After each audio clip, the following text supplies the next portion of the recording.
Hey folks, welcome back. We're on to day 2 of the all boss playthrough of Elden Ring. We're going to be doing some more individual video recording of every boss, every unique boss that we encounter, so that way I can make a guide to throw up on the YouTube channel, so that way I can help others get through the game. There's a lot of new players out there with the 30% off sale of Elden Ring, plus the holiday season. So there are many thousands of players out there just starting a From Software title for the first time ever. I'm not gonna lie, I'm kind of jealous. I'm kind of jealous. I would love to be in that position, to play Elden Ring for the first time ever again. Oh my god. The screen is white. It's not showing anything white on my side. My video feed on OBS as well as YouTube does show the main screen of Elden Ring, so maybe a refresh will help you out. Maybe a quick refresher. I hope you're all doing great today. What is today? Is it Tuesday? I think it's Tuesday. Yeah, it's Tuesday. Man, I'm really proud of wife, by the way. Just gotta brag a little bit. I'm proud of wife. She got a big raise at work. I'm very proud of her. She's been working her ass off, and it's literally paying off. I'm very proud of her. Very proud of her. And also the next thing is we have a new emote. We have the milk turtle emote. That is a thing. It is a turtle holding a glass of milk with a milk mustache. You guys wanted this, you got it. Thanks Zero Tuna if you happen to see him in chat. He's our emote artist, one of my oldest friends. He's a great dude. We go back a long way. I've known that guy since we were in diapers. That's how far back we go. He does great work with the emotes too. I love it. I love it.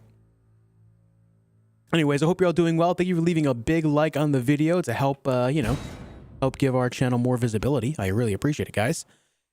I put out, between late last night after stream and just a couple hours ago, right around 11 or 12 videos. I still have a few more from yesterday that I do have to put out, but that was the extent of the work that I was capable of doing with the time that I had. So I will have more going out, as well as I will have, more to record today, and that's what we're going to be doing. I don't know if I should fight this guy now. Dude, I feel like I'm going to wait for these, I'm going to wait until a little bit later for these black cavalry, black knight. Oh, they're not black knife. They're knight cavalry. There it is. I always think of them as black knights because, they're knights all in black, but they're knight cavalry. I'm going to record a video for them later when I have a little bit better weapon scaling. Yes. For now, let me go over here. I need to see if I can get any weapon upgrades going. Let me see who's in chat. I see Winter, Majin Vegeta. I'm doing great, man. Hope you're doing great as well. Nimrod, Kanhoto, AG, Burrito, Chris, Hendrax, Matt, Aaron, Urban Marine, Retro Banjo. I see a Nimrod. I might have said Nimrod twice, but that's okay. How you doing, Nim? What's up, bud? We got Biggie, we got Purex, Julio, Mr. Nate, Omi Gun, Scrabble Chex Mix, Dream Master 2.0, Cosmic Kitty, Miffid Blue, Dustin Hicks. I see Kerza, D-Ponch.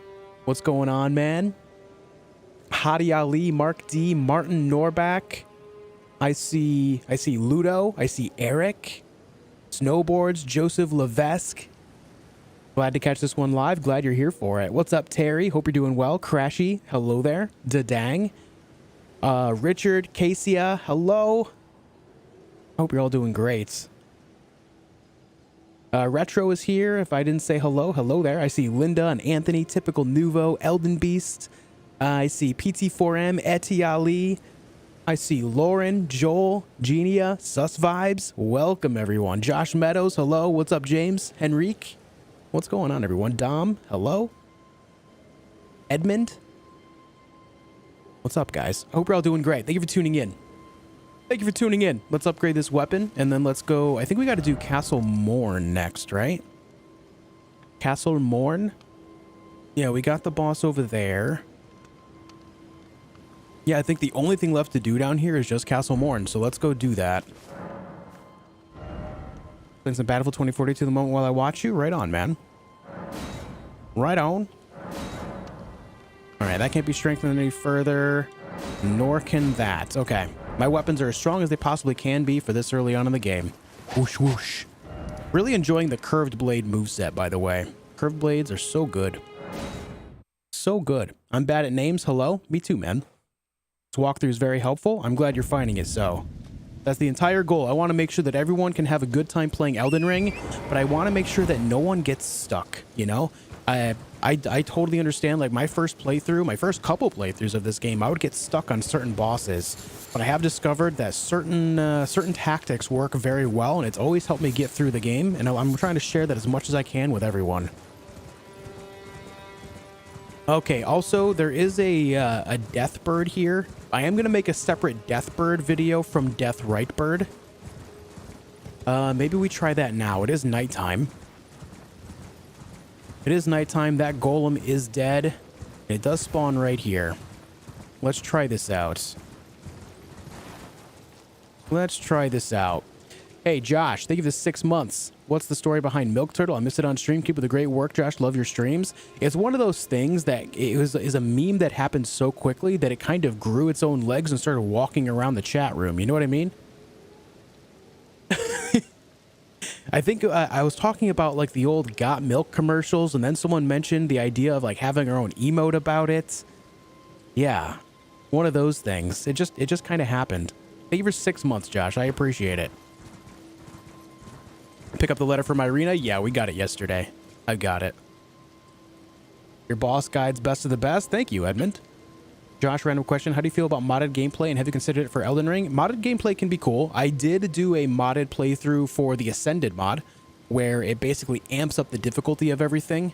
It's pretty insane. I have a whole playlist of that on my channel. As far as other mods, I haven't considered them too much yet. I know a lot of people want to see like randomizers and stuff, but at the same time, I don't know. I'm not against mods, but I prefer checking out new experiences rather than just kind of changing the experience of a game that has its own base form. I don't know why. I've always been that way.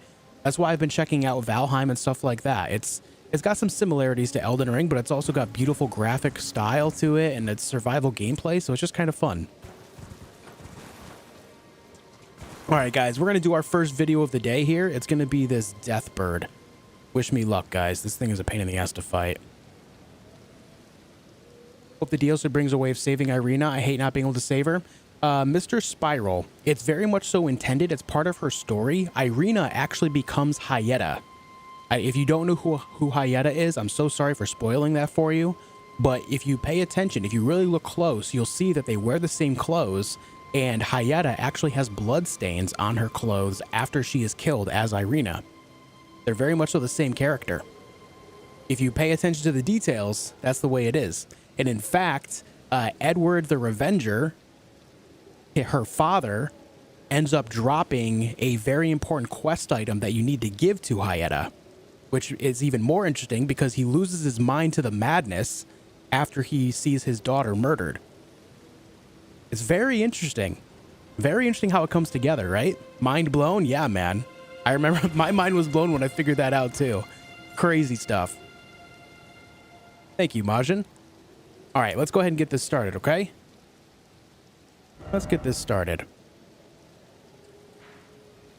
Right here, number 2. Right? That doesn't look right. Where is this? Should be like right here. Yeah, it's right ahead of you right here. Number 2 right there. All right, let's start. First video of the day. Hey guys, welcome to the channel for another Elden Ring boss guide. This time we're talking about the death bird that you can find at night down here in Weeping Peninsula. Right here at the number 2, when you are rolling around Weeping Peninsula at night, you'll find a death bird right here, which can be a pretty tough enemy if you don't understand the moveset. Now, there are several death birds and death right birds throughout the entirety of the game, so this is not the only one that you will end up fighting, and they all do drop their own unique items and stuff like that, more specifically the death right birds. But I will be making a separate video for the death right birds. This specifically is the lesser version, just called Death Bird. So let's go over here, get the fight started. I will not be fighting it from horseback. I know a lot of people like to. I choose not to because if you actually hit the head enough, you can knock it down, and it's easier to hit the head with jump attacks like this. And I failed. The big thing you want to watch out for with the death bird is just don't get hit by the death poker. Try to stay I dodged early. That did not work. I was gonna say, try to stay underneath it, and then I die. Does a curved sword run? Yeah. That feel when you roll too early. Hold on, I gotta make it nighttime again. Hey, Nemesis. Hey, Talita. Hello there. What's up, Mel? Someone got my wife's debit card info and tried spending $3,400 at a paint store in the UK. These MFs thought we had $3,400 to spend. So they got declined. I'm sorry, Screamer. I'm sorry that's the thing you have to deal with, man. That sucks. Sorry, bud. You love Juice's curves? Hey, thanks, dude. Good guy, Juice. Now do it for real. What's better, Sekiro or Elden Ring? Elden Ring, and it's not even close. Elden Ring, and it's not even close. All right, let's try this again, guys. Take two. I mean, take one, right? Take one. Hey, Fern, what's going on? Shoshwa, welcome back. Jack Z, hello. Happy holidays, guys. Hey, everyone. Welcome back to the channel for another Elden Ring boss guide. This time we're talking about the death birds that you can find throughout the lands between. There is one right here in Weeping Peninsula, which I'll be using as an example for this boss guide. But you can find death birds and death right birds all over the lands between. This video specifically covers the death birds as they are a little bit lesser than the death right birds. The death right birds have some unique ghost flame animations and attacks going on, where the death birds do not. They're just strictly melee. With that said, let's get started in the fights. I did try another take of this, and I rolled a little bit early and got insta-killed by him, so we're going to try this again. There are some bats in the area, so we need to be careful about that. A lot of people like to fight this from horseback, but I do not. I prefer to fight it on foot. The big focus, if you can make it happen, is you want to try to hit the death birds in the head. If you can hit them in the head, you can knock them down a lot faster, plus do a little bit of extra damage. So that's why I like to focus on just doing a lot of jumping attacks against the skull of the death bird. You'll see here that I'm just kind of doing a lot of jumping attacks, just focusing on trying to not get hit by him as much as possible. The big thing you need to watch out for is that jumping attack right there. That is its single most damaging attack. If you can dodge that, you'll generally be okay. I would say overall though, the hardest thing about this fight is probably the camera, because you can see I'm locked onto the head here, but you can also target the main body like so. You can change the target by using the right analog stick here. I like to target its head like I said. So we're going to keep on doing that and hope that we don't get killed. There's that slam again. When you are underneath it, you'll see that it will try to peck you with its beak. If you do see it starting to peck, you need to get out from underneath it. Outside of that, I prefer to stay underneath them for the majority of the fight, as it allows a lot of the attacks to just simply miss you. So you get in, do another jump attack. Don't roll early like I did. And just stay alive. And also enjoy the music. The music for the death birds is really great. I really enjoy it. You see, though, how I'm just focusing on hitting the head in between its own attacks, just rolling out of the range of all these attacks as well as the pecs, and just landing those jump attacks where possible. The Deathbird does have some pretty good mobility, as you're seeing, for a larger enemy. The good news is, though, is as long as you know the timing of the dodge, it gets better and better with time. Here comes a swing. Land that jump. Oh, it hit the slam, but the damage did not apply. It was only the actual AoE. Now that right there, that lunge is a command grab. You see this? You see that command grab? I just did it twice in a row. I was waiting for that to happen. Whenever you see the Deathbird scream, you need to make sure you're ready to dodge. There's about a 50-50 chance that if it does scream, that it will do that specific command grab attack. If it does grab you, it will do absolutely massive damage, and there's nothing you can do about it if it does grab you. Once it grabs you, the damage is applied, and there's nothing else that can go on. Right here. So basically, once it screams, wait a second, and then roll. As long as you roll at the right time, it will not hit you. Outside of that, the rest of the fight is pretty basic for these death birds. You can see I'm kind of toying with it at this point just because I know the dodge timing. I'm trying to show everyone the right moment to dodge all these attacks as much as possible. Let's go ahead and finish this up now, shall we? GG. That's our first death bird of the game. As long as you watch out for the ground slams and that command grab with its beak, overall the fight won't be too bad. You do get the sacrificial axe with this, which is actually a really interesting axe because every time you kill an enemy with it or an enemy dies around you, you regain 4 FP or mana, the blue bar. So if you're a spellcaster, this axe might be a pretty good main weapon for you. Anyways, guys, I hope this video helps you. Thank you so much for leaving a like, comment, and subscribing, and I'll see you soon for more. All right, there we go. Our first boss guide of the day. Look at that, guys. Where is this death bird? Right here. Right here in Weeping Peninsula. You do have to make sure it's nighttime. And then you can go to this very location at the number 2. Right here.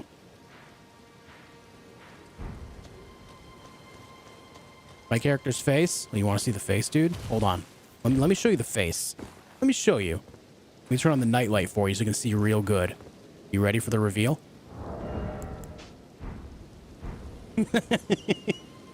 That profile. Anyway. Hey. Hey, what's up? How you doing, huh? How you doing, huh? Earthworm Jim, I see that, yeah. Earthworm Jim vibes. Took your advice on buying Elden Ring. Currently about to fight Renala. Hardest fight for me so far has been the Crucible Knight, and I don't know why. Thoughts? Stevie, Crucible Knights are highly aggressive while being heavily armored. They have a shield that blocks a lot of damage. They have heavy armor that blocks, just a lot of natural damage negation. And then they hit like a truck with their sword too. I actually just put out a guide on Crucible Knights on my channel today, Stevie, just a couple hours ago. So if you do need help, I have you covered with that. Go check that guide out.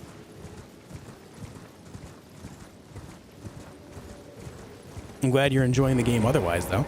Renala is tough, but I will be making a guide for her as well when we get there.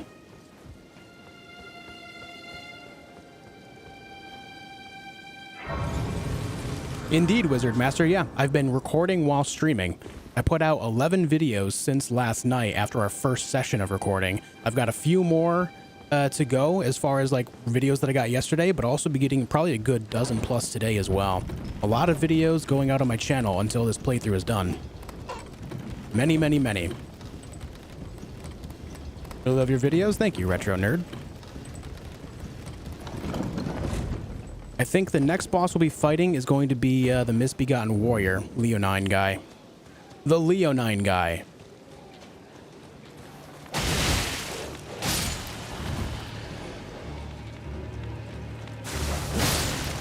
Perfect. Could not ask for that to be better.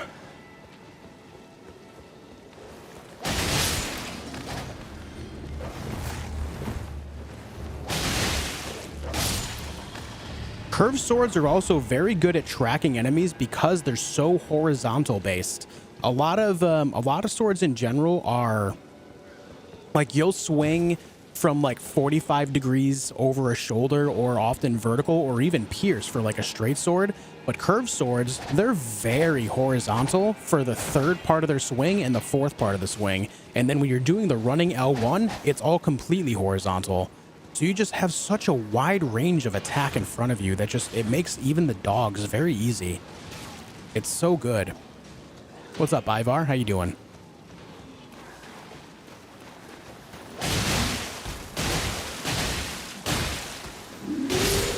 Sword nerd? Yes, indeed. I do know a little bit about the swords of this game.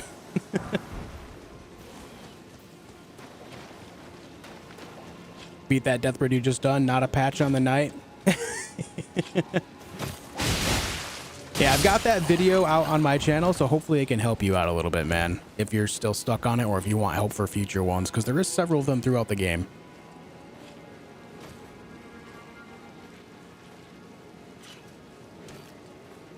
Yeah, Vision. Yeah, that's a good one. Mostly because of the insane range the Nagakiba gets. It just has so much actual range to it for a melee weapon. It's kind of nuts. Build reminds me of Prince of Persia. Yeah, yeah, it very much so does look like that.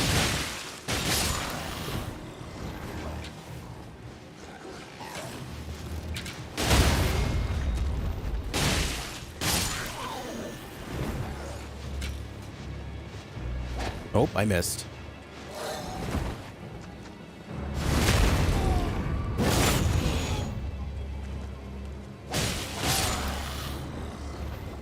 Fancy. Hey, Sepro Larry, have Merry Christmas to you as well, dude.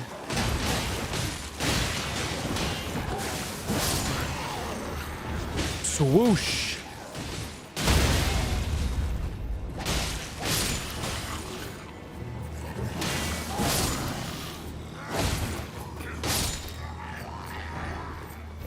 Hey, I took that guy's gauntlets. They're mine now. They're mine now. Are you on PC? Yes.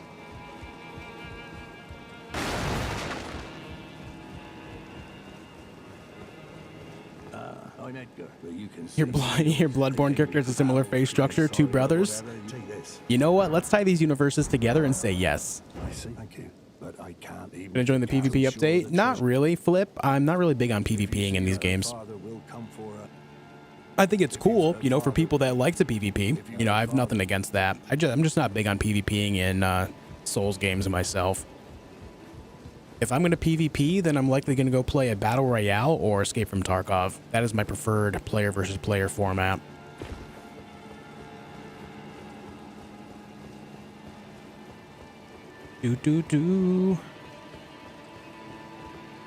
Anyone know if Valheim is coming to other platforms? I have PlayStation and Xbox. The rumor is that Valheim will be out on Xbox in February.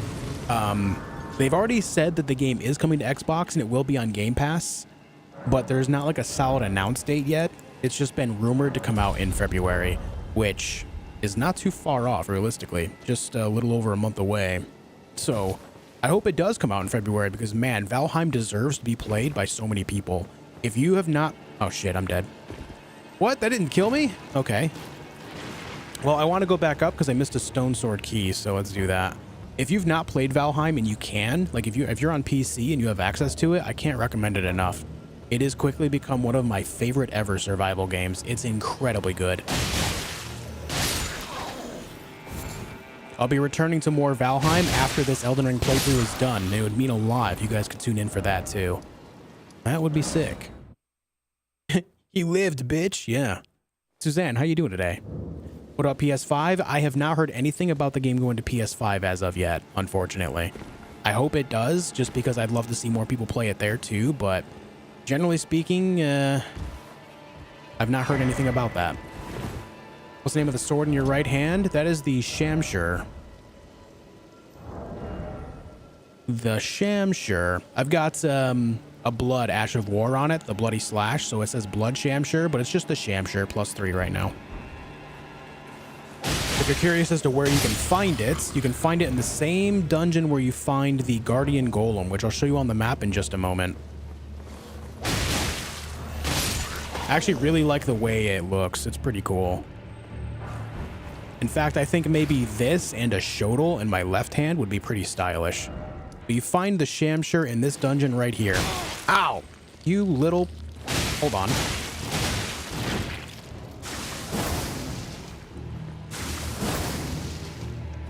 Do slimes bleed? They do. Slimes do indeed bleed. You find it right here at the High Road Cave. Right here. In northern Liurnia.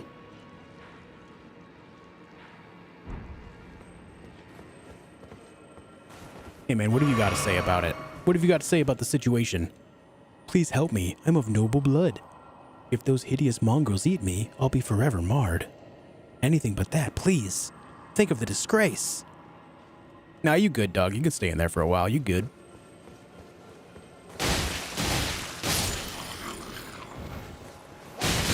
No problem, Gangoon. Rich people moment. Oh my god.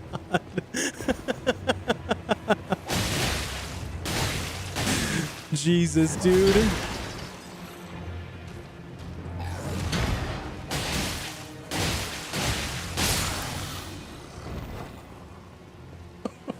Shit. Uh.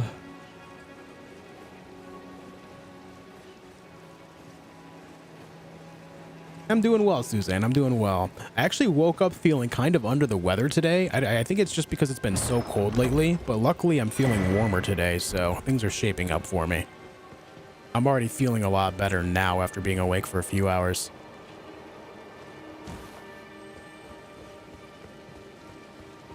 Hey, Steam account, what's up? What's up, Board Loner? Hey, Rumor. I just tried Morningstar with Cragblade. I'm having a lot of fun. Yes, dude, that's a great combo, isn't it? That's what I did on the part of my previous playthrough. Morningstar with Cragblade is such a sleeper good time. It can do so much damage so quickly.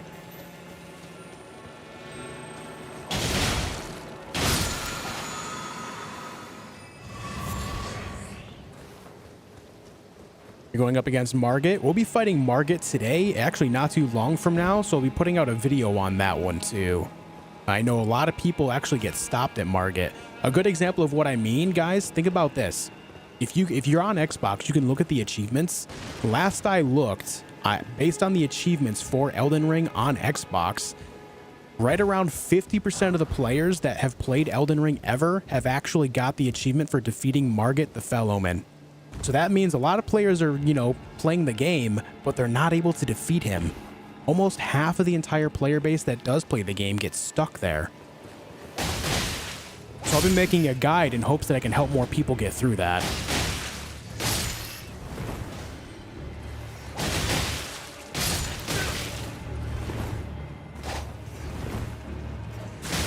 Ow.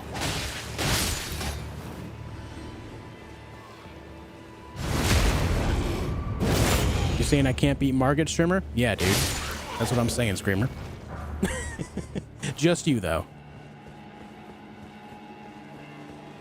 When you realize what a tarnished golden sunflower is. Let me go look at this. A tarnished golden sunflower, huh? Did I pick one up? I thought I did. I guess not. Oh, wait, they're in here, right? Found near minor Erdtrees. A large flower that blooms facing the Erdtree. Material used for crafting items. Found near minor Erdtrees. Though wilted and faded, it still retains holy essence. Oh. Well, that didn't clear anything up for me. I'm sad. Oh, wait. Was I looking at the wrong one?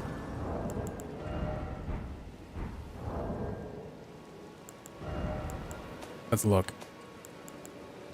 Yeah, it's Tarnished Golden Sunflower. I was looking at the right one. Sleep build when? I don't know if I'll ever make a build around it, but I'll definitely be featuring it later on in the playthrough specifically for Godskin Duo.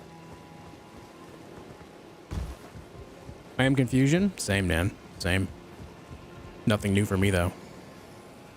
Oh, we Goomba stomped him. Well, we gotta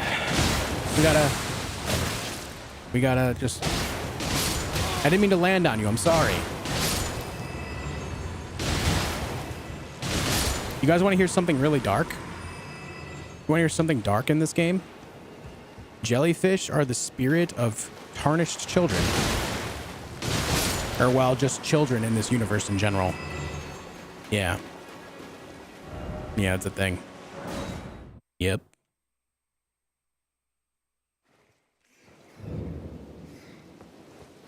Yep. Oh my god, frowny face. Yeah, yeah. The more you know. Yep.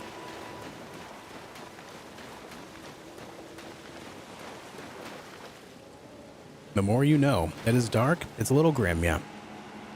First time I ever played a Souls game, took me a couple months to beat Margit, but once I beat him, I basically understood the concept of the game. He taught me how to beat the game. Exactly, Jaleel. And that is why Margit is a stopgap for a lot of people. Margit teaches you what to expect for the rest of the game from that point on. He's like a litmus test, so to speak, right? He basically teaches you what you're going to have to do to get through the rest of the game. Did I miss Margit? No, not yet. We'll be tackling him very soon. We are about to record another video, guys. This time it's for the Leonine Misbegotten, okay? So bear with me. Let's record this.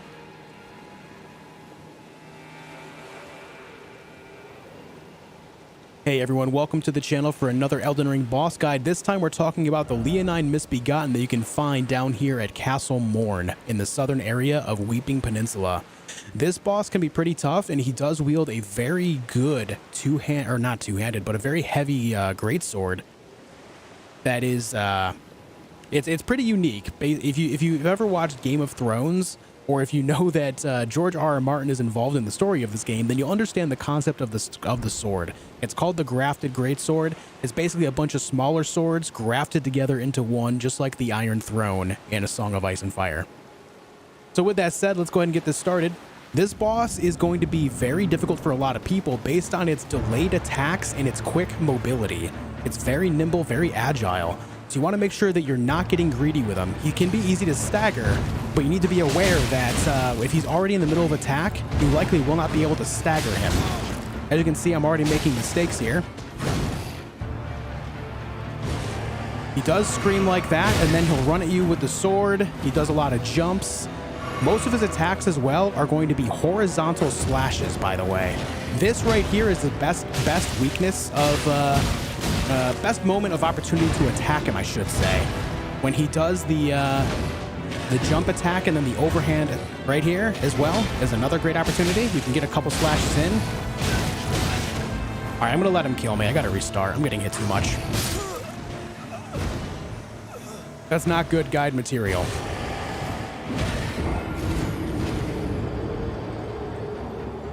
YouTuber mode on. I'm trying to talk at 1,000,000 miles per hour while keeping up with his moveset. I gotta slow it down. I gotta slow her down, bud. Hey, Robert. Hey, Ken. You get tired of playing Elden Ring? I love your streams. No. I enjoy a lot of different games, but Elden Ring is one of those games that just doesn't really get old to me. At least so far. Talking about fighting's not easy? Yeah, dude. It's like you have to, like... It's a hard balance. It's weird. It's hard to explain. It's like you got to use your whole brain instead of just half of it for once, I guess. All right, let's do this. Hey guys, welcome to the channel for another Elden Ring boss guide. This time we're taking on Castle Morn's boss, the Leonine Misbegotten. This guy drops a very unique weapon called the Grafted Greatsword or Grafted Great Blade. If you know George R.R. Martin's books, A Song of Ice and Fire, then you know the idea of the Iron Throne.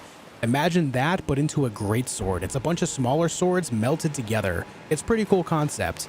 So in this video, I'm going to discuss how I defeat this boss and how I go about countering his movesets to do so. Now, this guy, as you can see, is going to be very agile. He's nimble on his feet and can do a lot of damage very quickly. So I do recommend going in here with a good amount of health and then being prepared to do a lot of dodging.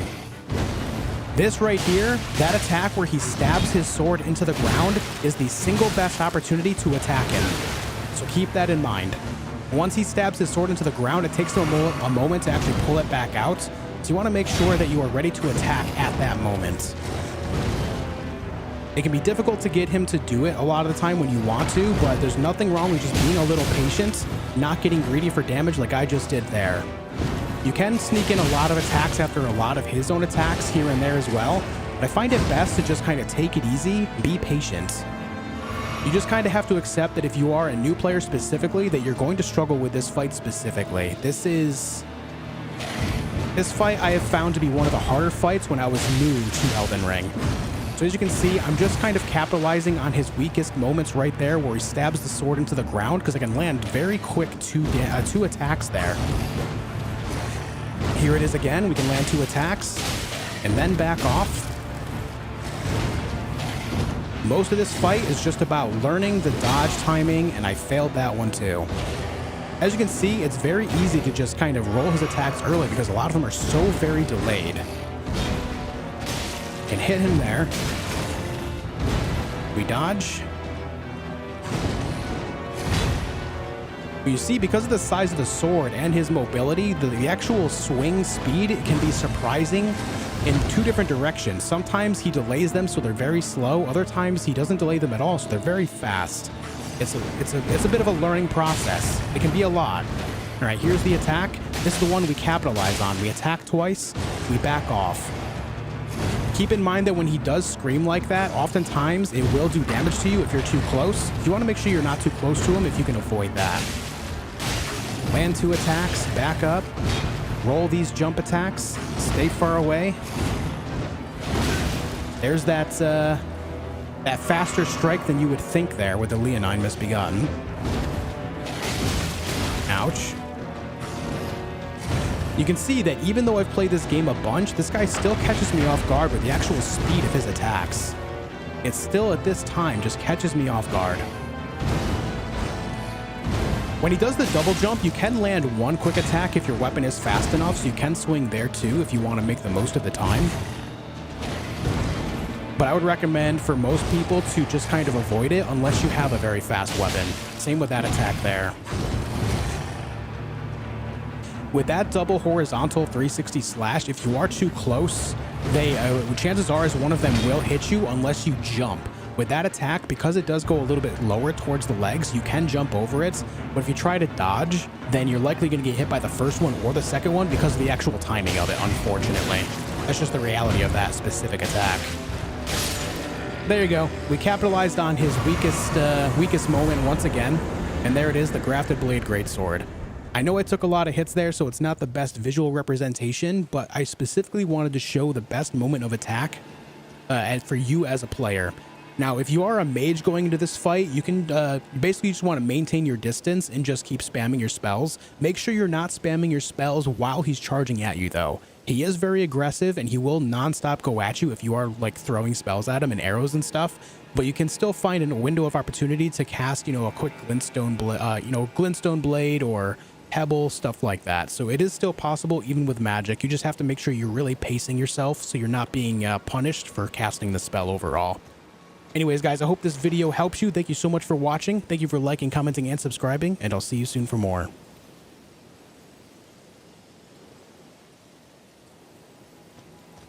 right, that one was a little bit messy, but it's fine. I showed off the specific moment that I wanted to, and that's what counts here the most. Did I grab my runes? I think I did. Hey, thank you, Nazarick.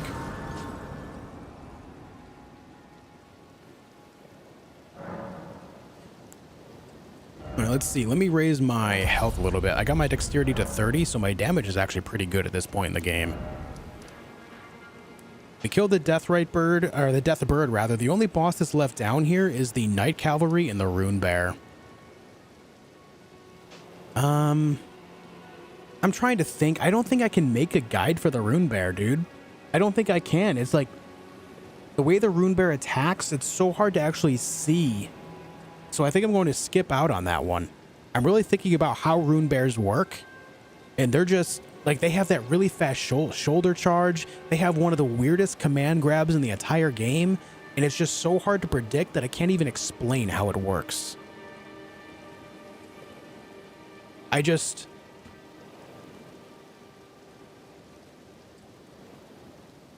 don't know, man. I think I just need to skip out on that one. What do you mean, Linda? What do you what? What do you what? In 5 kilograms during Christmas time, also feel like a Rune Bear now? I feel that, dude. I feel that one. Okay, so there's 2 Night Cavalry left over. There's one here on this bridge and then one here down in the south. I'll be able to make videos on them whenever, so I'm not worried about that too much right now. We already killed the thing there. We killed the Tibia Mariner. I think we're good on everything down here, so I think it's time for Margit the Fell Omen. I think it's time, guys. Any tips on Commander O'Neill? If you're talking about Commander O'Neill in the swamp of Caelid, understand that the halberd is surprisingly easy to parry because it has such a large hitbox. It's actually pretty easy to parry that one. So if you are into parrying at all, that's the way. Outside of that, because it's easy to parry, it's also pretty easy to dodge the halberd. So if you're able to, just kind of keep dodging until his attack combos are over. And then once the attack combo is over, land a couple of attacks and then back off. Because he has such high armor, the best thing you can do is just take your time with it. High armor and high health enemies are just battles of endurance. So you need to make sure that you have the endurance. You need to focus on learning the dodge timing so that way you're not getting hit nonstop. Outside of that, he does have a bunch of soldiers that he summons. When he does summon them, focus on them first. If you get rid of the summons, it makes the fight that much easier. Don't try to be the guy that doesn't kill them. It's not worth it. Just go take the moment to actually ride around and kill them from your horse if you have to. There's nothing wrong with that at all. Yo, Daniel Vibe with the 100 DKK. Thank you so much. I like that you teach how to win against different bosses. Nice going, dude. Keep it up. Daniel, thank you, man. I appreciate the generosity so much, dude. Thank you for that. Very nice, man. Very nice. You're really great. Thank you so much for the generosity.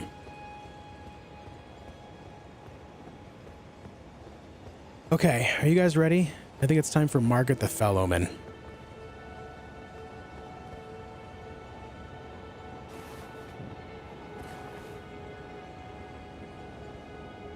I think it's time. Any tips for Mog the Omen? I'll be making a guide for Mog as well. I will. The fact that you can't make a plan of how to fight the Rune Bear makes it the only enemy worth a damn in this game. I mean, there's other tough enemies too, but the way Rune Bears work with how bulky they are and how hard it is to see like their actual moves when they're about to happen, it just makes it so weird to make a video on. Like my video would literally be like, it would just be the fight and say, hey, just get behind it and spam R1. Like that's all you can do. You just hope you don't get hit. Good luck. You know, that's it.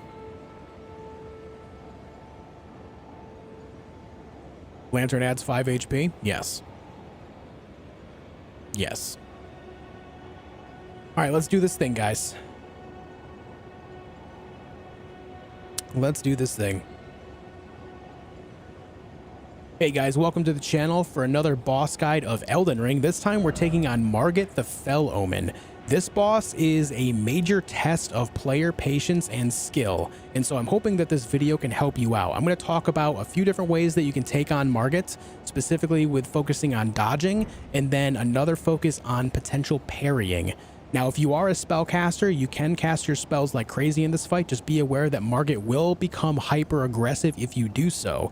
So while that is commonplace for Elden Ring, when you do cast spells or shoot arrows at enemies, it makes them more aggressive. Just be aware that Margit the Fell Omen is not excused from that idea. If you try to cast spells on him, he will just rush you like crazy. So be aware of that. First thing I want to talk about is right here. You do have a summon. His name is Roger. He's also he's a spellblade type. He's got a sword and I think it's an S-stick. And then he casts spells as well. If you do need help, he's a good little bit of help in the fight, as well as you can summon your own ashes during this area too, if you do have access to that already at this point in the game. So let's get this fight started. You just run up to the gate here and then you see this cutscene. I'm gonna let the cutscene play out. Tarnished, in search of the Elden Ring, emboldened by the flame of ambition.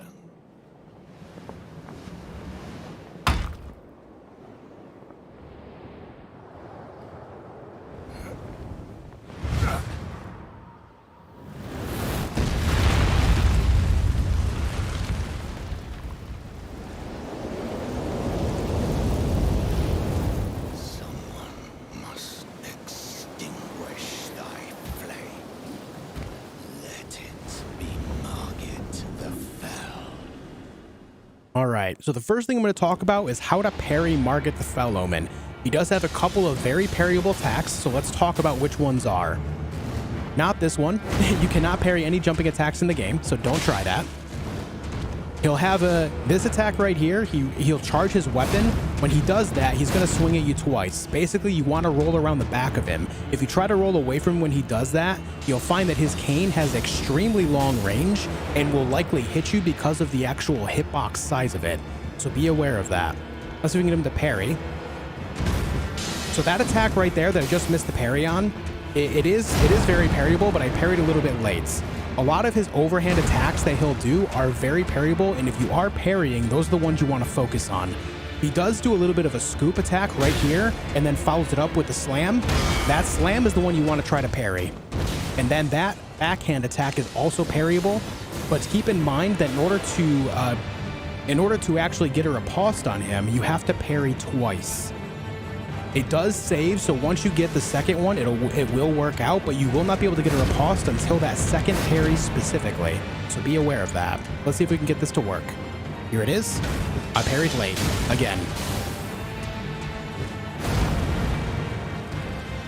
There's the scoop. Here's the slam. And there's our riposte.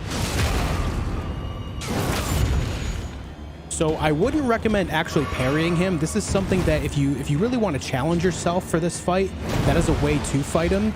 But I would recommend just sticking to dodging, as because he does take 2 parries to get a riposte on, unless you're using daggers, it's just not really worth the effort. So we're going to fight him normally by dodging now.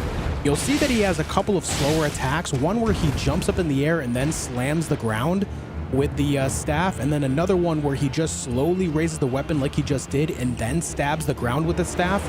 Those are the best moments to strike. If he does that, those are your moments where you want to swing your weapon as much as possible without being greedy. So we're going to try to lure that out of him again so I can show you what I mean. This right here, he does this, we can attack twice and then back off. We're safe, we're free, we're not taking any damage. Slow and steady wins this race. Let's back up. Here's a slam. You can attack him there with that too, but I will say that it's likely best to just kind of not if you're unable to time it well. Let's go ahead and try to get more of these slam attacks out. Here comes one right here. Oh, I lied. That's not right there. He changed it up on me.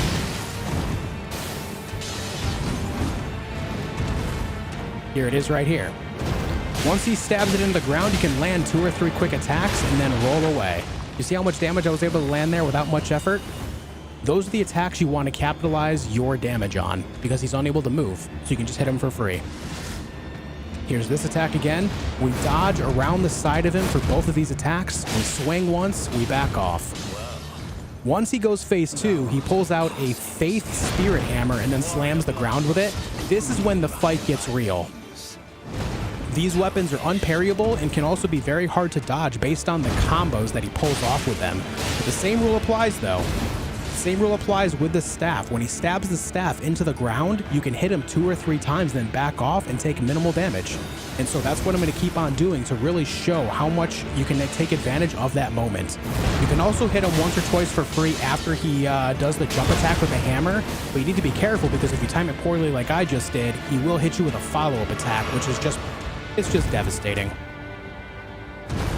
You can also follow up behind him like that if you feel comfortable with that attack right there. So you get a couple of free hits in. Here's this. We attack him 3 times, we back off. See?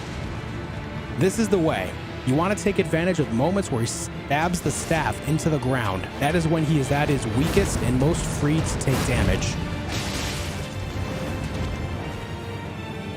In the meantime, enjoy the music as well. The music of this fight is pretty great. I could have attacked him once there, but I wasn't close enough to capitalize on it, so I didn't get greedy. This fight is all about the endurance and patience. And like I said before, this fight is going to be a litmus for the rest of the game for you. So if you can get through this fight, you'll be able to make it through the rest of the main bosses of this game. It's very important that you just practice your patience, don't be greedy, take advantage of his weakest moment right there, and just do it again on repeat.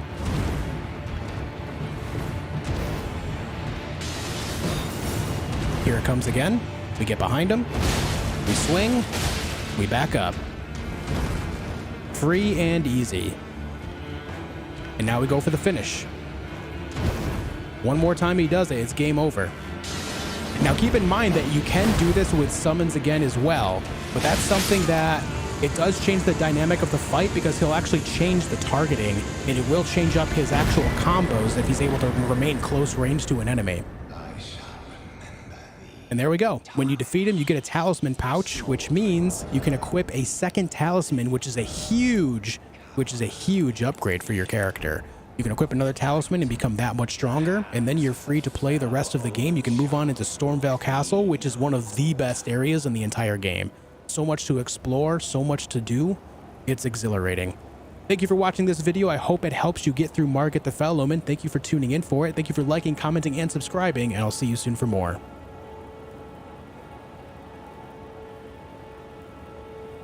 All right, there we go, guys. Margit the Fell Omen. No idea you had to parry him twice to get a critical hit? Yes. And it's why I generally do not recommend doing it, because it's just a big pain in the ass. It's fun to do, but it makes the fight more difficult needlessly. I've been testing you to see whether you are fit to face the challenge that entails. You should rank the great runes. Also, Margit is optional. There is but one I can take gathering. I mean, I guess, but realistically, how many players are going to know that on their first playthrough, Helicopter Cat? Like, you go in this game as a new player, you're not going to know that that fight's optional. Very well. Let my hand rest upon you. Realistically, you can skip over the entirety of Stormveil. You don't have to fight Godrick until way later if you don't want to as well. But the reality is that most people will not know that the first time they play. How do you skip Margit? There's a path around the outside of the castle that leads you around the eastern side of it. It's pretty well hidden, so it's hard to see. But even so, I wouldn't recommend doing it because you cut yourself off of a lot of runes, not to mention all the upgrades you get inside Stormveil Castle otherwise. I've lost count of them, honestly. She's a servant. She's been my... I've lost count of them, honestly. Just because something is optional doesn't mean it should be skipped. You just gain too much power at this point in the game through Stormveil Castle. How would you like? If you're inclined, then I'll introduce. I have a matter of the beast himself. What say you? Very. I've marked the look. It will lead you. What's a map in? It will lead you. What's a map in? It will lead you. All right, let's talk to everyone here. And explore so that one day ensuring either way. Hey everyone, do me a massive favor. If you haven't hit the like button yet, it would mean a lot if you would. The goal is to hit 300 in the first hour of stream, so if you haven't hit the like button yet, make sure you do. We are 60 away. We have a lot of people here. It'd be great if you could hit the like button, spike it on up there. All right, skip that. Let's go talk to Master Hugh. You're new for no matter loud. You're. Let's level up the Shamshur again. Let's level up the Scimitar again. Very good. Damn,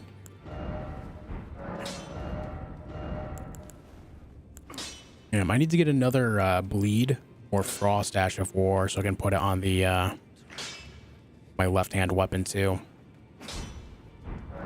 Just so I can make things bleed more. That's nothing special. I'm trapped. That's all there is.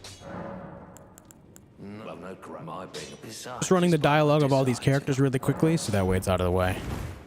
Let's talk to Fia real quick as well. Damn, look at that. 300 likes just like that, guys. Thank you.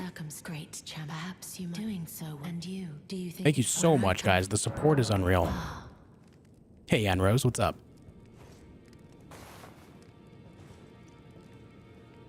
Thanks, Medusa.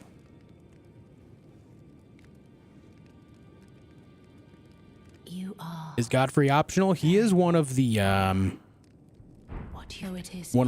remembrances.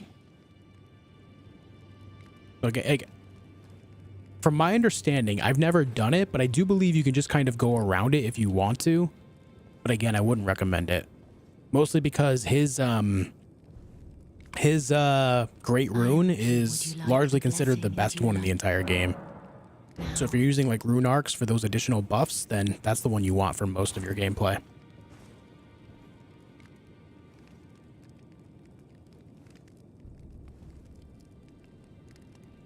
You are so. How to get Radagon's Scar Seal? You get it from the Everjail and Weeping Peninsula when you defeat the ancient hero of Zamor. After I lay to do so before I was away, despite so then. All right, there we go. That conversation's done. The only great rune you ever use? You and about 90% of other players that use great runes at all, for sure.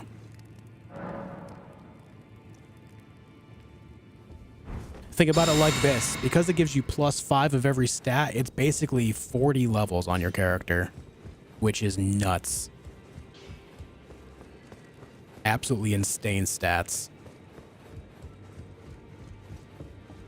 Are great runes reusable? You're thinking of the remembrance side of things, just Dave. Great runes are something that you apply to your character at sites of grace, and then you activate them with the rune arcs. So as long as you have rune arcs, you'll be able to keep them active.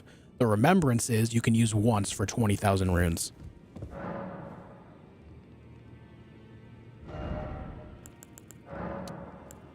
Now let's buy those up. Didn't realize a scimitar was sold here. Oh, you know what? It's because I think they sell all the starting weapons here, right? Or a lot of like the basic weapons anyway. Right. Keep in mind you can buy 5 rune arcs there, as well as the memory stone too.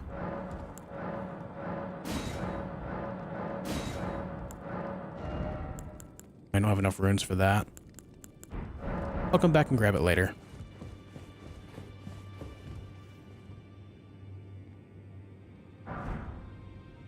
Yeah, no problem, just Dave. What's up, Flappa? Think you just die and the debuff goes away? Think even if you rest? No, if you rest, the rune arc stays active. You only lose it when you die.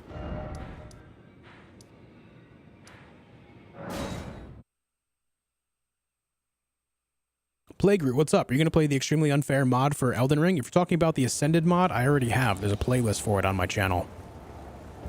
In fact, the creator of that mod was using my stream as a test to, you know, raise and lower the difficulty of things in the mod itself.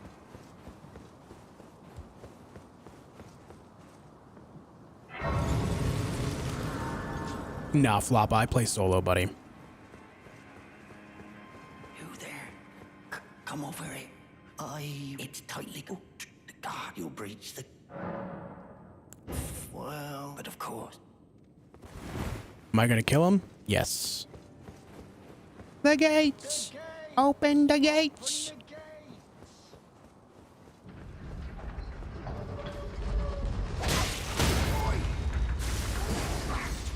What's it to you? Step back, wretched Tarnished.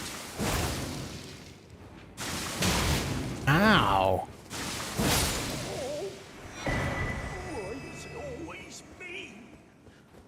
Because you suck. That's why. What's up, Lunar Wolf? Welcome back. Is a different one. It messed up where the drops are. Boss battles have other things in them. Like, I think it's Mog has 2 Royal Revenants in there. Oh, okay. So it's a different mod. I got you. I don't know. I'm not sure if I'll ever do that or not. I do not know.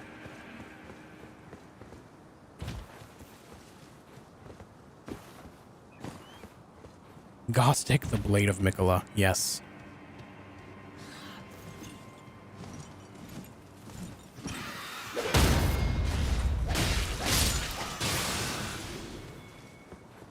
Well, it's good to know the birds bleed extremely quickly.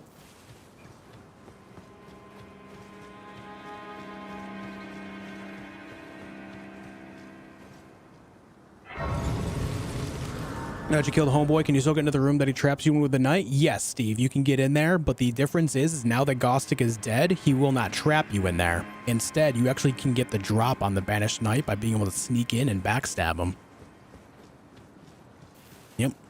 Not to mention, if you die here, he will no longer take any of your runes if he's dead too.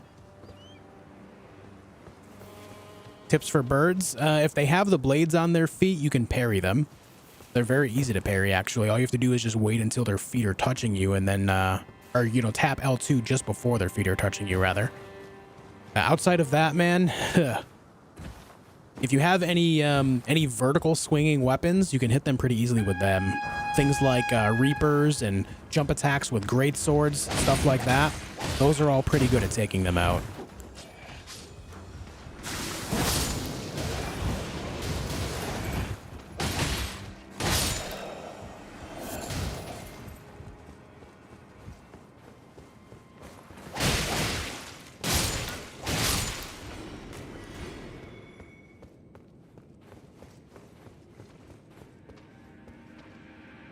Do do do do do do do do do do do do do do do do.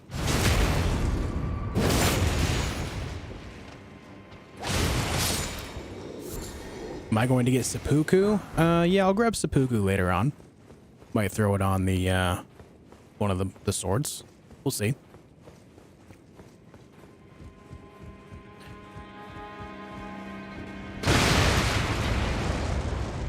Bada bing, bada boom, huh?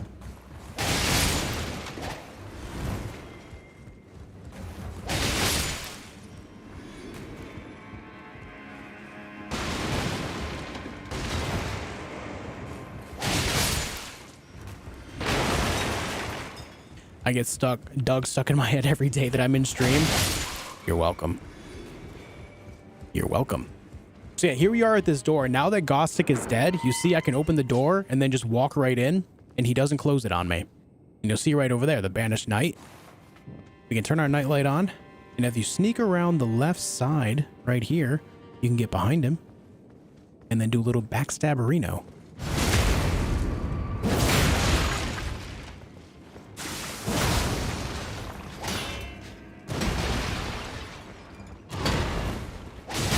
Ow. I'm doing well, Wellington. How are you?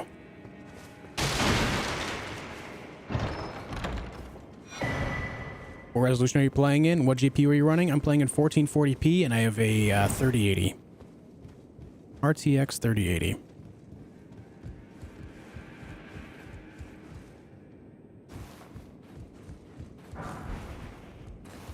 Okay, let's grab these items. Apparently this guy dropped something for me.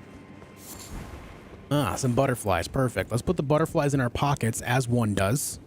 Normal things you do. Grab the golden rune. That's free runes, baby. Can't be mad about that. Love the Banished Knights, my favorite armor set. Yeah. Wait, did I not grab the key? Did I just open the chest and walk away? Is that what I did? Do you play Bloodborne? Yeah, I play Bloodborne sometimes. I played through it a few times. I actually have a playlist of my latest playthrough on my channel. Oh. The key's not in the chest, it's on that body. My mistake.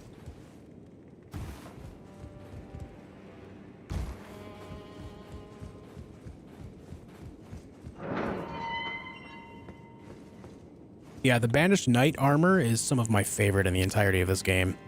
There's actually a post on Reddit talking about the lore around the Banished Knights and how they're related to the Beast era, where the Beast Men and the Eagles were kind of running the show of several locations in the lands between. And it's pretty interesting because they're tied to the era of the Beast, but they're also tied to the Golden Order, because the Golden Order kind of adapted them. It's kind of like an analog of Christianity and how they kind of enveloped many other religions and societies, molded it into their own. It's a pretty cool idea, man. Or I guess the right word here would be an allegory of Christianity.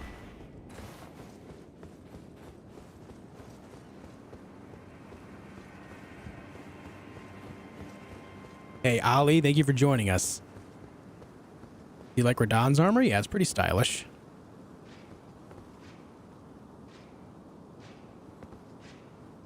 Now this guy, this halberd is pretty parryable. And I'm going to show you after I get a backstab on him to weaken him up a little bit.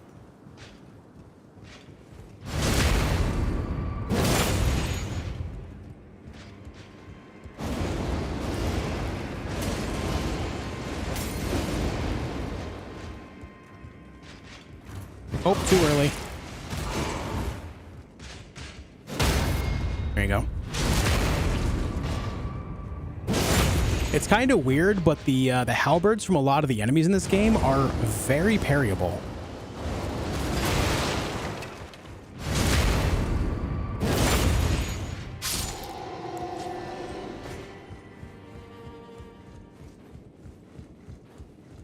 Favorite Souls-like game? I would still say Bloodborne. Elden Ring is a close second.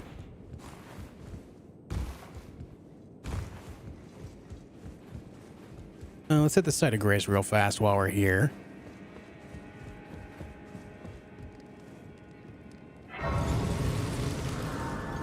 $300 likes in the first hour's met. Yeah, we're actually at 300, almost 350 now. It's crazy.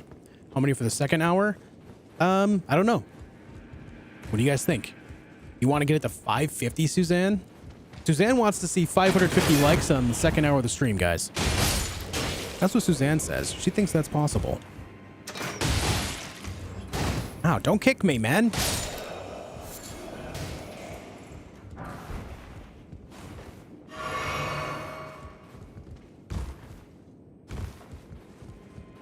Sus vibes with 551. What is this, an auction?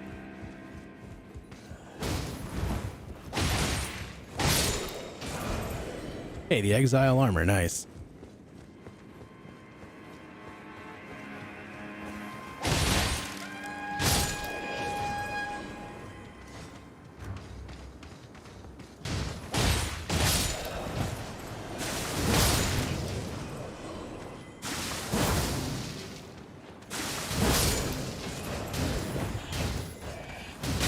Oh, a little early on my behalf, but that's okay.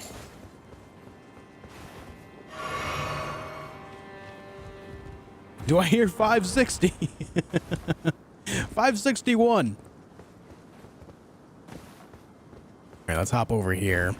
There should be a stone sword key around somewhere. Very good. And then we have a big angry burb.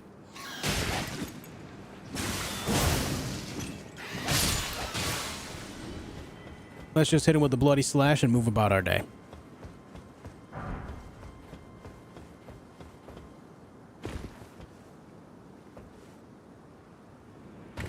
The legs!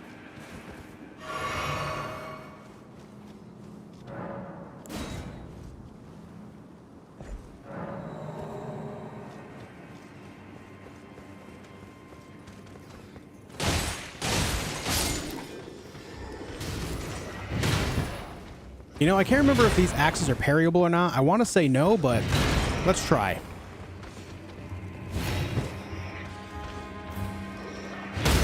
They are. All right. I know I generally don't try to parry them just because the timing is a little weird, but it looks like they are. That's cool. That's cool, man. There's the Misericord, by the way. The Misericord is the highest single critical scaling item in the entire game. If you're trying to do a, you know, like a backstab and parry build, then you want to make sure you grab the Misericord. That weapon alone will do insane amounts of damage. When I say that you can hit for many thousands with it, I mean it. As long as you build right, you can do insane amounts of damage. Right, Grafted Scion. Those things are gross. They suck.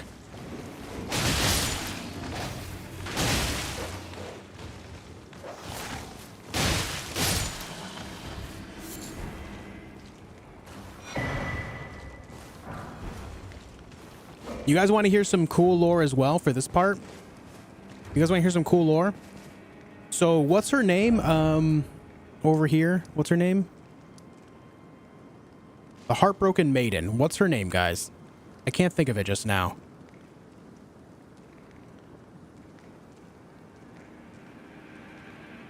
Rodrika. Yes, Rodrika. She's the one that you can end up... she'll help you level up your Ash summons after you kind of complete a little bit of her quest by giving her the Chrysalids Memento, and then she goes to the Round Table Hold. She talks about, when the first time you meet her, she talks about a traveling group, you know, that she was traveling around with. You remember that? Remember how she was talking about, you know, a group of nobles that she was traveling with? Yes. Well, remember how she mentioned that they became like a giant spider of sorts? She's talking about this Grafted Scion right here. Grafted Scions are basically individual beings, much so like Godrick.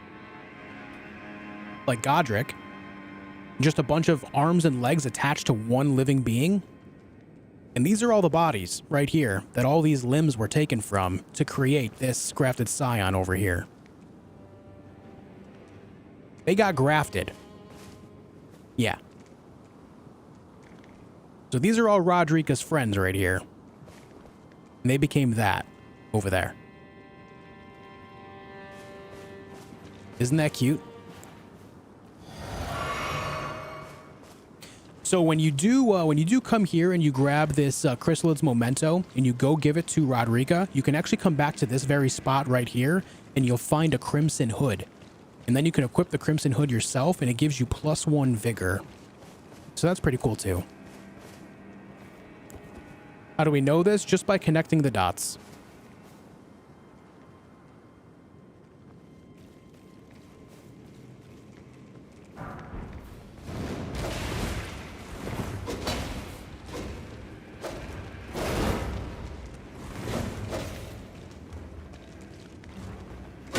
Damn.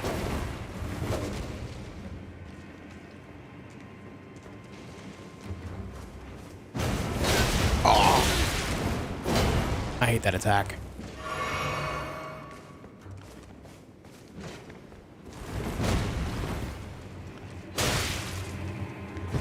Oh, I'm trying to parry him, man. And I keep failing.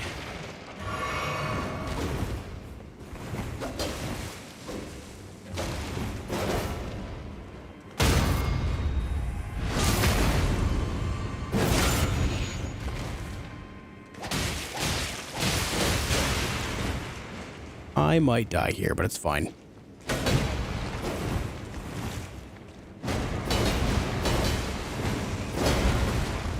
Oh.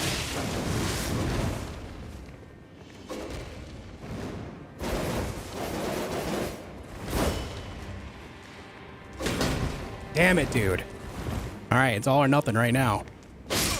And it's nothing.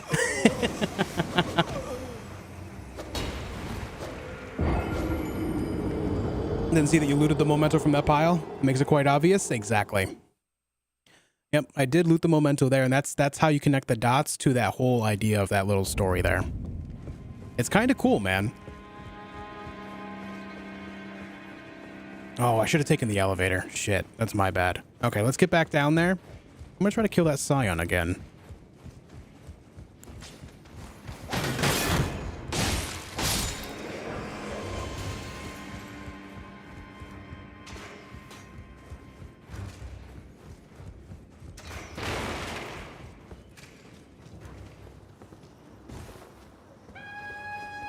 No, I don't want to fight you. I'm not buying what you're selling. Go away.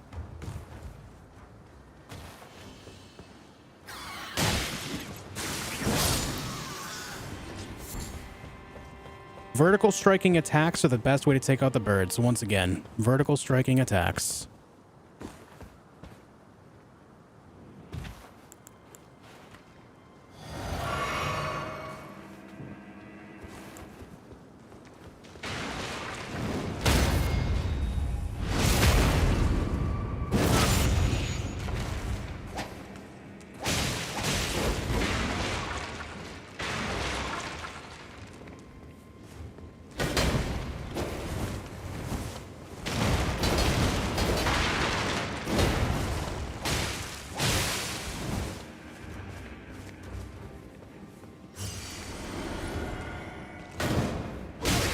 Damn it, man.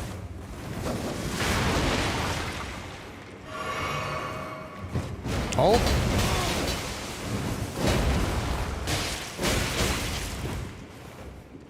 This guy is a nightmare.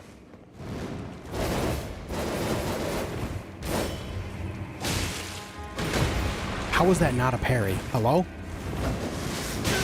Game, I disagree.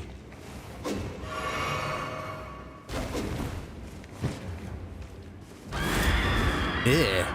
Why you gotta scream at me?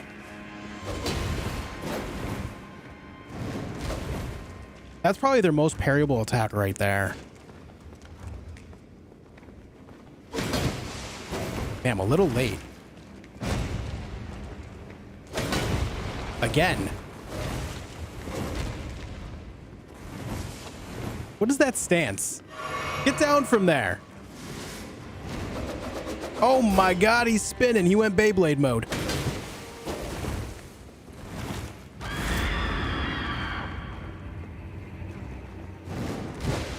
Alright, I'm behind him somehow. That was weird. That attack gets me every single time. I hate fighting these things.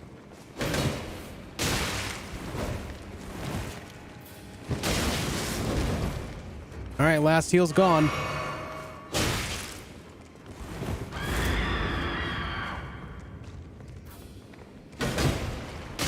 Every time, dude.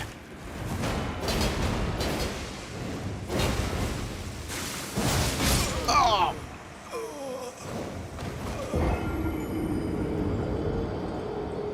Trying to parry 800 arms?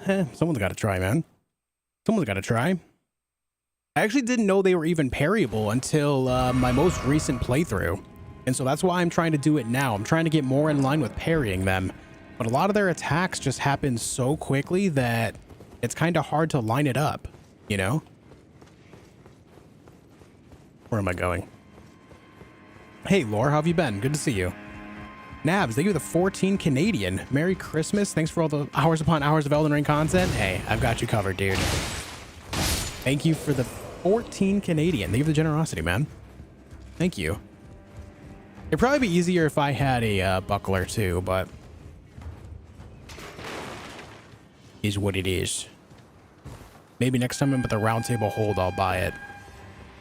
No. It's fine. We're good.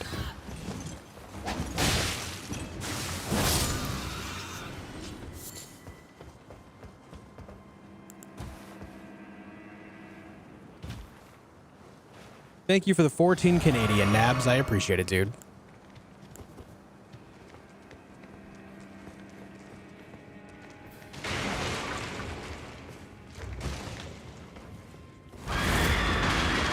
You just open up the fight by screaming at me? Oh, I can't parry that one for the life of me.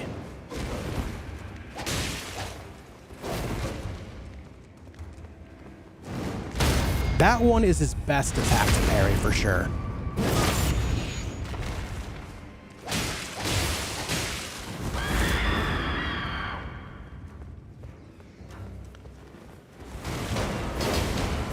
And this one we can just kind of roll, hit him twice, back up.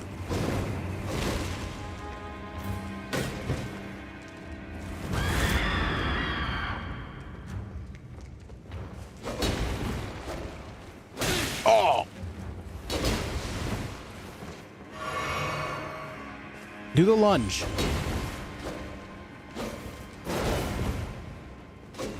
Not what I had in mind here, friend.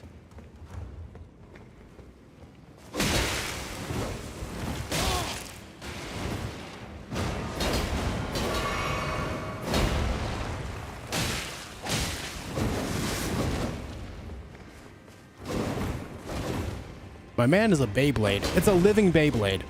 I'm telling you.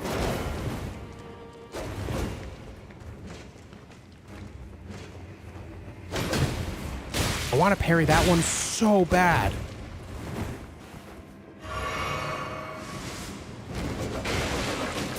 Oh, baby, that still hit me. What's up, Isgo? He doesn't do the lunge nearly enough.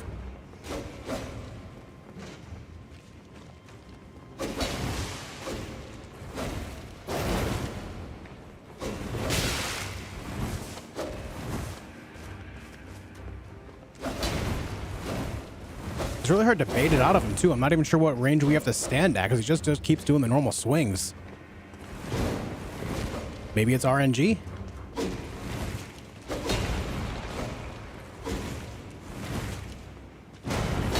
No, I can attack him on this one, at least. Oh, the shield bash, man. Oh, there's the lunge. I couldn't even parry that one because the column there. Ow.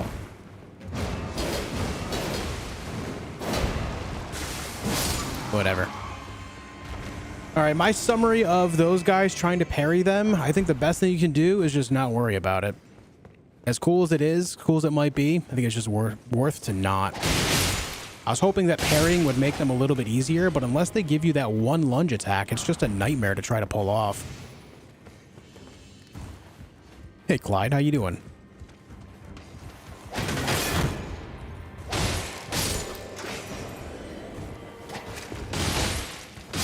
How'd you get down here? I'm doing well, Devanus. How are you? What's up, Anna? Holy Bear, hello. Wonder what it's like to be a grafted scion every day. I'll tell you what, my next playthrough, I'll go interview him.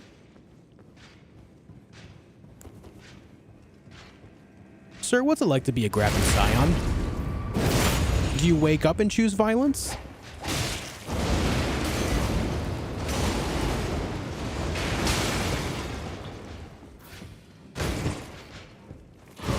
Oh.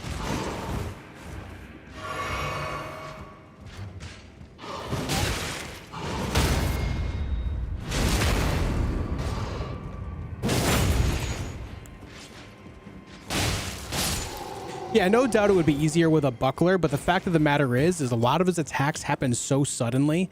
The actual start of the animation to when the actual sword hits you is too fast for even a parry buckler to time. That's the issue. If it were a slower draw, you could do it with virtually anything. But it's like Melania, where some of her sword swings are just a little bit too fast, and so you have to focus on some of her slower attacks to actually land the parry. And that's why the lunge makes more sense, because you can see the lunge happening and then the sword swing, right? Hey, we got that axe again. Dead axe.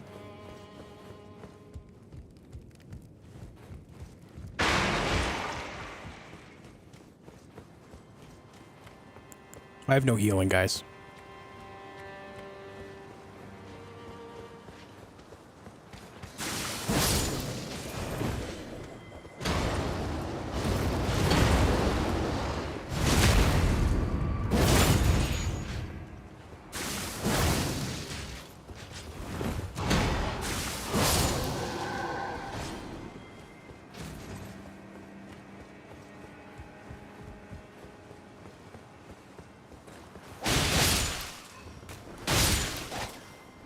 Okay, what's up, Prof? We showing off again today? No, I'm dying a whole bunch trying to parry things that I shouldn't be trying to parry. Die Clones, what's up? Happy holidays. They give the $2 super chat. Investigation, journalism, playthrough, when? Hashtag lurk. Die Clones, thank you for the 2, bud. I hope you're doing well. I see. You can see. Well, I'm Tarnished, but still, I'm privy to. Would you care to learn? As a Why does Godrick say I'm the Lord of all that is golden? Because he has a lot of gold. He thinks he's better than he is. He's one of the few demigods with a claim to anything. And so he just thinks he's bigger than he is, and he lets it go to his head.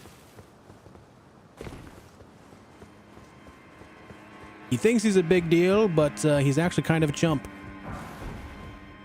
A grafted chump at that. Take it easy, Connor.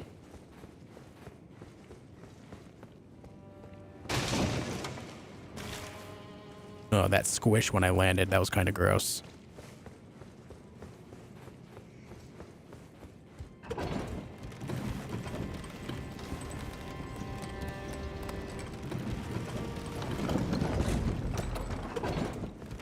I am the Lord of all that is golden. I command thee deal. But something I will say is if you want a really good great axe, Godrick's great axe is one of the best in the entire game. It has incredibly good damage scaling.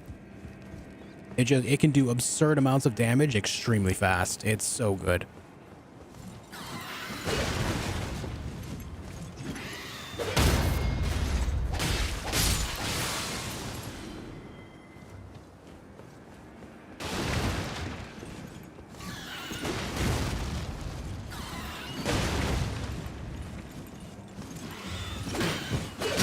All right, that was awkward.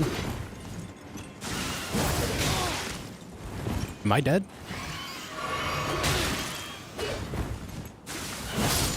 No, we good.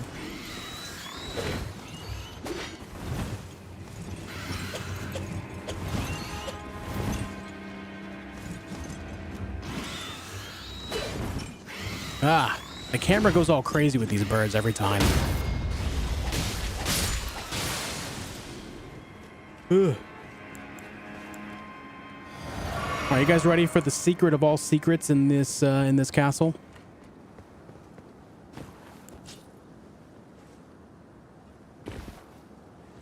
There's a couple secret areas. This is one of them.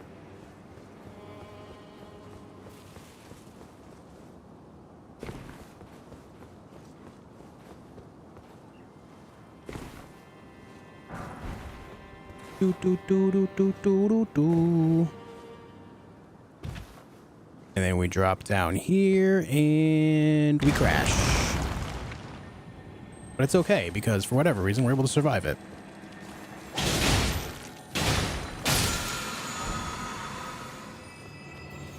All right, let's see if we can embarrass this Crucible Knight.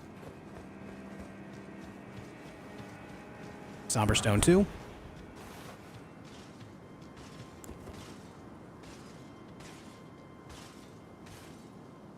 My man walks out and looks at us like, bro, where have you been all my life? I've been wanting to stab something for days.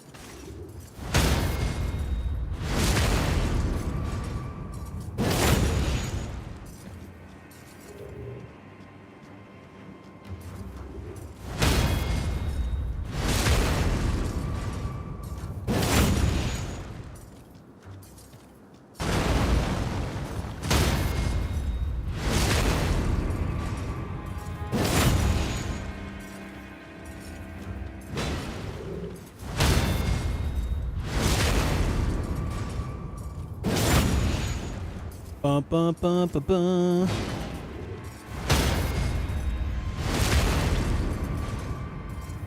You see, he's trying really hard to stab me, but he's just not able to pull it off. Hup.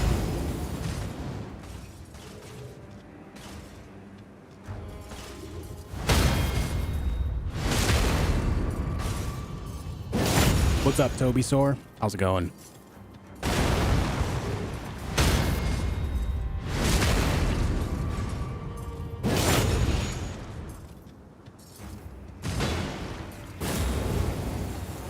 Whoop.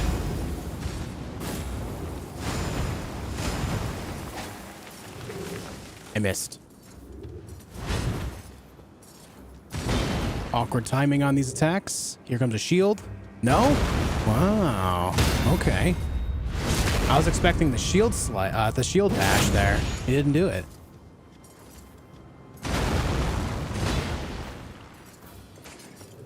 Shield?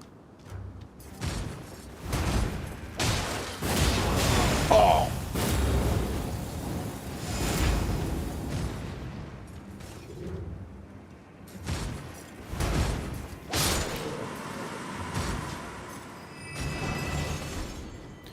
All right, aspect of the Crucible, horns. Let me tell you something about that specific incantation right there. Do not sleep on it. For me, it's the only good aspect of the Crucible incantation, but the way it works is when you hold down the spell, when you actually let it charge, it'll make it so it drives your enemy way up into the air, does a good chunk of damage, and does massive poise breaking. So what you can do with that, what I did on my incantations only playthrough is I would hit someone with the horns, walk up with Catch Flame, and spam it on them while they were standing up, and then oftentimes Catch Flame would finish off breaking their poise, and then I was able to get a critical hit on them with whatever weapon I had in my hand at the time. That spell, a lot of people sleep on. It's incredibly good.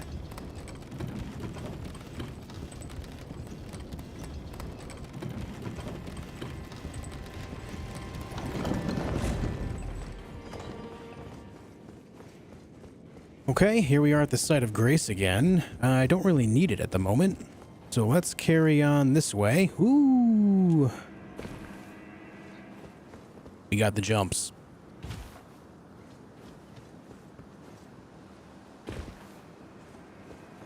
All right, is this, yes, this is where I want to be.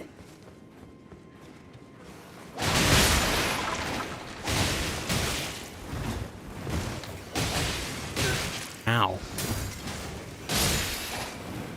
Hey, a rune arc. I swear, man, they upped the rune arc drop rate from those rats. They had to have. I get them all the time now.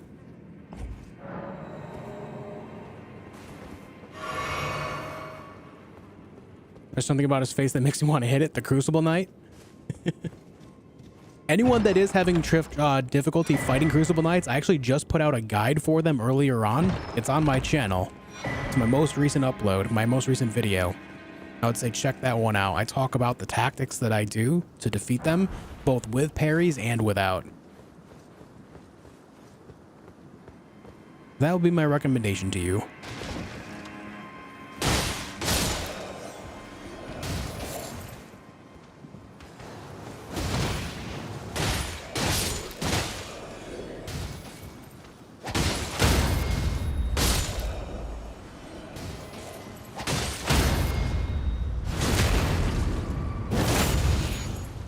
These curved swords do a surprising amount of poise break too.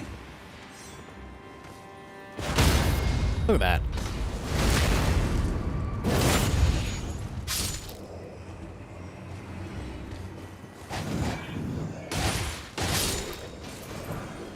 Ah, we took that guy's pants. Thank you for the pants, friend. Thank you for the pants. Yo, guys, thank you for 420 likes. I appreciate it.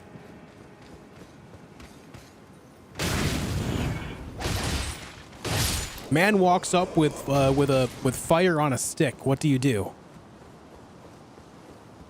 Panic like I do and fail to dodge it? Perfect. Good.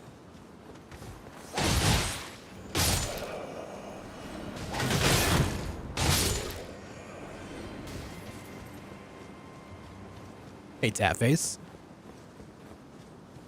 Hey, thanks, Miko. I'm glad it helped. Yeah, Crucible Knights can be really tough because they don't leave a whole lot of opportunity to counterattack them a lot of the time, but they do have a small window in between their attacks that allows you to really hit them without much without them able to really block it, because they're, you know, still recovering from their attack. So as long as you time it well, it does help. But it's just finding that window. And I really tried to highlight that window in that video.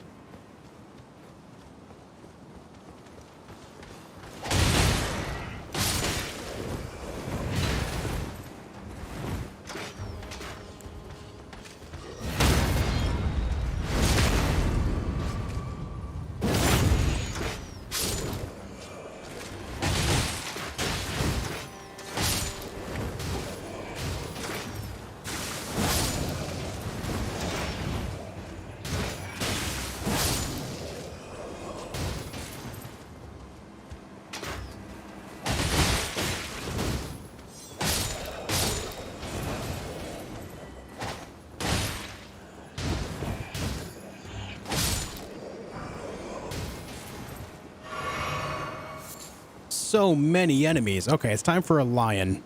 A lion with a blade on its arm for some reason.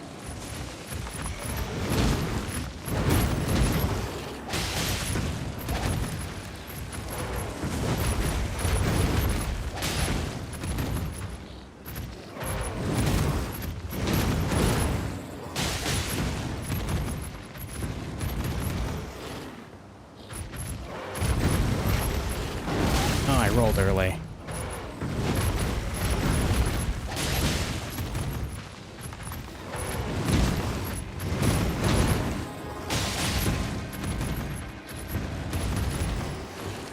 You're knocking down trees, man.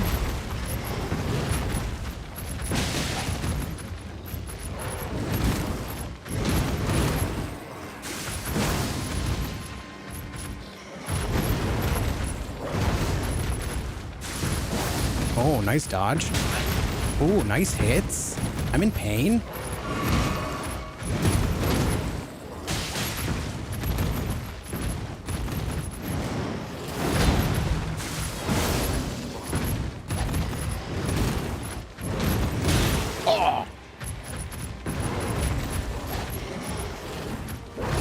Oh, I dodged early again, man.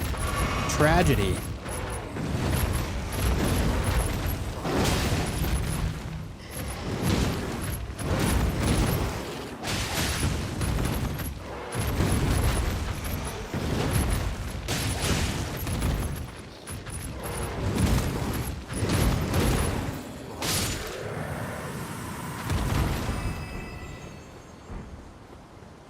Mohg's Rune is pointless. What does Mohg's Great Rune do? I can't remember.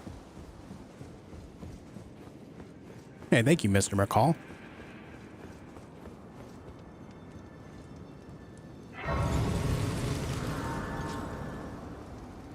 Okay, we did that. We need to go back this way.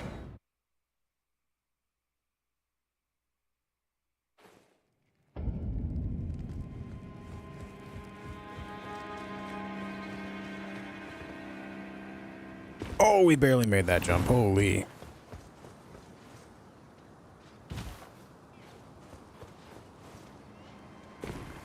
Does anyone recall what Mohg's Great Rune does? Something with HP regen? If someone can name exactly what it does, I can probably find a use case for it, but if it's HP regen related, it might be pretty minimal. What's up, Killer Sniper? How you doing?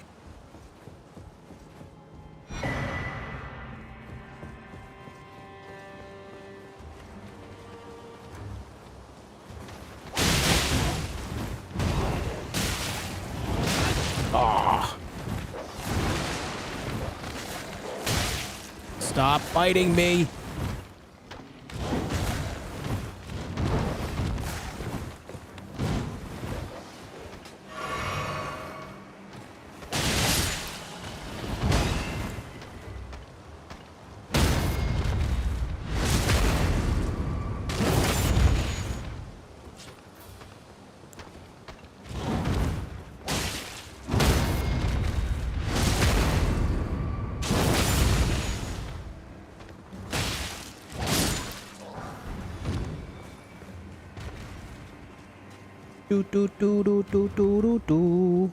All right, I'm gonna hit this, and I'm gonna do something really quick, so I don't have to worry about it later. Since that Omen is dead, let me go lure the giant over here, so that way the giant can break that statue and give me the smithing stone.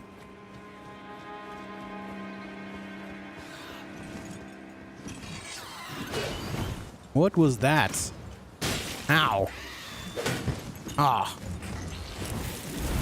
Oh, Jesus! Can you stop, bots?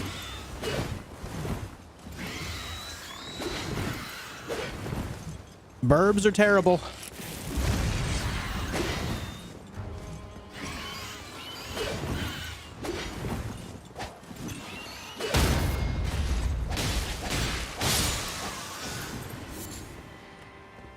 Ugh. I hate that guy.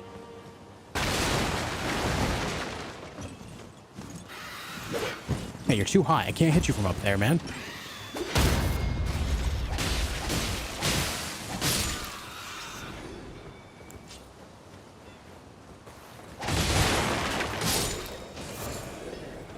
How is Omen Curved Sword? I've never used it, so I can't really say. I'm sorry, man. Be proud.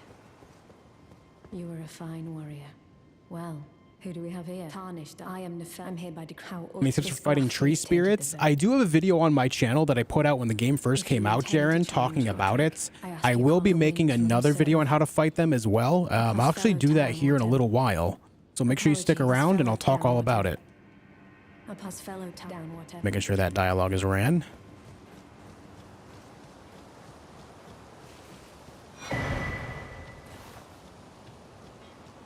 Phantom Great Rune gain sacrifices the player character's health to increase the power of nearby enemies. Wait, is that what it does? Ugh. So I guess that's just something you do if you're really into masochism, specifically in PvP.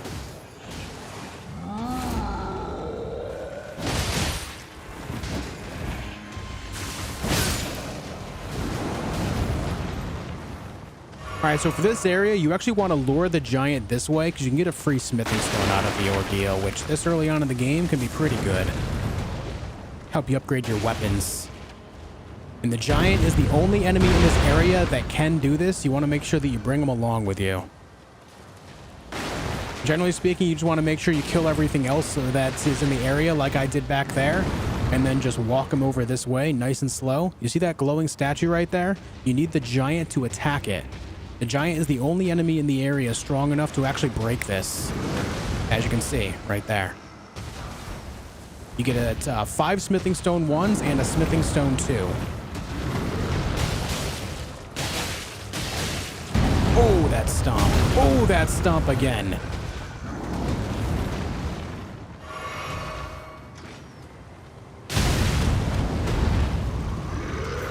Get up, man. What are you doing?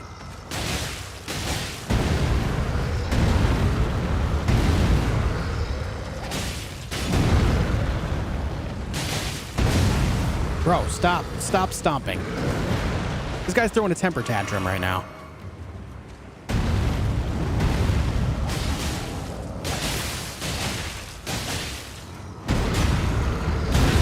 Oh my God. Sir.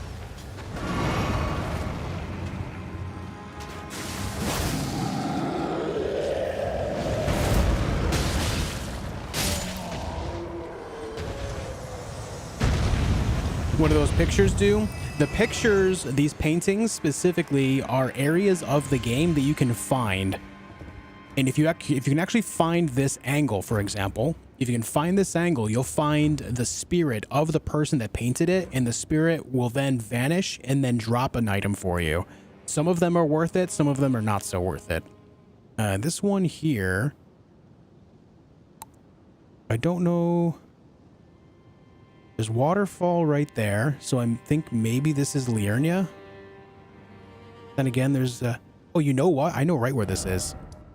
It's on the eastern side of Liurnia. I think that's an angle looking at the city of Lanedale up there. No, actually, that can't be Lanedale because there is no... Well, I can't tell if the top right has the Erdtree in it or not. It looks too small to be the Erdtree.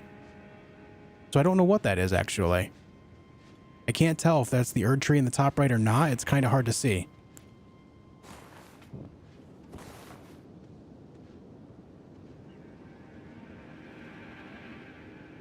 I don't know. But the waterfall makes me think Liurnia. Hey, Poan.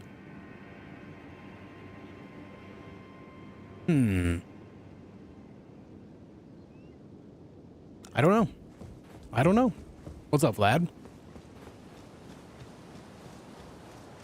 Next build should be a Deathblighted build. I would love to do that, but unfortunately Deathblight doesn't affect enemies in this game. Very unfortunately, Deathblight does not affect PvE stuff. It's in Weeping Peninsula, is it? So Deathblight is only really useful in PvP, which to me makes it useless, really unfortunately.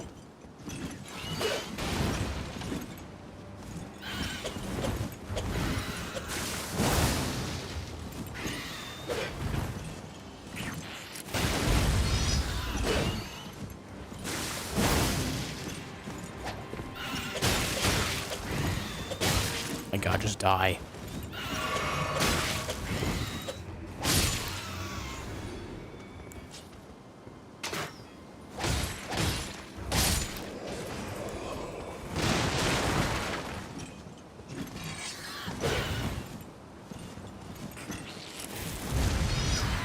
None of that. This guy's got extra runes for me, though, so that's cool.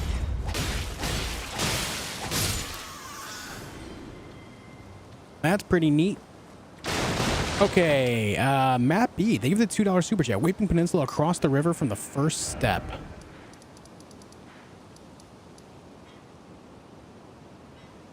Okay, so you see the Church of Pilgrimage. So you look at it from over here, you're saying? Interesting.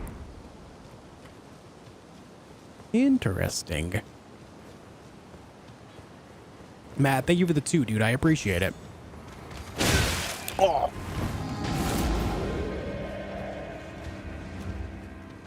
Just came across your channel. How's it going? It's going well, Newton. How are you? Still get wrecked by those birds? Most people do, man. Me included. I cannot escape them. They do lots of damage, and I hate it. They're hard to hit. That's the worst part. They're just hard to hit. Vertical attacks are the way, or just parrying their feet.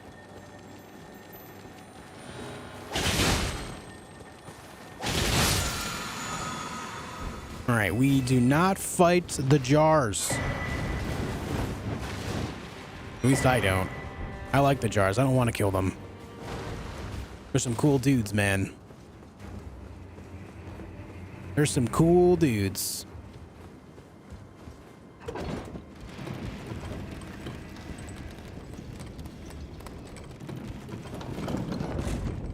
What's up, Evan? How's it going? All right, we brought this down, so we have a bit of a shortcut, I guess. You love killing the jars? You just like watching the explosion of ceramic and blood, don't you? Evil. Or terracotta, I guess.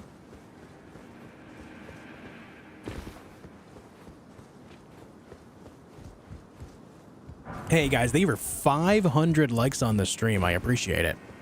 Now, Suzanne said she wanted to see 550 by the second hour of stream.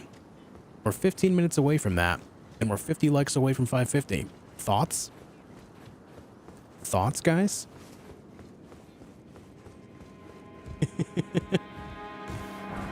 What's up, Lewis? How you doing, dude?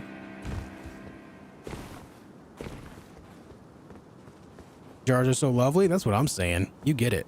You get me.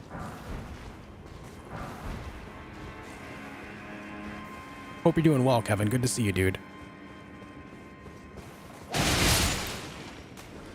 That guy had some extra runes for me as well. Oh, I hate hitting the wall. Such a pain in the ass.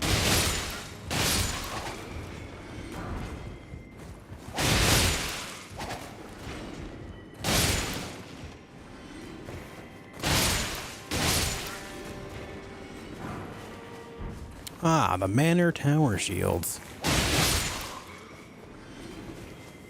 All right, so this thing here says, surely what you seek is somewhere close by. If you just want to look close by, you can go that way.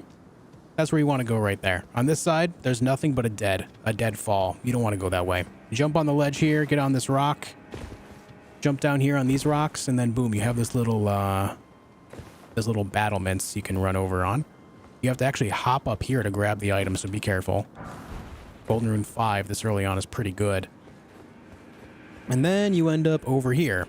Now, the area I'm going to, it's actually leading us to a tree spirit. I won't be recording a video for this tree spirit specifically, but I do have one pretty close by that I will record for.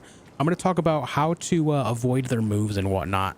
I actually don't find the tree spirits too bad to fight personally, so I'm going to share my tactics with you guys for those two. All right, there are some bats in the area. Unfortunately, I fell. There is an item up there, but I can't remember what it is. It might just be like smithing stones or something. I can't remember. Just be careful about these bats, and then you can use these little cross things to continue down. And down here as well is where you get your first death spell. It's called Rancor Call. It does pretty terrible damage, but it's pretty good to scare your enemies. And, you know, they can choose to either take the damage or they have to run away from it. It doesn't do great damage, but it can add up.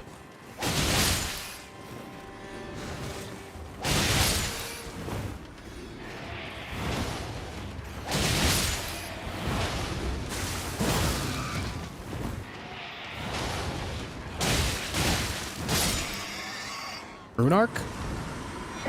Runark. Retro, they give the $2 super chat as well. Don't look now, but a Jill video is 300 away from 1K. Oh baby. Oh baby. Thank you for the 2, man. I appreciate it. All right, there's a Rancor Call from there. And then right down here is the tree spirit. Now this tree spirit, I don't know what you would call it, but I call it a lesser tree spirit personally, just because it doesn't have the full moveset of regular tree spirits. I think the game expects you to find this one first, but it doesn't have all of the moves. It's missing specifically its very fast and mobile jumping attack. Dodge the tail, get in, hit twice, back off. Here comes the hands. I missed that one. Here comes the hands again. We roll, get underneath it, attack 3 times. There it goes, having the zoomies, and that was weird. That was strange.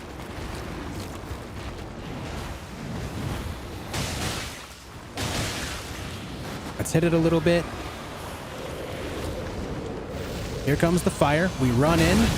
That hits me. I didn't think that would hit me. My mistake. Here comes the tail again. Easy dodge. Attack. You have enough time to land 3 attacks. That's the attack you want to avoid. He has a giant explosion. You just need to turn off the camera and run away. Avoid the zoomies.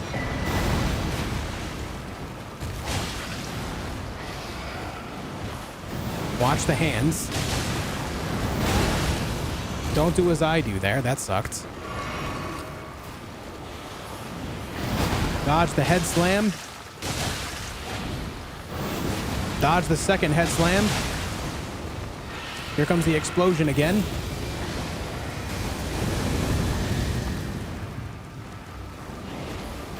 Roll that. Roll that. Oh! He smacked me.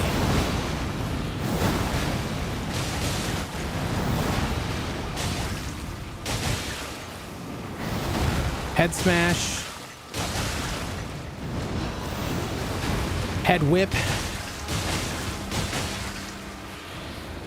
Or what are you doing? Zoomies. He's got the zoomies, guys. And then we kill him. Okay. Golden seed. Very nice. And that's the thing about all the tree spirits in the game. Every single one of them drops a golden seed, which automatically makes it worth fighting them. I know it can be tough, but they are worth taking out. Everyone say hi to our bud here. Poor guy. Roger. No. And then you have like the world's longest ladder right there. It goes all the way back up to the castle. And here we have Godwyn in his truly godlike form. Yeah, beautiful. Anyways, it's time to go back up and fight Mr. Godrick.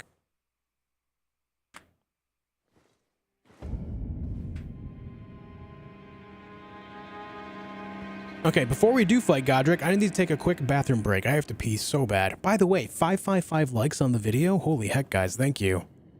Thank you. I'll be right back in just a minute. When we come back, we're going to talk about how to defeat Godrick, okay? I'll be right back, dudes.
All right, gamers, we're back. You guys ready to fight Godrick?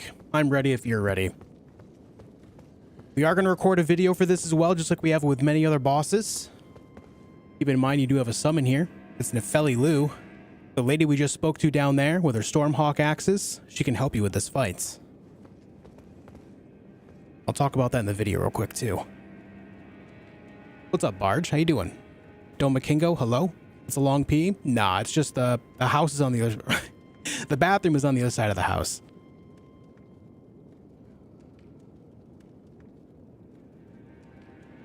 Okay. Okay, let's do this thing, guys. Hey folks, thank you for tuning in for another Elden Ring boss guide. This time we're talking about Godrick the Grafted, or the Golden, whatever the hell his name is. The man with a million limbs, that's what I like to call him. He has a big axe that causes earthquakes and stuff like that. He's actually a pretty cool fight. One of the better ones in the game, if you ask me. Now, for this fight, you do have the capability of summoning Nefeli Lu. If you speak to her in a room just to the south of this path here, you'll find her standing over the body of a banished knight. If you speak to her there and exhaust her dialogue, she'll be able to spawn here and help you out with the fight if you so choose. Now, I'm going to let the cutscene play so everyone can watch it. It is pretty cool. And then we're going to discuss the tactics and how I defeat Mr. Godrick. Let's do this.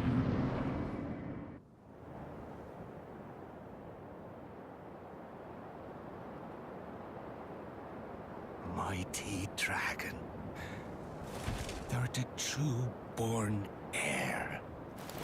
Lend me thy strength, O kindred. Deliver me unto greater heights. Well,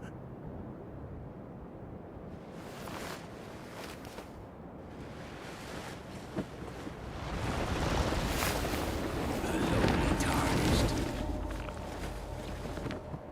playing as a lord. I command thee, kneel! I am the Lord of all that is golden. All right, let's do this thing. Now, the first thing we need to talk about with Godrick, he does have some pretty crazy combos as well as some good range. So this fight is another one that's all about patience and dodging at the right time. He'll drag his axe, causing a bunch of sparks, and then he tries to uppercut you with it. He'll jump attack like so. That one's very easy to dodge. But generally speaking, he has a couple of combos in the first phase where you can really capitalize on making a window of opportunity to land some good attacks. When you see the whirlwind go around him, make sure you maintain your distance. From there, when he does the whirlwind, he will pull off one of two attacks. One, he'll roll and then jump up in the air and do a slam. The other one, he'll actually send some wind at you. You'll have to make sure that you dodge to the side or, through it in general to make sure it doesn't hit you. This is the same attack I'm talking about right here. This one, he's rolling, he's jumping, we roll, we attack twice, and then we back off. Very safe, very effective. Let me turn down the music a little bit there. Sorry about that. He can lunge you like this. I meant to dodge that. I'm trying to get him to do the other whirlwind attack, so let's see if we can pull that out of him before we go phase 2. Okay, here's a whirlwind. And then he'll swoosh, and then swoosh. Keep in mind that the first one will go a little bit curved, and that's why I got hit by it. I forgot about the curved aspect, but that is both whirlwind attacks. Here's his main combo as well, where he swings like crazy at you. I think it's a total of 6 swings, 5 or 6 swings right there. You can actually capitalize on the moment from the last swing as well to dodge towards him and be able to land a couple of pretty big hits. And then, of course, he has his earthquake attack. During phase 1, he'll do it twice, and during phase 2, he does it 3 times. In phase 1, I like to wait for him to do the first earthquake and then time the jump to where I'm in the air over the second part of the earthquake, and then allow myself to get a big jump attack against him. Here's the roll, the smash, the free double attack. We back off, slams the ground, we attack again, we back off again because here comes this big combo. I'll show you what I mean by trying to get close to him. You can time this here so that we can land another couple attacks for free. That is a possibility as well. I like to do it just because it's a pretty easy window to understand because I've done this so many times. But if you are newer to the game, I would say take your time, be a little more patient. Try not to rush too many attacks and just learn what he can do and learn to dodge time, or time your dodges more effectively. We land those attacks. Now I'm going to show you what I mean by jumping his earthquake. I'm going to wait until he does the earthquake before going phase 2 so I can show you what I mean. What you want to do is when he does the first earthquake is back off and then jump when he's about to do the second one. I'll show you what I mean, hopefully here. Do it. Here it comes. There's the first one. And then we go in, we jump, we attack, and then there you go. Now, when he goes phase 2, he actually chops off his own arm. You'll be able to watch the animation here where he basically plugs his arm into a dragon and gets a dragon hand.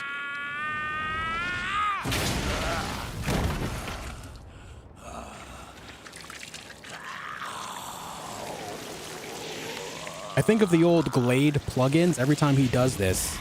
Plug it in, and then all of a sudden you have a dragon hand. It's pretty neat. I wish I could do that. Truest of dragons.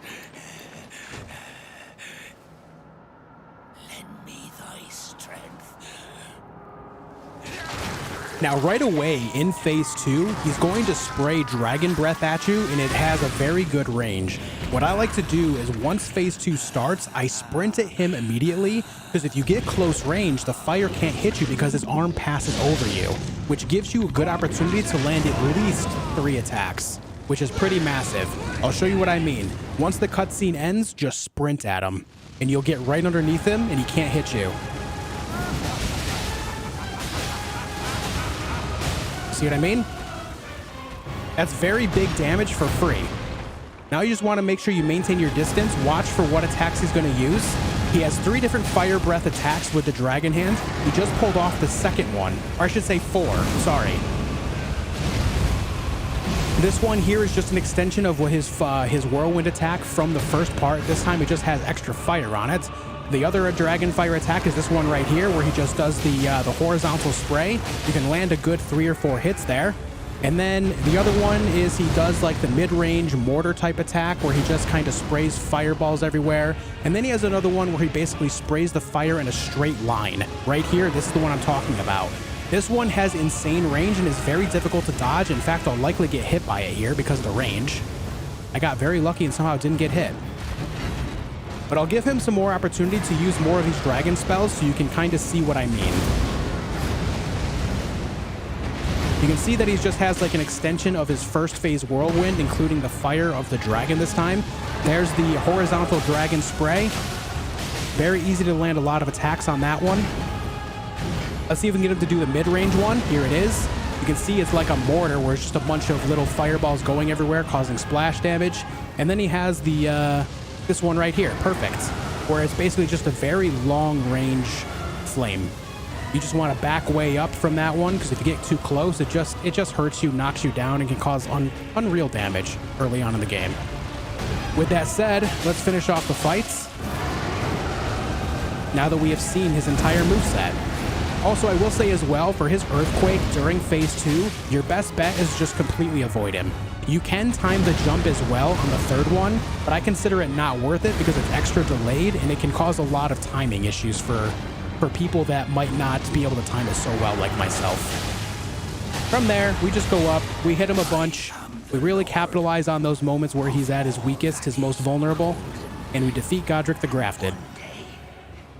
Now, when you do defeat him, you get access to your first great rune, so make sure that you can activate that alongside with some rune arcs. You can go to the tower over in the southeastern side of Stormveil Castle to activate it, and then use your rune arcs to make it so you get basically 40 levels of free stats from activating it. And with that said, guys, I'm out of here for now. Thank you so much for watching the video on Godrick the Grafted. I hope it helps you. Thank you for liking, commenting, and subscribing, and I'll see you soon for more. Okay, Godrick the Grafted video is done. Right on, guys. GG. What do you think of St. Trina's sword? A very fun weapon to use. Sleep isn't the most effective thing in the game for most of it, but it can have its extremely good uses too.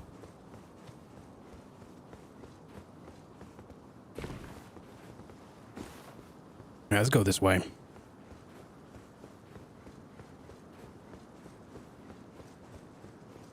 Not bad, not bad. It's a USB dragon head, yeah. Plug it in, plug it in. Best torch, Ghost Flame. And it's not even close. Just because Frostbite is ridiculously strong. In fact, if you want to do a torch-only run, you can use any fire torch alongside the Ghost Flame, freeze it, use the fire to reset it, freeze it again, reset it with fire, repeat it until they're dead. It's actually... It can make certain boss fights pretty trivial, including Melania. She just happens to be weak to both fire and frost as well, so it just goes really well. Feeling better today? Yeah, I'm feeling better than I was earlier. I got a weird headache last night, and then this morning I woke up feeling like... I kind of felt like I had a fever this morning, but I took my temperature and I didn't. It turned out okay, and now that I've been awake for a few hours, I'm okay. I'm not sure what happened. Now I can be most may the blessing. Volp, thanks, man. Thanks for subscribing. Oh, that reminds me, guys. Let me look. My original goal for this year was to hit 10,000 subscribers, but we've blown that out of the water. We're now at 28,650. Now, I'm not saying it's going to happen, but it's actually very possible to hit 30,000 before the year is over. My New Year resolution at the beginning of this year was to go from 3,000 subscribers to 10,000, and now we're almost at 30. We're less than 1,400 away from 30K subscribers on my channel. If you enjoy single-player games, if you enjoy boss guides, if you enjoy, walkthroughs and Let's Play style contents, make sure you subscribe to the channel. Let's see if we can hit that 30,000 before the end of the year. It would mean a lot, guys. Blowing our goals out of the water by 3 times over, that would be insane.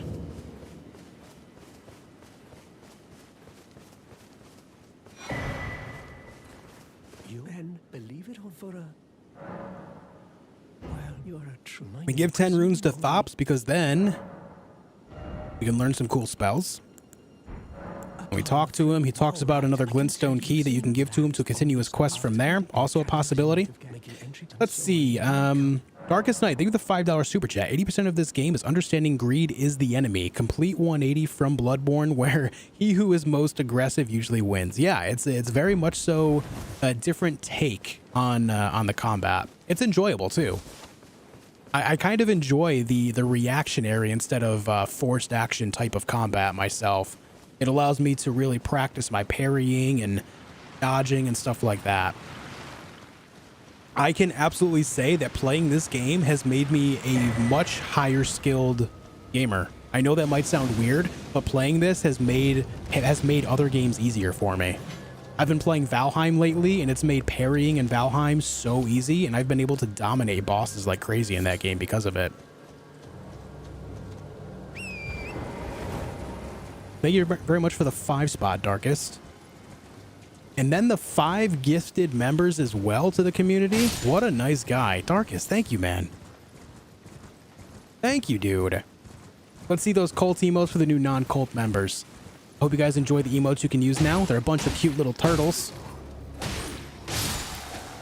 Thank you, Darkest Night, for the 5 gifted memberships to the community. Very nice, man.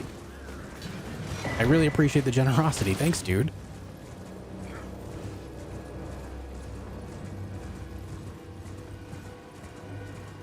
Hey, thank you very much, Long Range Lobber. Hope you're doing well. Thanks, Andreas. Can I get double same weapon in my first playthrough? Simba, some yes, some no. Sometimes you'll have to either do New Game Plus or you'll have to talk to someone and hopefully they'll drop their copy of it for you. That's a possibility that can happen as well. But it's a bit of a mix and match. Some yes, some no.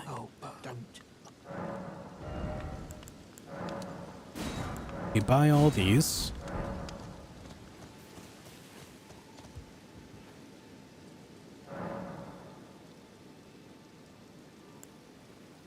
All right. Hey, thanks, Derek. Thanks, dude. Hey, much love, Eric. What's your favorite faction in the game? Favorite faction?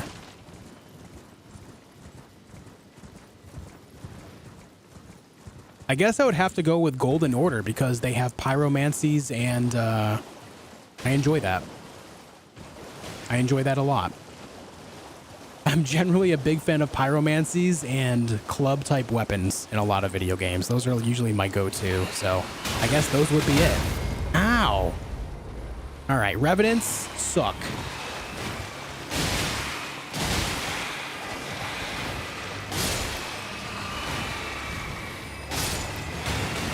Ouch.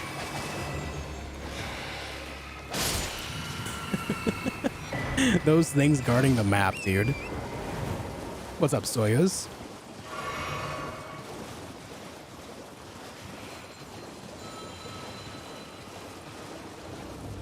But, you know, actually, hold on. Let me take that back. I enjoy the Black Flame faction the most. Yeah. I take that back. Black Flame. Yup. Black Flame for sure.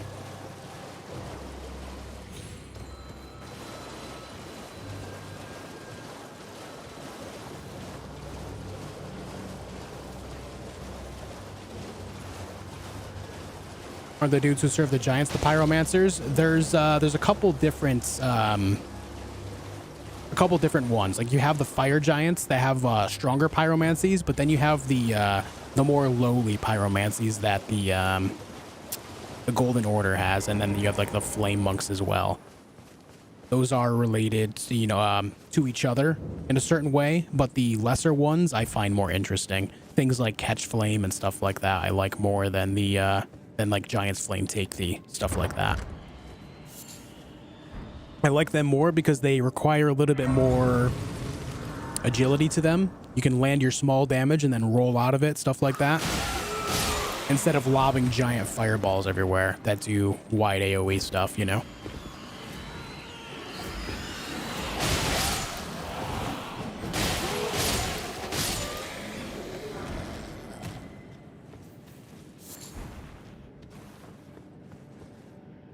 Friend of mine said catch flame is weak.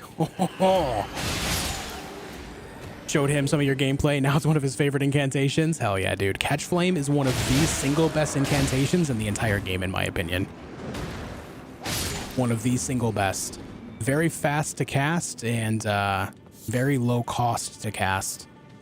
Not to mention it does pretty good poise damage too. For what it is, it's really strong.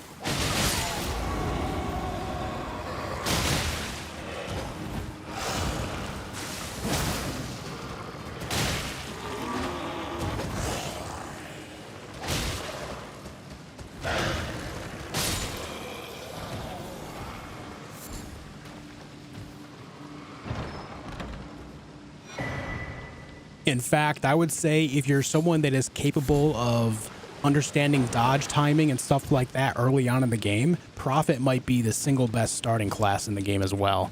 You can one-shot a lot of basic enemies with it, if not two-shot, and then it dominates the majority of the early game bosses. You just bring like a couple of the blue flasks with you and you will just dominate everything.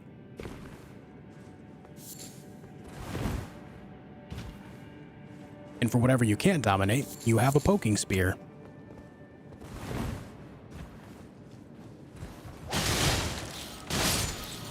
I will not be making a guide for this dungeon just because I already have a guide out on how to defeat Bloodhound Knights. In fact, the Bloodhound Knight over at the Everjail down in, what's it called? Limgrave, I think is a little bit stronger than this one. Just slightly. So I won't be needing a guide for this one specifically.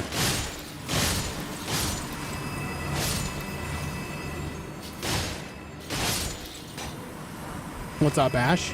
What's your advice for totally lazy cheapskates who ain't to just beat the game? I'm not sure what you mean by that, TB. Who want to just beat the game? I would say if you just want to beat the game, use summons and consider doing sorceries and use weapons like Moonveil or Dark Moon Greatsword that have, you know, a pretty low cost to your FP to do some pretty incredible damage. And then use things like Shard Spiral. You have to look up how to do Sellen's quest to get Shard Spiral, but Shard Spiral, believe it or not, is the single best sorcery for boss killing. A lot of people think Combat Azure is, but Shard Spiral generally does better against most of the endgame bosses. Most of them. Some exceptions, of course. Much smaller mana cost to damage ratio.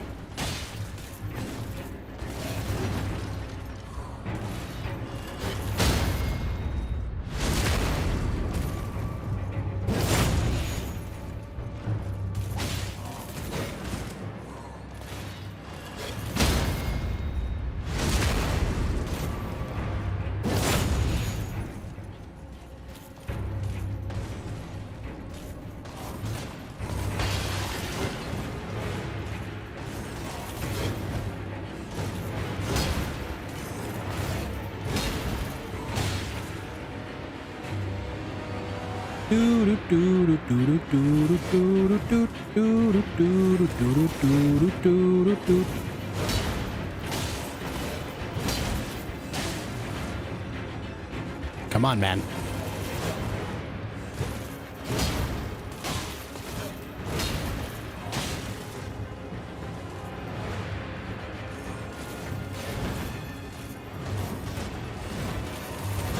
Oh.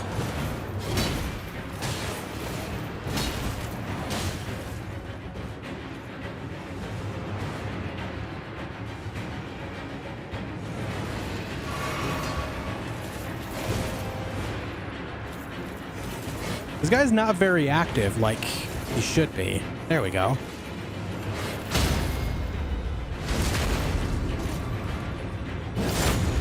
How to beat dragons with a parry build? You cannot parry dragons. So if you are focusing a lot of your damage on parrying, you'll have to find something that can do decent damage outside of parrying, which means you want some type of status effect on your weaponry like bleed or frost or poison, scarlet rot, any of that. That'll help you out. Outside of that, just ride around on your horse and focus on tickling their toes with your weapons. I put out a guide yesterday on how to defeat the first dragon in the game. It's called Flying Dragon Agil. You can basically emulate that very same tactic on virtually all the dragons in the game aside from the elder dragons.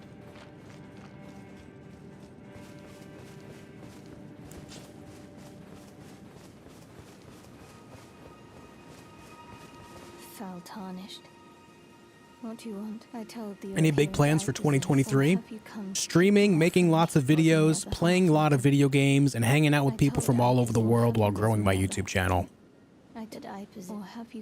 I have massive ambitions, man. I would love to be a household name when it comes to single player video games for YouTube viewers. That is my goal.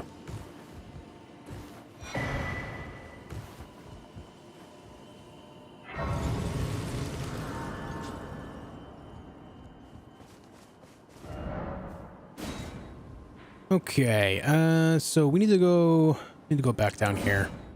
I did that cave first. I should have went over to the village first.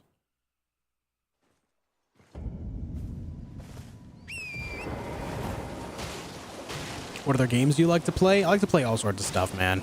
I love tactical turn-based stuff. I enjoy action-adventure games, RPGs, survival games, all sorts of stuff. The only multiplayer game that I really care to play at the moment is Escape from Tarkov. That's basically the only one at the moment, multiplayer-wise, that I touch. But outside of that, I play a lot of single-player stuff. I'm looking forward to a lot of games coming out this coming year, like Wild Hearts, Atomic Hearts. Hopefully Stalker 2 comes out this year. We got the Dead Space remake. We have the Resident Evil 4 remake. I'm stoked for that as well. What else? What else do we have? We have all sorts of things coming out. Star Wars Jedi Survivor, the follow-up to Fallen Order. That could be fun.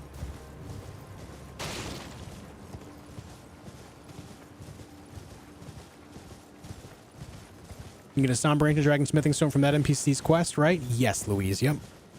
As long as you see it all the way through and you bring her up to the northwestern area of Consecrated Snowfield, yes. Alan Wake 2, yeah. Breath of the Wild 2, very much so. Where the hell am I? Oh, I forgot to talk to Raya. No, it's fine. We're all right. Hey, thanks, Mr. Nate. Forspoken? Yeah. Yeah, I'll be checking out Forspoken. The demo leaves me a little bit concerned, but I'll still be checking out the main game anyway. Like, the gameplay of the demo I enjoyed, but the world felt pretty dead. So, a little bit concerned there, but we'll see how it goes. Wolong? Oh, yes, I'm very excited for Wolong Fallen Dynasty. Very much so. Larval Tier.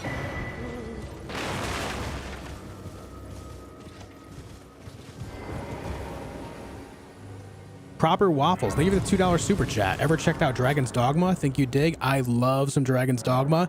Dude, when I heard, when that day happened, when they said they're making a Dragon's Dogma 2, when they said they're working on it, I yelled, man. I am very excited. Dragon's Dogma is excellent. I cannot wait. Yeah, Black Myth Wukong. Yep.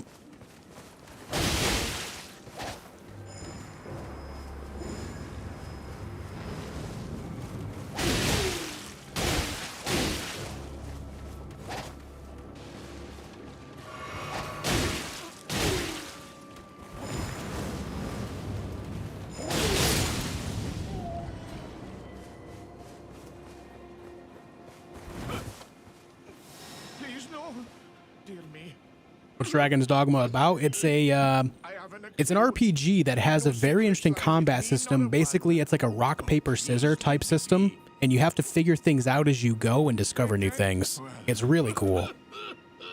You gonna play Fire Emblem? I will be making videos on that. Yes, Seth. I will be uploading videos. I won't be streaming it, but I will upload videos for it.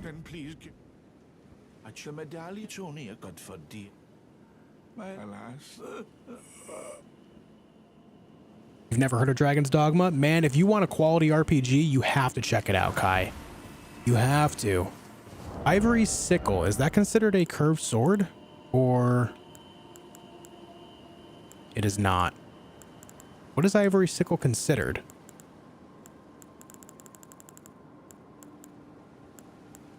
Oh, it's a dagger. Huh. All right.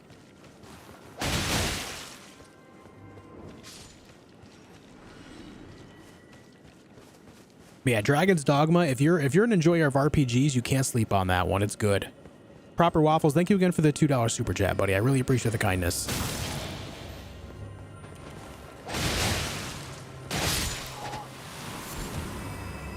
What do you guys think? Should I make a guide for Omen Killer? You guys think a guide for the Omen Killer right here would be a good idea? It is a boss, but I don't know if that's something that people want a guide on. What do you think? Armored Core 6? Yes, absolutely.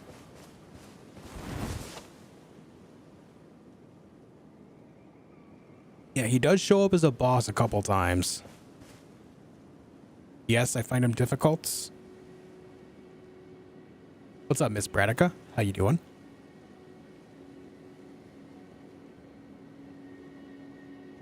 Why not? It'll be short. That's true. Plague Root, they're the 5 Canadian. Mama Plague says, tell him to make sure he stays hydrated. He's doing a lot of running. Just get Vidya Games. You inspired me to try Elden Ring. Thanks. Plague, say hi to Mom for me. I am saying hydrate. I got a big bottle of water right next to me. Thank you so much, Mom. Plague, thank you for the 5 Canadian. I appreciate the kindness. And I'm glad you're enjoying Elden Ring, dude. Hell yeah. Yeah, there's a good chance they'll check out Hogwarts Legacy. Yeah. All right, let's talk about this boss. Let's talk about this. I'm going to make a quick video on this, guys. I'm going to start recording in 3, 2, 1. Hey, guys. Welcome to the channel for another Elden Ring boss guide. This time we're talking about the Omen Killer. You do find lesser Omen Killers throughout the game in different areas. The first one that comes to mind is an Altus Plateau, as well as another one at the Volcano Manor. But this one here is considered a boss, and there is another one that's considered a boss later on in the game, too.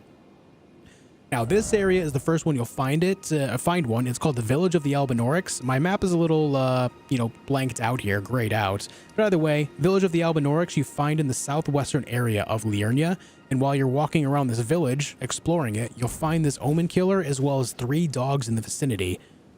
My first advice for this fight is to take out the dogs immediately. You find one just on the bottom right here, just off the side of this little drop off, and then another one over there by the building. The third one is behind that tree. Now, the third one behind the tree you can avoid because you can just make it so the Omen Killer fights you down there or even up here on this hill. However, if you do plan on fighting around the tree, make sure you take out the dog first because they will make the fight just unreasonable. So let's go ahead and get started. Let's take out these dogs. Do that. Take out this one. Now, the Omen Killer is going to walk towards me because I'm down here now. You see him walking towards me now. The first thing I'm going to talk about is how to parry him. Now, if you know of the Copra demons from Dark Souls 1, then you'll understand a lot of this moveset already.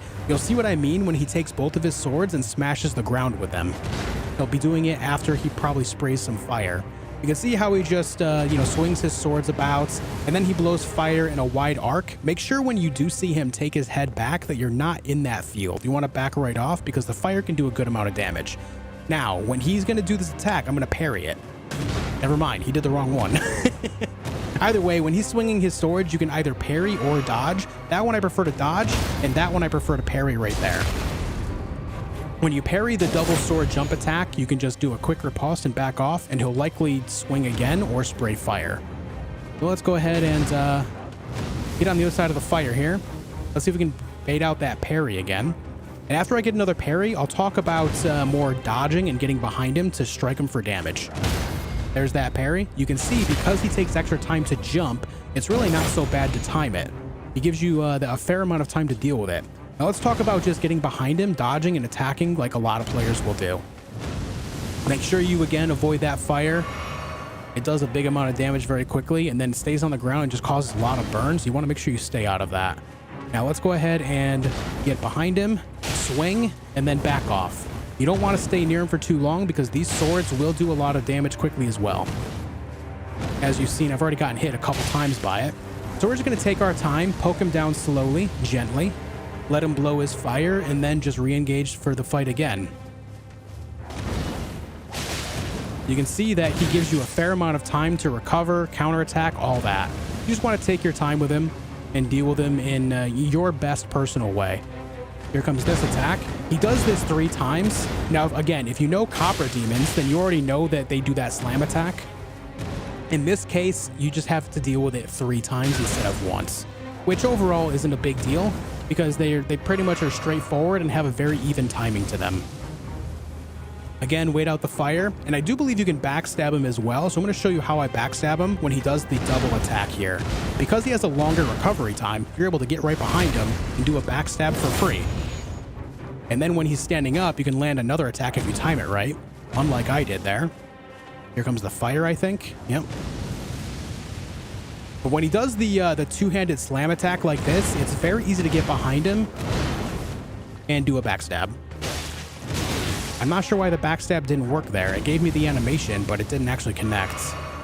Either way, you get the idea. When he does that slam attack, you can land a free backstab by running around him, so that would be my recommendation overall. Even this one, you can land a backstab if you time it right. Here's this again. And even if you don't want to do any critical attacks, you can just get behind him and swing your weapon normally as well. You don't have to backstab if you don't want to. It's just a great way to kind of put him on the ground and allow yourself a moment to recover if you feel that you need it. That's all. Anyways, let's go ahead and finish him off. This is our guide for the Omen Killer. Not overall too difficult, but it can be something that is a bit of a stopgap for you to explore the region down on this side of the Albinauric village. You get the Crucible Knot Talisman out of it, which is, I never used it, but, maybe it'll be good for your build. Anyways, I'm out of here for now, guys. Thank you for liking, commenting, and subscribing. I hope this video helps you defeat this guy, and I'll see you soon for more. All right, job's done, guys. Let's go get rid of this other dog.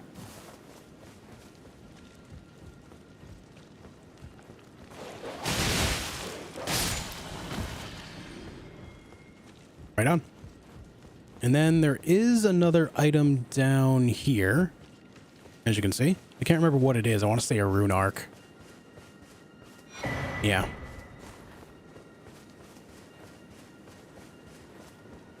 You can summon Nepheli to get to fight him as well if you go back to the round table hold to speak to her. You do have to go back there to speak to her and then come back here and you'll find her on the ramp on your way up to the village. And then she'll walk around the village and fight everything with you, including that Omen Killer. Your content's gold? Thank you, man. I'm glad you enjoy it. That's very nice of you to say. I do have a bunch of boss guides on my channel already, guys. I've been uploading them like crazy since yesterday after stream. I'm going to be doing the same thing again tonight and every night until the entire game is finished.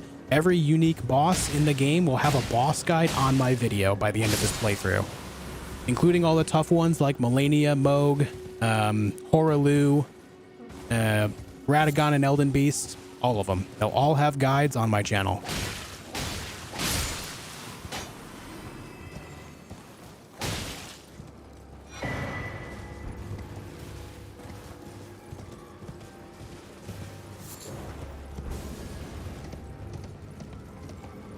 All right, what's up, Knight? How you doing? Where am I, AG? This is the Albinauric village in the southwestern area of Liurnia. Right over here. I don't have it cleared off on my map, but I'll ride north and go grab the map so you can see exactly where it is. I'll do that right now for you.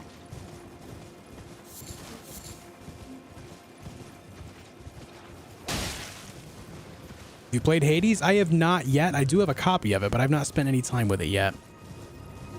I've been very addicted to playing Valheim, and I've been doing a lot of Elden Ring content. So I haven't had much time to play it as of yet, but I do have a copy of it, and I will play it soon. I'm looking forward to checking out the second one when it drops too. I enjoy roguelite and roguelike games, so I'm definitely, I know I'm going to like it.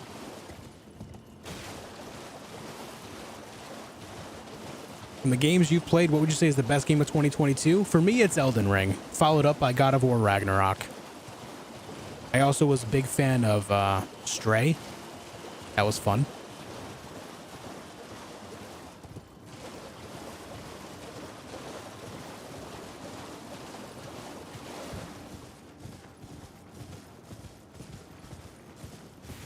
Nice, Icky Yokai. Thanks for joining us again, dude. Hope your day as well. All right, this is going to be a bit of a long ride to the north because unfortunately the map is very far north here. So it's going to be a minute.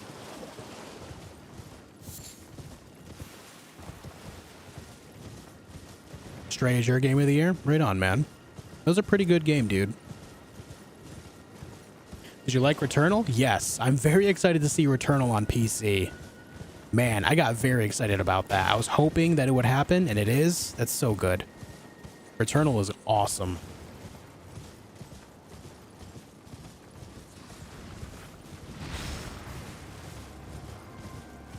They should make a dog version too. I agree.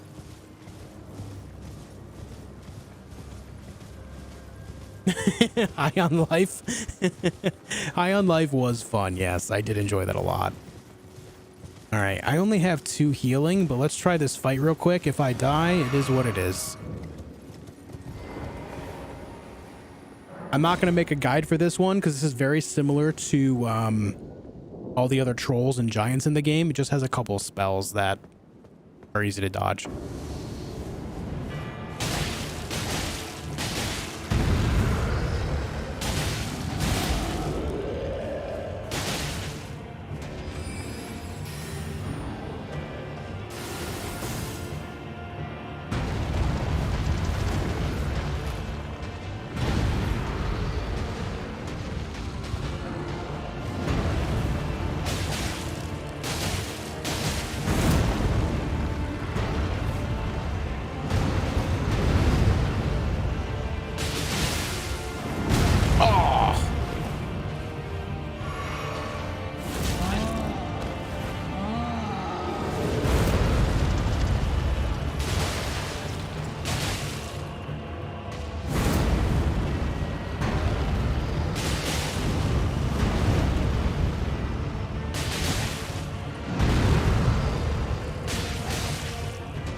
What build am I going for? I'm using curved swords.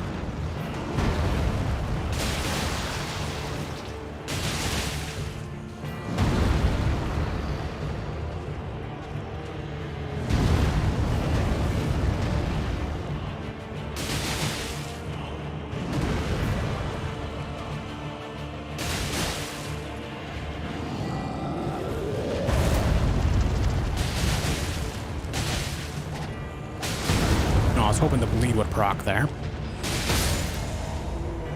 I killed him at the same time I broke his poise. You heard that poise break at the same time. Sorry if you've already answered this, but what we're using in your right hand? Triple Z, that is the Shamshur. You can find it in the High Road Cave in northern Limgrave. You find it in this cave right here. High Road Cave right there. To get there, you need to go to this bridge. There's a wellspring right here. You jump off and let the wellspring break your fall. You'll stay alive. It won't do any damage. And then you just ride your horse north to the cave. And it's actually in a very wide open area in the middle of water. It's pretty basic to get to it. It's just a little bit of platforming. It's called the Shamshur. The curved sword. Keep in mind that it does not have bleed built into it. It only has bleed on it right now because I'm using Bloody Slash Ash of War. Maybe, monkey. Maybe. Possibly. I wish we can get more than one Shamshur in a single playthrough. I would love to dual wield these. Any tips on beating Godrick? Verdicts. I'll be putting out a video later tonight on Godrick. I actually just recorded that video while we were live a little bit ago.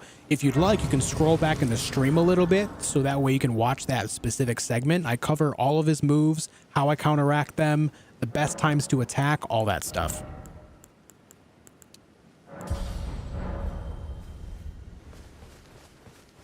Sham shmur shmur shmur shmur. What's up, Iron? How you doing, dude? Yo, Jeremy Gendron with the gifted member going out to Kyriakos. Thank you very much, dude. Let's see those cult emos with the new non-cult member. Jeremy, thank you for gifting a membership to the community. That's very nice of you, dude. I appreciate it, buddy. Thank you for the generosity.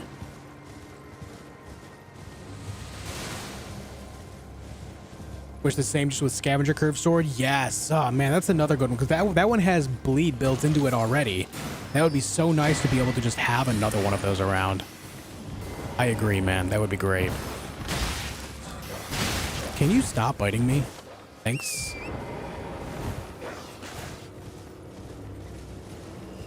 What's up, Abalala? How you doing?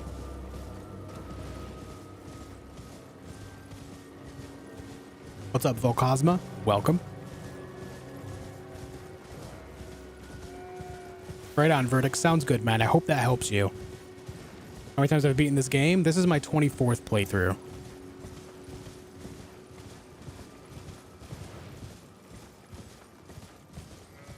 My first ever 4K display setup yesterday. First thing I played was this. Nice night. I'm still using a 1440p monitor. I would love to get a 4K monitor, but I just bought this one. What was it, like 2 years ago? So, or not even 2 years ago, like a year and a half. So I don't want to get another monitor so soon. Have you played Sifu? Yeah, I actually have a playlist of my playthrough on the channel. Sifu was another very good game that came out. Very top quality. Top 5 for 2022 for me, for sure.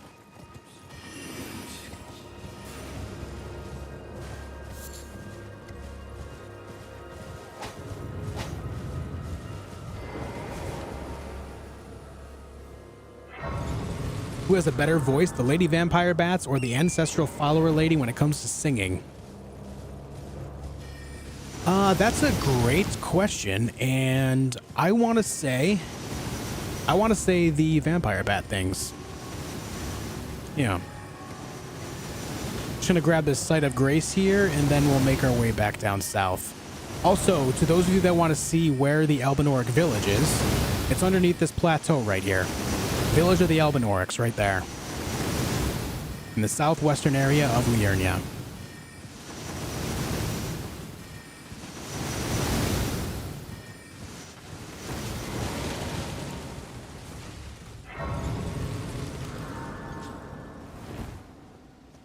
Was it going 1440, but the PS4 Pro won't push it?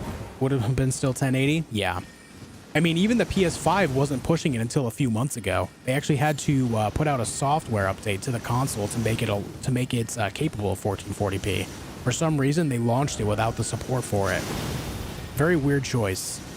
Not sure why they did that. Yo, Tim, what's up, man? Guys, let's see the milk turtle emotes in the chat. That's Tim. He's the man that made it. He made all of our emotes. Show him how much you appreciate that emote, guys. What's up, Bin Bin? Hey, Joel, how you doing? And also, everyone wave hello to EG. EG is the best giant. The best.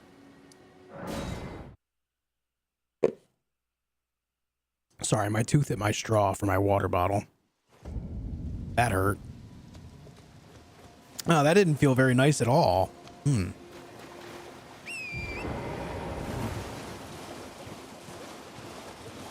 Ow. Damn it, my gums are bleeding. I just hit my gums so hard. Shit, man. Ow. I'm clumsy.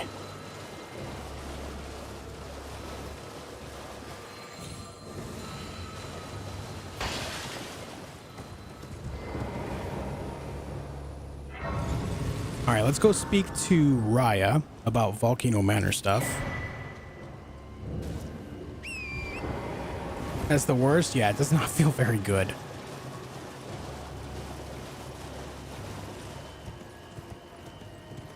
What's up, Majin Kai? How you doing today, man? Okay, Raya is going to be over here.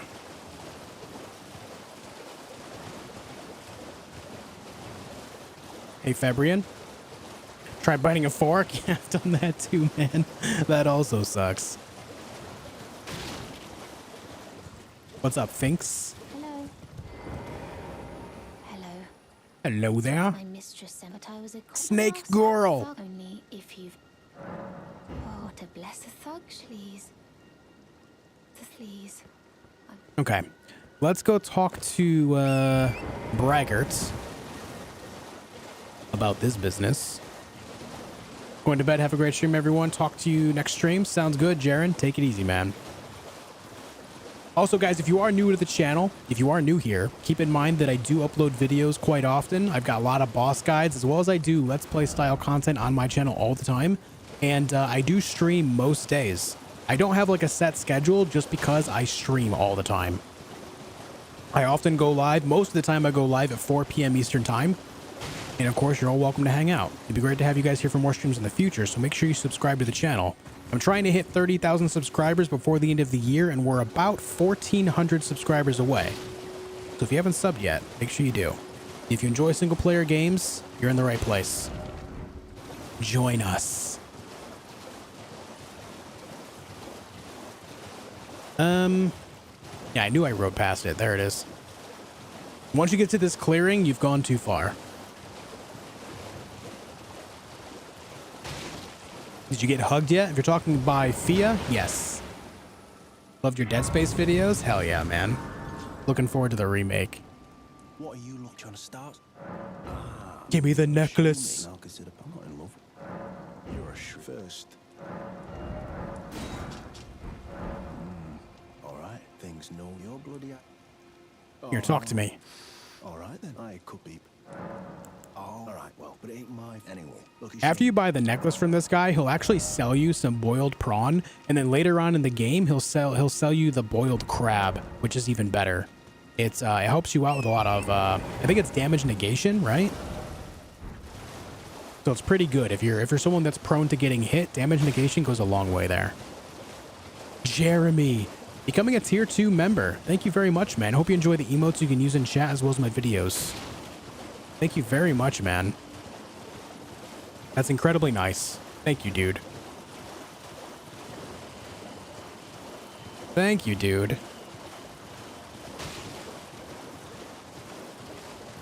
Juice schedule equals stream and post relentlessly until collapse, sleep proper a night or two, repeat. That's pretty much it, yeah. That's pretty much it. Thank you so much, Jeremy. Oh, yes. Thank you. Did I forget? Yeah, I'm doing all right, Costin. My Christmas was okay, man. It was all right. How was your holiday? Most time you are no volcano. Oh, this land, but the live instead had the... Stoked for Armored Core 6? Same here, Jacob. Very into it. Can't wait. cannot wait. All right, let's ride north and grab this other map piece. And then we're going to start clearing out dungeons in the area.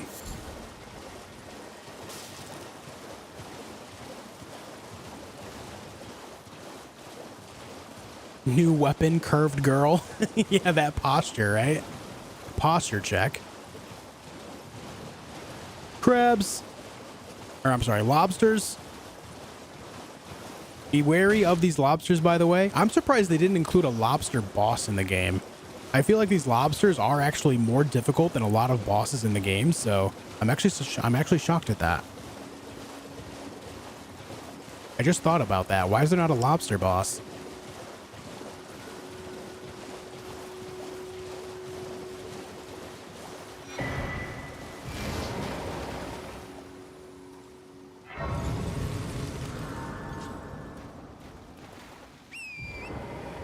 All right, let's see. All right, let's go here and ride west. There's an Erdtree avatar as well as a dungeon over there, so let's go grab those. And that tower, too. Super Shrimp DLC.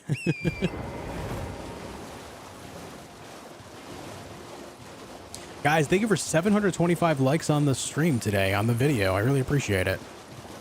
Thank you for leaving all those likes. It helps out in a big way.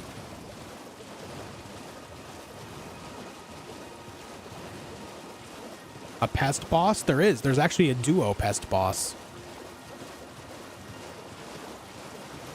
It's where you get the Kindred of Rot talisman.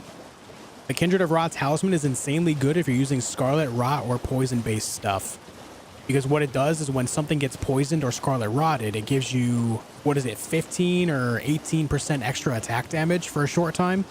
For like 20 or 30 seconds. It's actually really good. Really, really good.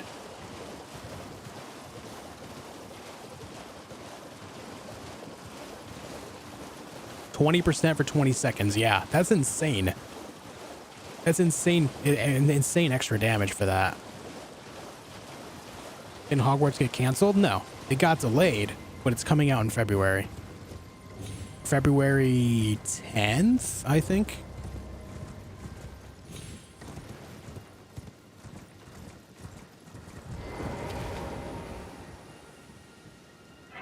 No lobster summon either. That's true.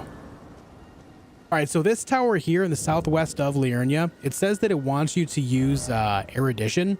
Erudition is a, what is it called? A gesture that you get in the game after you help out Thops with some stuff.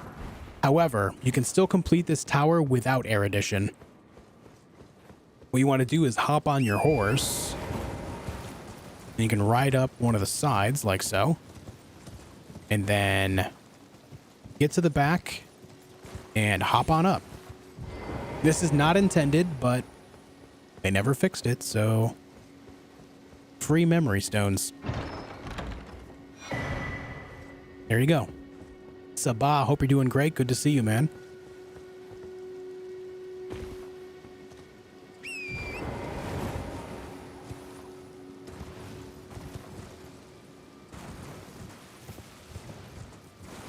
All right, now we have this guy up here, Erdtree avatar. Let's go speak to that guy real quick. I already put out a video, or I'm going to put out a video on this one, so I don't need to record for this. Let's just take care of this guy and then go fight it.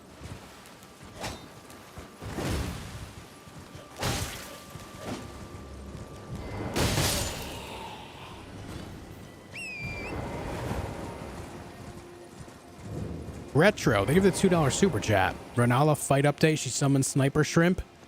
Don't give Miyazaki ideas, man. He will do it. He will do it, dude. Oh, failure.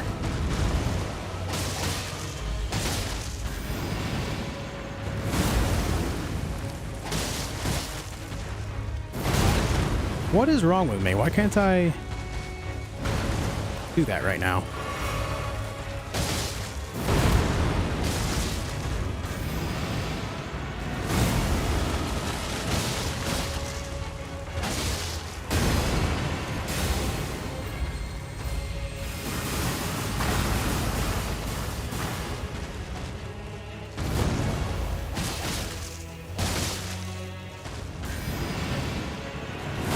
Thank you again, Retro, for the 2 spot. I appreciate it, man.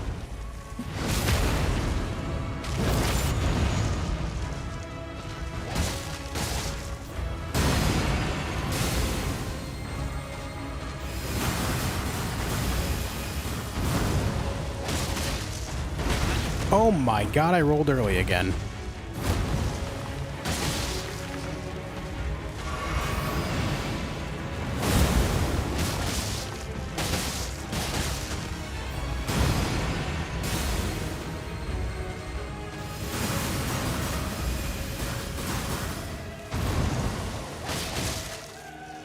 Swoosh, swoosh.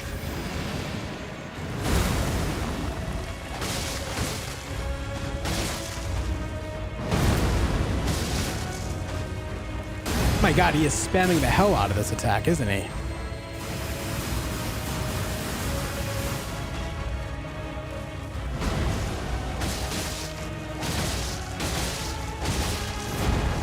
I can't believe that didn't hit me. What the hell just happened? I got so greedy there.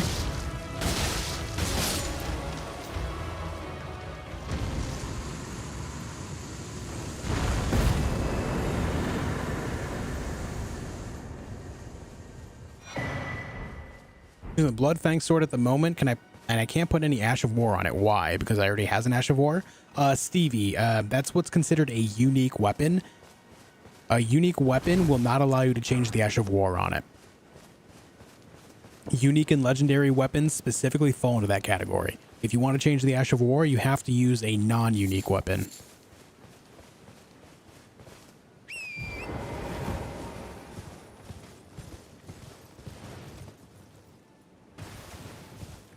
What does leaving a like on the video do? When you leave a like on the video, it basically tells YouTube that you think that it's worth interacting with, and so they recommend the video to more people.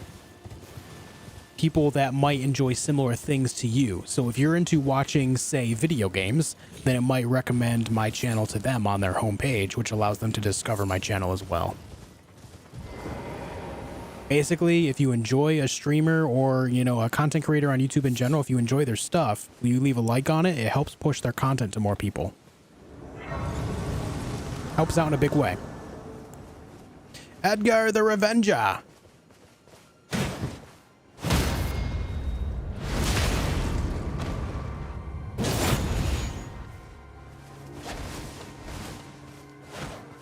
Oh, he's spinning. Oh, he's spinning.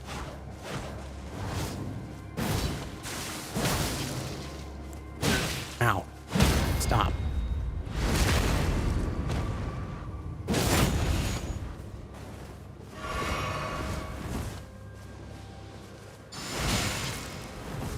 Oh.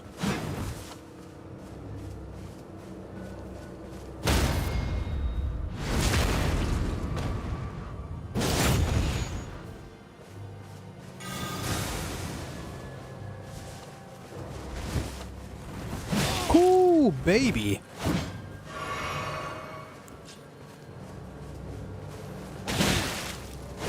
Yep. He breaks my poise, but I can't break his. I'm sad about it. Oh, he's spinning. Oh, baby. Backstab. And bye.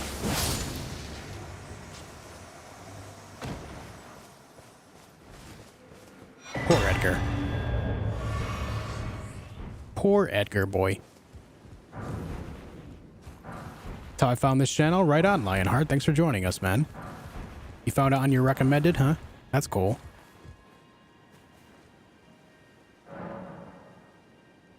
How to use both your blades to attack. If you're using, it's called power stancing. If you're using the same type of weapon in both hands, you can double attack them or use both of them to attack with L1 on your controller. This is R1 right here, just swings the right hand. This is R2, also still right hand, but L1 swings both.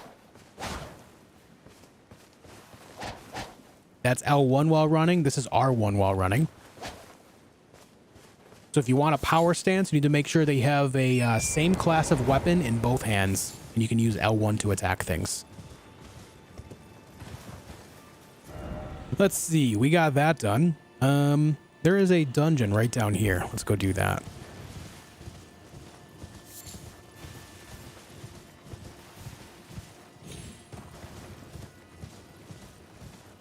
I think it's a bad idea to respec at level 85. Haven't played in a while. Don't remember much about the game or my character. So the way this game works, there really is no truly bad decision because you can respec, right? As long as you understand that there is a limited number of larval tiers you can get in a single playthrough, you can do it as many times as you want within a single playthrough until you run out of them, which I think is like 23 or something like that.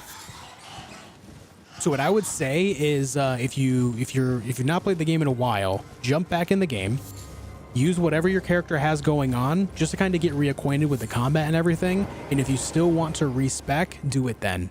You don't even need to fight tough enemies. You just need to go around and get, reacquainted with the combat overall. You don't really truly lose anything aside from runes when you die. So there's really ultimately no loss.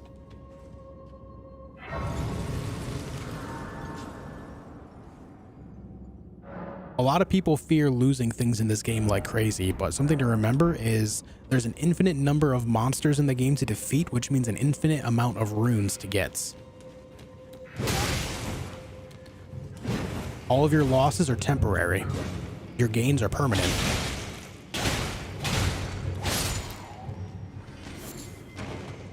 Hey Gara, how you doing? Oh, I was hoping that would miss.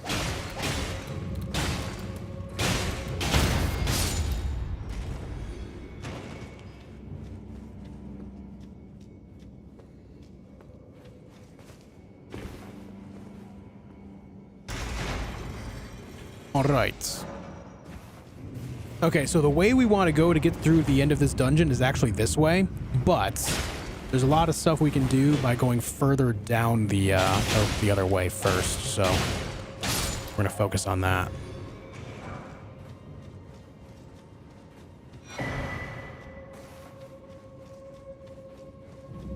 I am going to make a video on this, by the way. The boss in this dungeon is a little bit... It's unique. There's only a couple dungeons like this in the entire game. So I want to make sure that I have a video on my channel specifically because it has what's called a spirit calling snail, which I think there's only 2 instances in the entire game of them being bosses.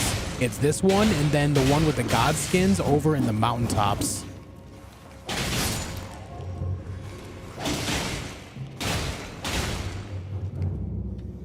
Okay, he just stood there. That was awkward.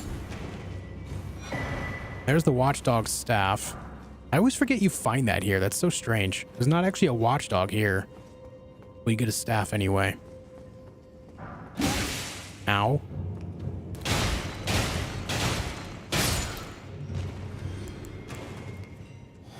What are rune arcs for? Rune arcs activate your great rune.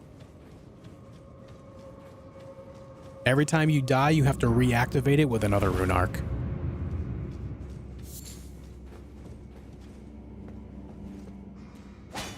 Oh. Okay, you saw how I staggered him, but he didn't actually get staggered. He just got right back up. That was weird.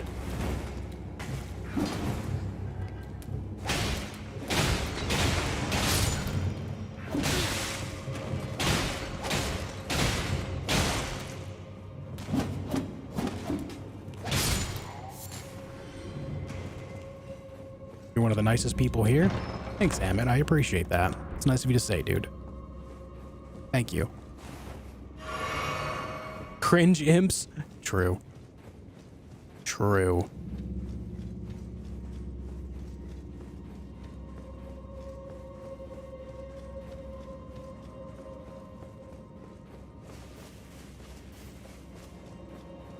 All right. Now we go this way. Down this little path. It looks like a dead end, but I promise it's not. Another time, looks like a dead end, but I promise it's not. And there's our boss door. There it is. There it is. Favorite main boss fights? I have a tier list for all the bosses in the game. I would recommend checking that out. I default to like Malekith and Melania, but if you want a more nuanced answer, I have that tier list video on my channel for all the bosses in this game. I played Sleeping Dogs a little bit, not entirely, but a very long time ago. All right, guys, we're going to do a quick video for this boss, okay? What's the name of this dungeon? Rhodes End Catacombs. Okay, let's start this. 3, 2, 1. Hey folks, welcome to the channel for another Elden Ring boss guide. This time we're talking about the Spirit Calling Snail and Crucible Knights in Rhodes End Catacombs. When you walk in this room, all you're going to see is a spirit version of a Crucible Knight wielding a spear. Now, there's a couple ways you can do this. You can outright defeat the Crucible Knight and then you'll see the Spirit Calling Snail, or you can avoid the Crucible Knights and just attack the snail itself. I'll point out how you know where it is because it is invisible. It's like cloaked, but you can find it if you look for the purple, like whitish purple lavender-ish glow in the room. It will teleport around after you do a little bit of damage, but you'll be able to point it out with the glow and you'll be able to see it on my screen, and I'll go right there, attack it, and just end this boss fight really quickly. Let's do this thing. What I like to do personally for Crucible Knights is just parry them, and this one is no different. You see the Spirit Calling Snail, you see that purple glow in the back right of the room? Let's parry this guy. And now we can just run over here and attack the Spirit Calling Snail for free. We hit it a few times. Now the Crucible Knight's coming for us. You see that glow right there above my head? That's where the Spirit Calling Snail is now. I'm pressing the wrong button to parry. I was hitting L1. So let's parry this guy to disable him for a moment again, if it'll let me. There it is. Now we go over here to the purple glow, the whitish purple glow, attack it a few times, and now we focus on the Crucible Knight again.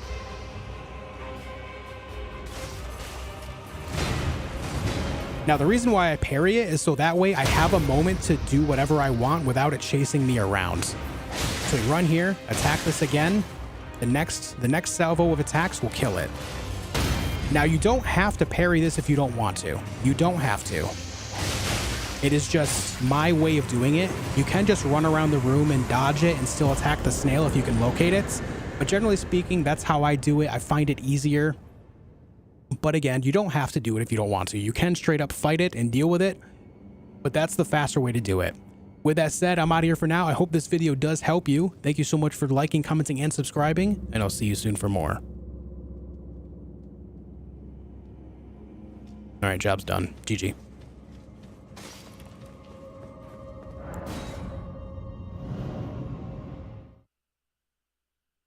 And cut, yeah. Dude, I was doing the God of War parry, though. I was hitting L1 instead of L2 there. I don't know why I was doing that all of a sudden. I'm sitting there like, why is the parry not working, guys? Why is the parry not working? Stupid. All right. There's another dungeon down here. Let's go deal with that.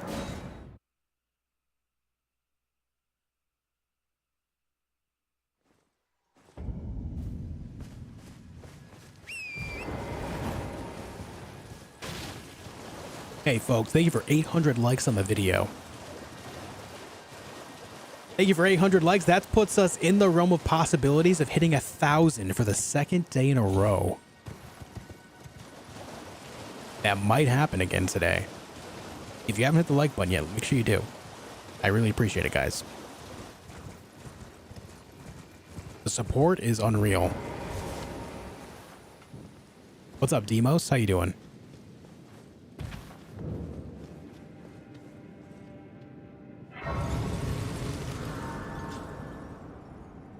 Okay, let's carry on down. This dungeon has a whole lot of poison stuff in it. Actually, there's a really cool armor set here. It's called the Sage set. I'll show you where to get it. The Sage set is one of my favorite in this game.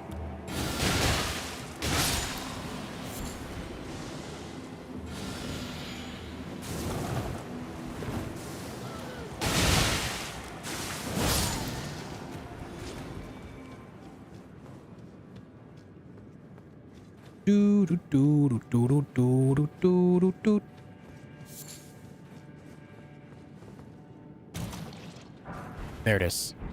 Now keep in mind, in this room, there are some bats, and they are very annoying. There's a lot of them in here, and they can do a lot of damage very quickly. So be forewarned. Specifically, this one right here.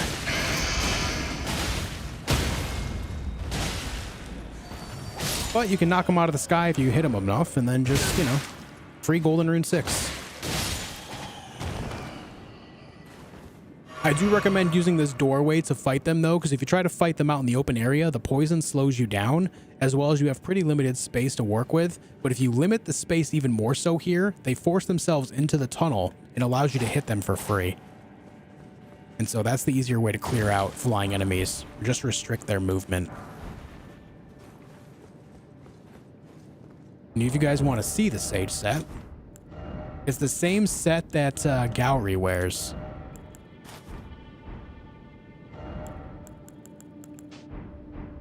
I enjoy it a lot. I enjoy this set. Very cool. Hey, thanks, Terry.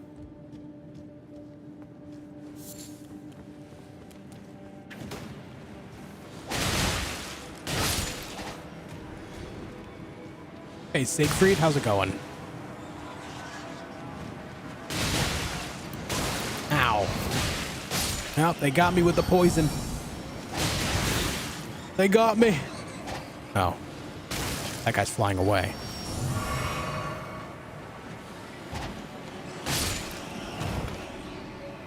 Come here.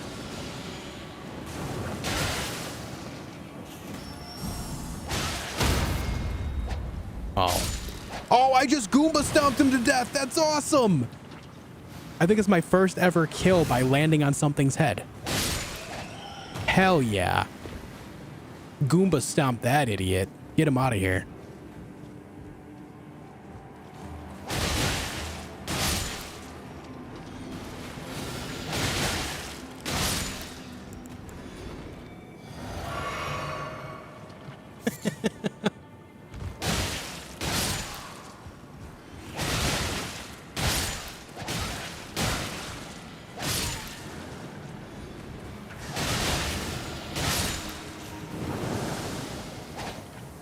Listen, man, I'm already poisoned. There's nothing you can do to me. There's nothing you can do to me that's going to change the effect going on here.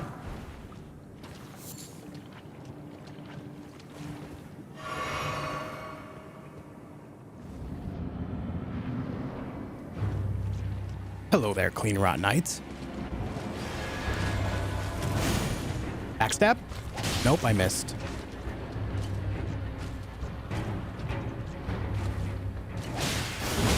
Ow. Come on, dude.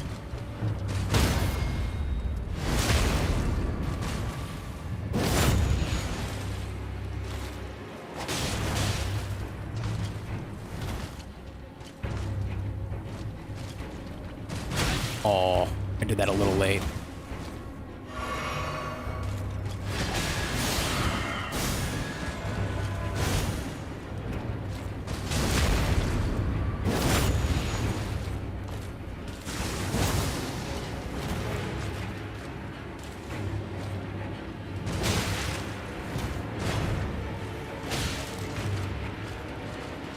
Hold on, let me drink the juice.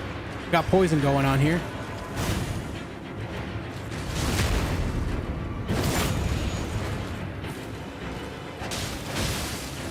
Oh, the bleed. It's not often we get bleed procs.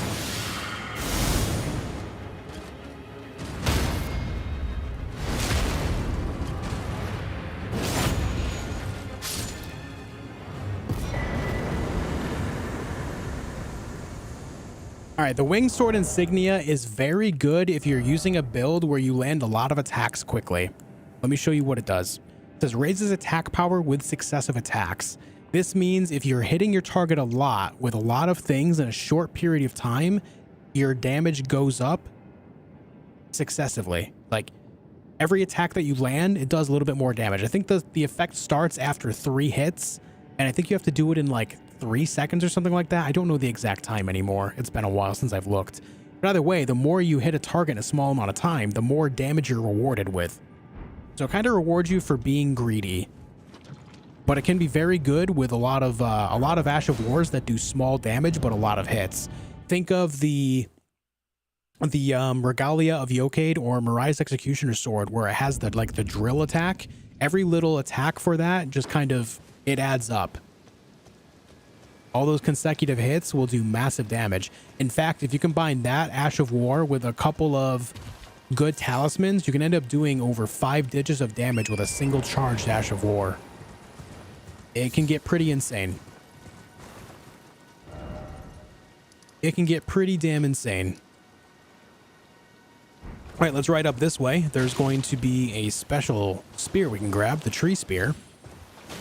Tree Spear is one of the coolest looking spears in the whole game for sure. Probably one of the coolest looking weapons, honestly. Retro, thank you for the $2 super chat again. Renala, hold on, did I miss this? Retro, did I miss this? Renala fight update, she summoned Sniper Shrimp. I feel like I remember thanking you for that, but if I didn't, I'm sorry. Thank you for that, dude. I appreciate it. Devanus, thank you for the £79. Should I always try to play in order of release? If you're talking about From Software games, you can play them in literally any order. The way the stories work are so ambiguous that I would say a good 90% of the player base probably doesn't play these games for the story. Which dungeon? JJ, that is the Stillwater Cave, southeast of Liurnia. I would say a good 90% of the player base doesn't play for the story. So, just to paint a little picture that these games are more about the gameplay experience than anything else. So if you want to follow the story, you can kind of do the games in order if you choose to, like Dark Souls 1 through 3.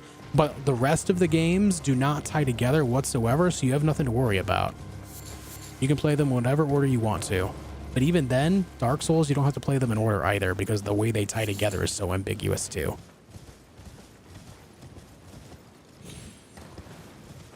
You play for the challenge? Yeah, that's why I'm here too.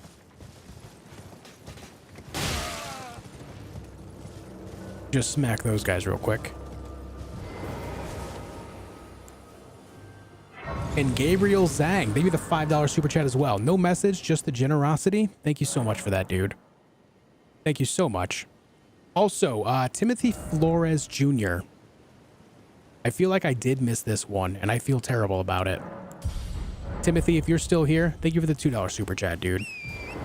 With the big old red thumbs up. I appreciate it, man. I don't know why, but Streamlabs is like loading things late. Let me see if I can refresh this.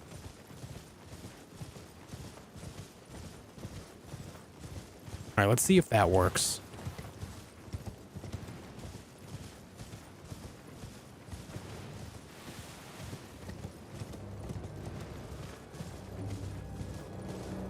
All right, there is a bit of a tower up there. Let's go do that. Can't believe I've never been to this island in Elden Ring. How do I even reach it? The coastal cave? Yes. Right down here, the coastal cave. You basically go through there, you defeat the demi-human chiefs in there, and you follow the path all the way through, and you'll end up there.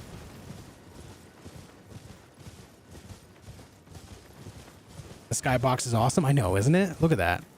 Look at that. You got the tree and the moon. So good. I've been to that cave even. You probably killed the bosses and then just used the teleporter back out.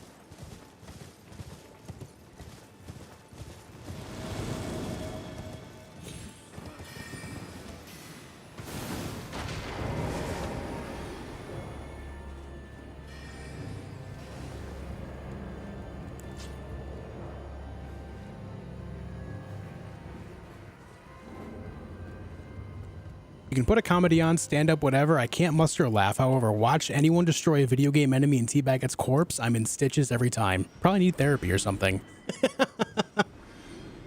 You know what? It's a pretty good assumption, man. But hey, you got to get your comedy somewhere. And if that's it, that works, man. Gave that guy the Sparta treatment.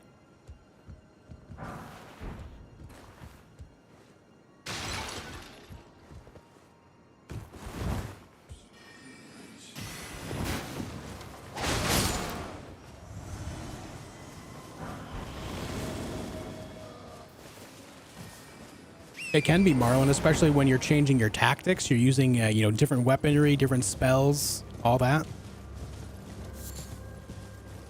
Let me put it like this. A lot of people think it's weird that this is my 24th playthrough, but just imagine this for a moment. There are speedrunners that have already played through this game literally thousands of times. Speedrunners. 24 times is nothing in comparison to what those guys have completed. This is lightweight compared to them.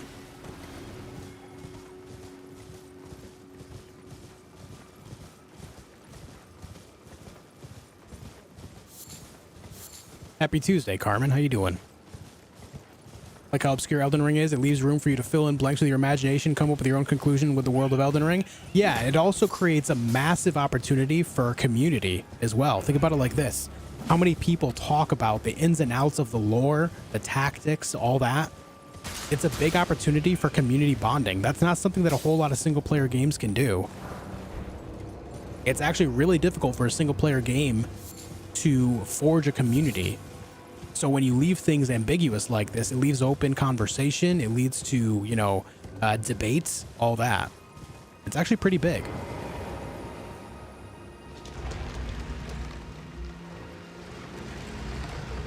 Daz, I came here to tell you it's weird you played this game 24 plus times. I'm going to continue to watch this stream and play Apex Legends for another 7,000 hours.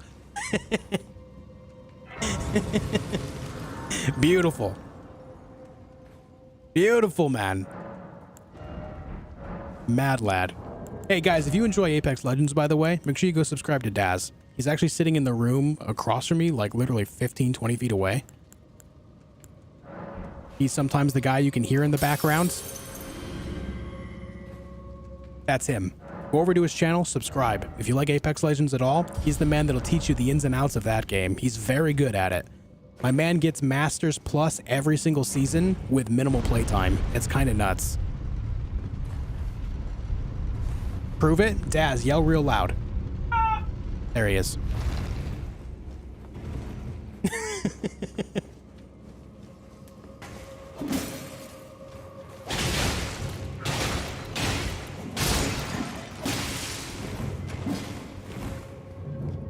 No Predator? He's been Predator before. He just doesn't have the time to dedicate to getting Predator because he has a kid. Not to mention he does a lot of like consulting work, and he is the general manager for a gaming org.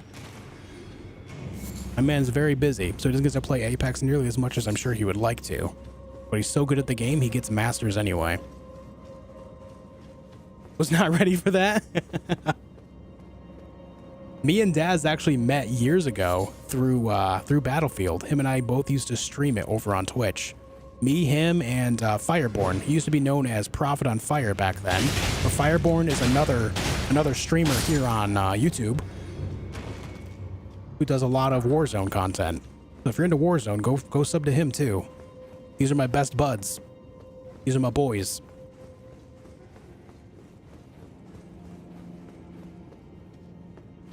Whoop, that's arrows. Hey, stab. Stabbies.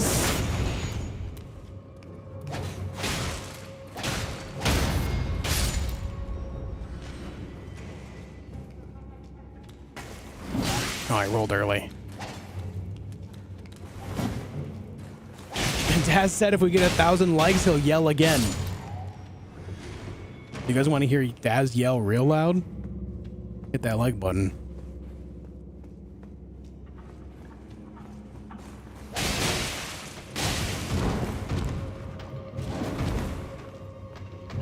Hey guys, can I ask you an honest question? Why do so many enemies try to show us their feet in this game? Like, what is this? What is this?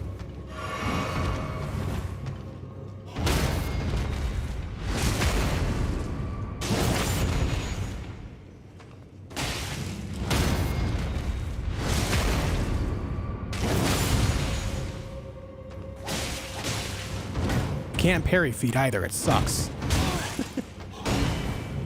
Stop it with the feet.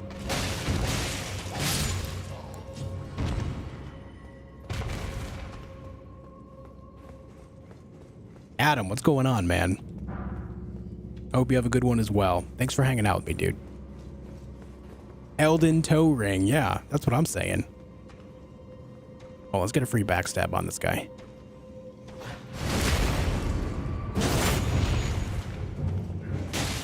Oh. No! Come on and slam. And welcome to the jam. Did you guys know that Michael Jordan's in this dungeon? Shit, man. He will scream ooh woo. Oh. Oh. What are you wearing? Wouldn't you like to know? What the hell is this? No. I'm wearing the Sage set. Defeated, yeah. You know what's funny is Melania, every time you walk into her room, she goes, my name is Melania, Blade of Mikola, and I have never known defeat. And yet she keeps trying to kick you. What is that? I've never known defeat my ass. All you know is feet. The hell's even that?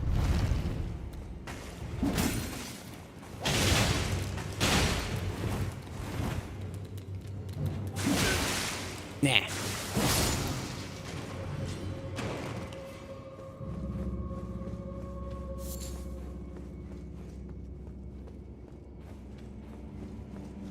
feel like Soul series are harder than real life. Sometimes, man.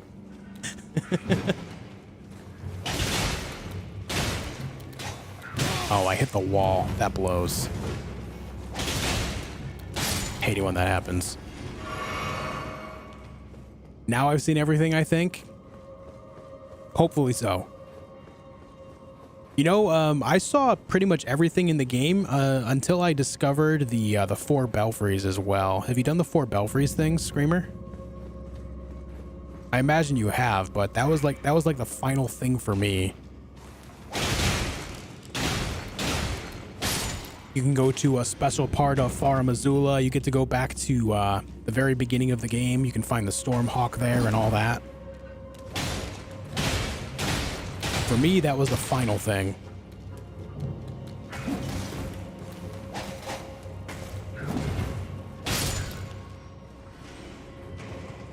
The hands are scary too. They are. The hands are terrifying.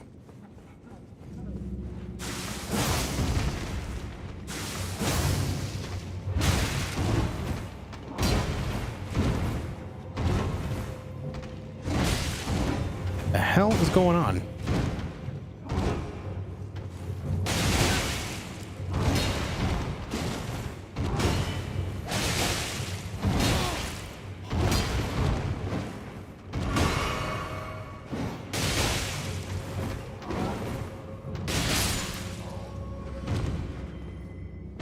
Hey man, how you doing?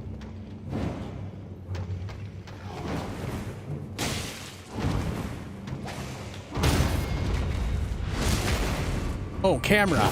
Holy shit, camera.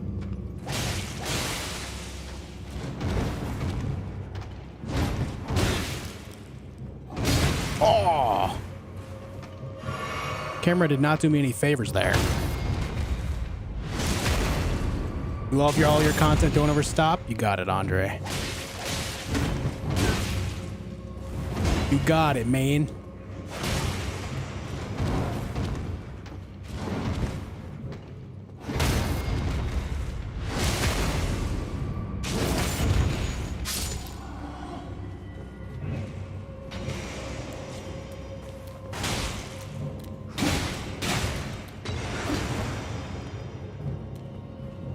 My camera is really kind of weird in this dungeon for me. Fighting these larger Omen type guys in the small area, I just get hit nonstop.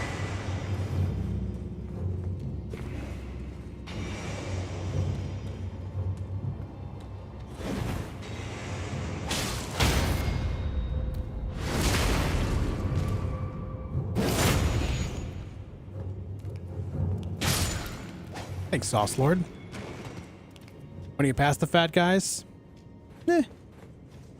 I'm trying to show people that, you know, you can defeat everything in the game just by taking your time, pacing yourself, planning out your routes, all that. You have to remember that not everyone just runs past everything in the game. Plus, if you want to maximize your runes without having to farm at all, like a lot of people do, then, you know, being thorough and killing everything will go a long way. Doesn't mean you have to, but it's just my preferred method, and I want to show people that it's possible. You don't have to run from fights if you don't want to. Different folks, different play styles.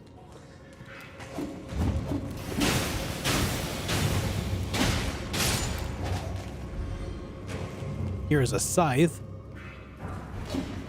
Neat.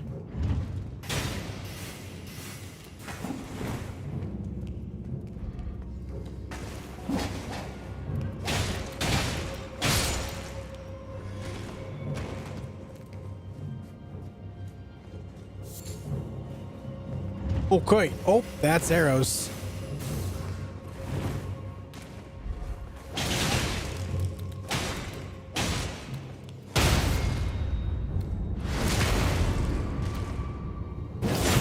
Do you know which boss you can't parry off the head? Moog. I don't think you can parry Godfrey. You can't parry Godrick.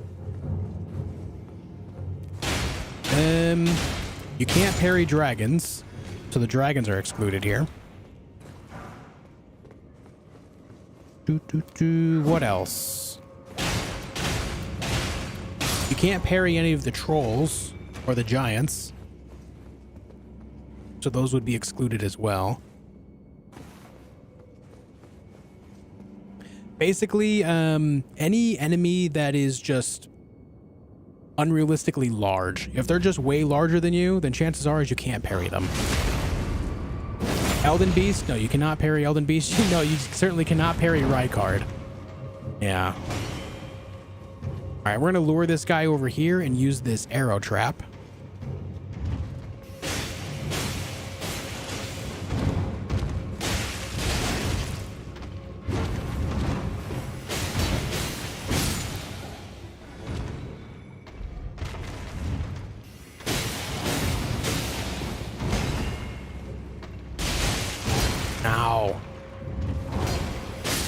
Oh, he stepped on it himself. Okay. Cool. Nice. Malekith. So Malekith is a little bit more on the interesting side where you cannot parry him conventionally. Like you can't parry him with a shield, a buckler, or a weapon with parry in it. But you can parry him with the Beast Claw, which I will be showing off later on in the game. It's a special tool specifically designed to parry Malekith's Blackblade. It's the only way you possibly can parry him. We'll be talking about that later on when we get there.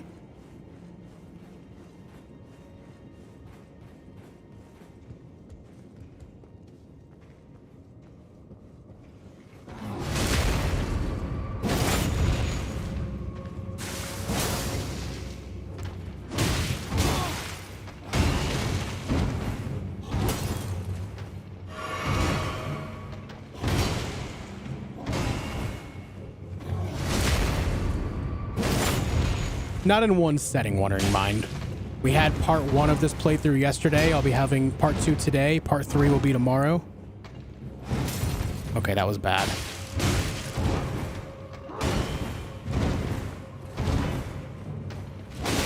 Damn.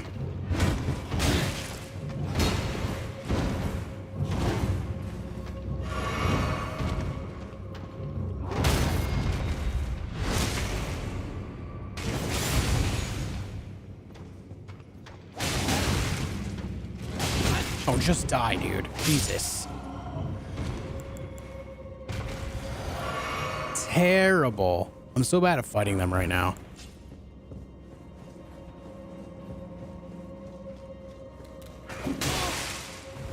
You little shit.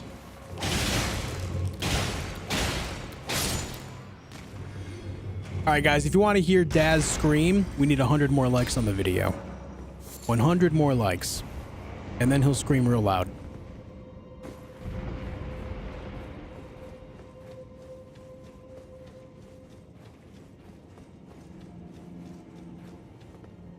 Which shield is best to parry? What makes a shield better than others at parrying? I'm assuming larger time window to parry. Okay, so bend fuse, there's different levels of parrying. You have parry, buckler parry, golden parry, and Carian retaliation. These are all different opportunities of parry, and they give different parry frames. Basic parry and buckler parry do not cost you anything to parry with. They are an Ash of War, but they do not require any FP or mana, if you will. Carian retaliation and golden parry are the widest windows of opportunity to parry things, but they also cost a little bit of FP to be able to do so. So generally speaking, most people go middle of the road and they'll use a buckler for the buckler parry. It gives you the largest opportunity without costing anything aside from a little bit of stamina.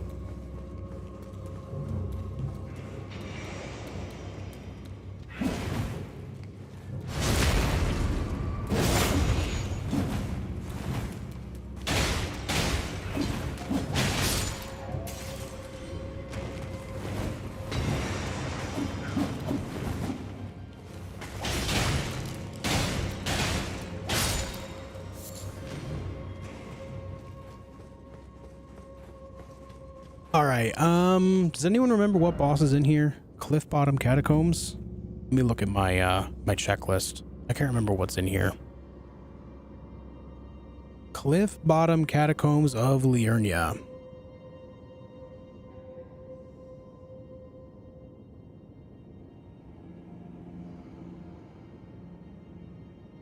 All right, this doesn't say.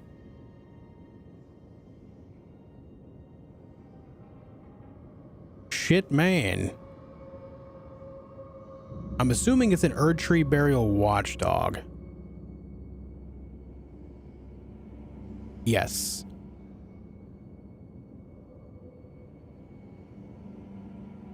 Now I just need to figure out which type it is. Is it the one wielding the staff or is it the one wielding the sword?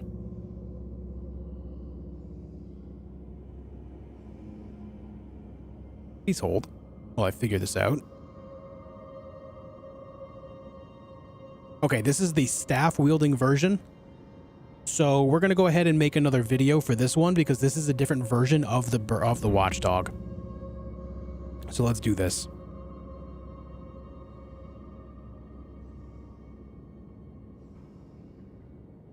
Did you get the buckler parry? Yeah, you can buy a buckler from Godrick over at Stormveil Castle. That's what I would recommend getting. All right, let's do this thing. I'm going to record a quick video on this boss, guys. Hey everyone, thank you for tuning in for another Elden Ring boss guide. This time we're talking about an Erdtree burial watchdog in the Cliff Bottom Catacombs. While I do have a guide on the sword variant of the Erdtree burial watchdog, this one specifically wields the staff, so it's a little bit different. So let's go ahead and get in this room and start this fight. The first thing you want to watch out for, the main difference, is the Erdtree burial watchdog will actually be casting a spell right here that has a whole bunch of glintstone missiles that fly at you. The best thing you can do to avoid these missiles is you can either dodge at the last second or use these columns in this room so they'll crash into it and you won't take any damage. It does do the very similar, the ground pound. It also has the horizontal and vertical swings, just like the sword variant. So it is very similar, but the major difference is that it casts this spell right here. Now, something you need to be aware of is he can smash the columns as you just witnessed there. So you want to make sure that you are avoiding the columns if you want to keep them up to avoid that damage. Don't let him ground pound near it or swing the staff near it because they will break very easily. Outside of that, the same rules apply as the other Erdtree burial watchdog, where you just want to make sure that you're not overly aggressive and you're taking windows of opportunity like this to swing at them. That was a little bit greedy of me, but it's fine. We can use this, dodge these. You can see that, you know, dodging at the last second is pretty effective. You just want to make sure you don't get hit by those magic missiles too much because they can add up. There's a whole bunch of them, and that's the reason why you need to make sure you don't get hit. They can do a very small bit of stagger as well, and so the damage can add up pretty quickly via that stagger. And it does have the same fire breath as well, so be aware of that. You just want to stay behind him if possible. Now be aware as well that he does speed up at the last second with the fire, so you need to make sure you're directly behind him if possible. Just don't cross the threshold of the tail because it will spin the opposite direction on you, and it'll surprise you. Outside of that, just do your standard attacks in between its own attacks, and it'll be over before you know it. I like to hit it once or twice when it does the ground pound because we get a free opportunity to do so.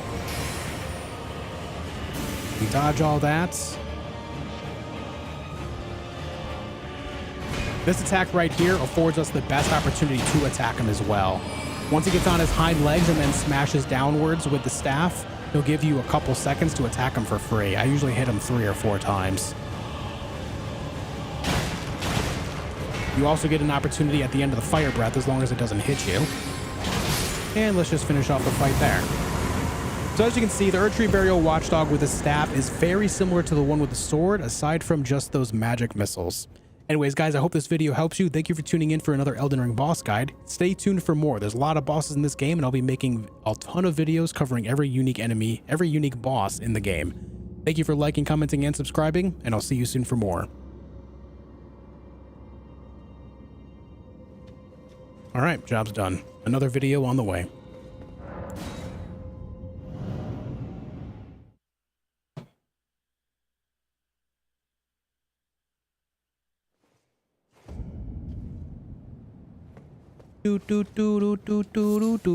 Okay, that's done. We need to ride north. There's a boat necromancer up this way right here. So let's do that.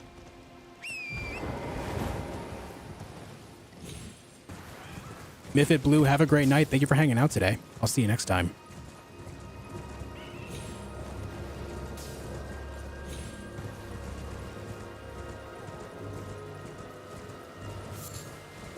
Have you seen any Elden Ring mods? Yeah, I played the Ascended mod myself, and I've seen other people play like the randomizers and stuff like that.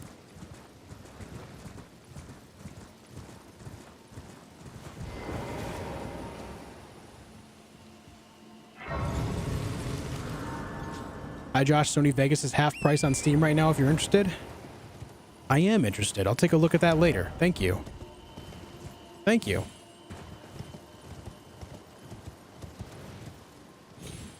How do you not have more subs? Hey man, we're getting pretty close to 30,000. I'm very happy with our growth. You have to just remember, Shane, at the beginning of this year, I had 3,000. And now we're almost at 30,000. We've almost multiplied that by 10 times in a single year. That's pretty good if you ask me. This is a new character, Juice.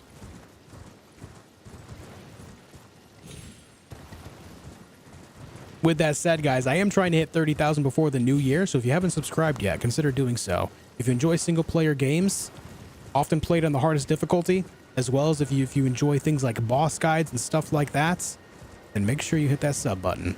Helps out in a big way.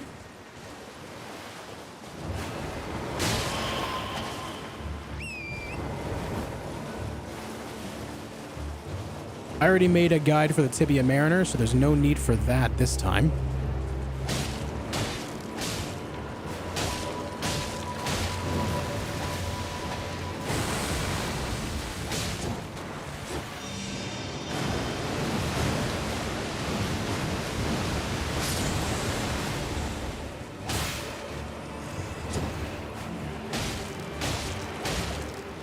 Bing, bing, bing.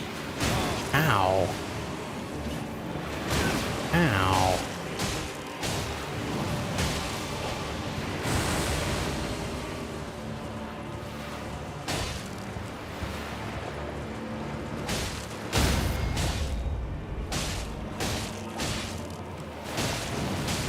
I think I just canceled the attack that I wanted him to do. I think he was going to do the Ghost Flame attack. Oh well.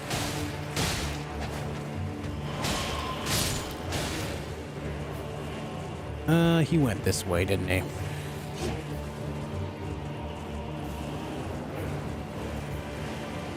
He sure did.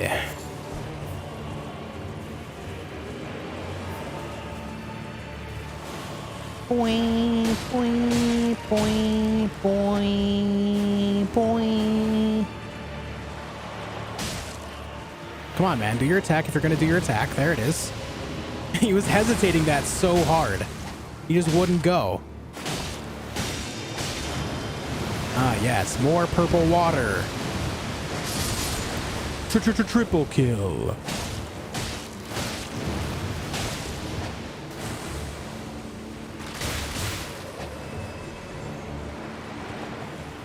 Have that. And he's leaving.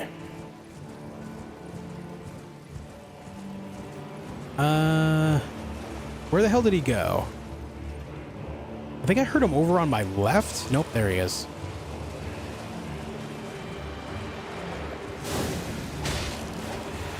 Ah, here it is. This is the good attack right here. Ah, we love that one because it just kills those skeletons so easily.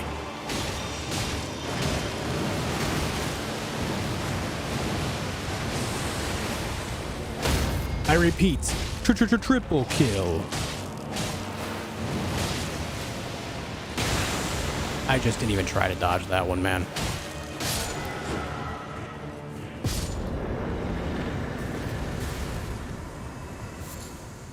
All right, another death root, skeletal bandit ashes. Very good. Very nice.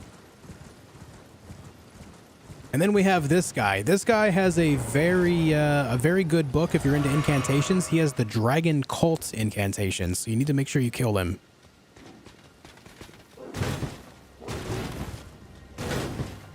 But don't do as I do there and just not parry.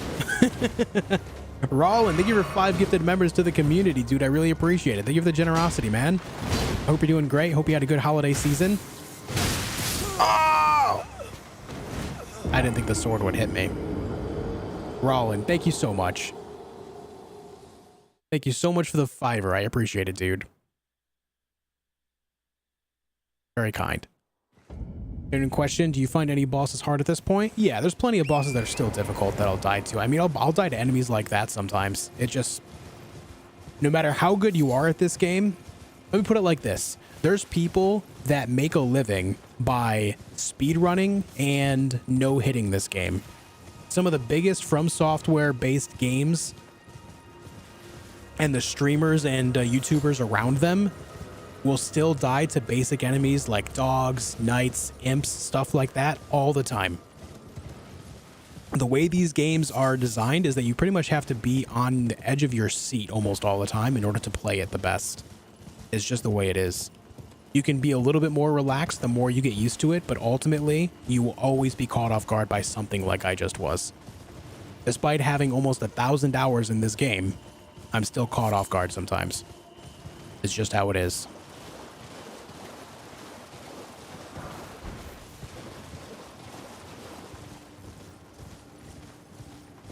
Right around 1,000 juice.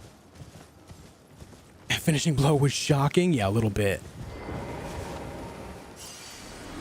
I'm back for more, baby.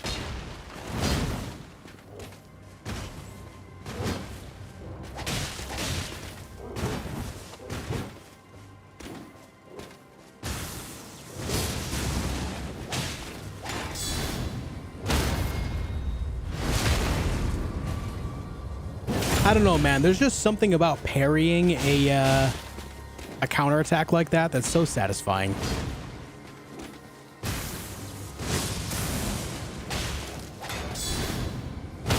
Every time.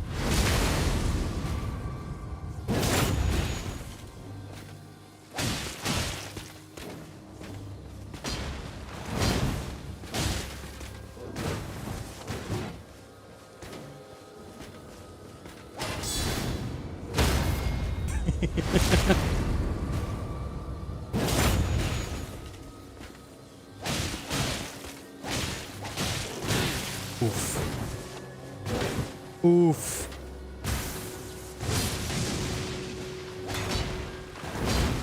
My goodness.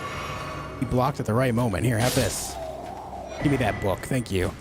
Oh, he also gave me his great shield and his armor. That's really great. Thank you, sir.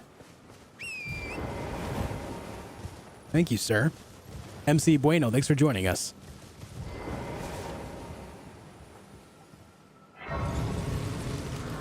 Are there any items or other things that you can miss and then never obtain later? The only thing I can think of off the top of my head, Christopher, would be the Lanceac.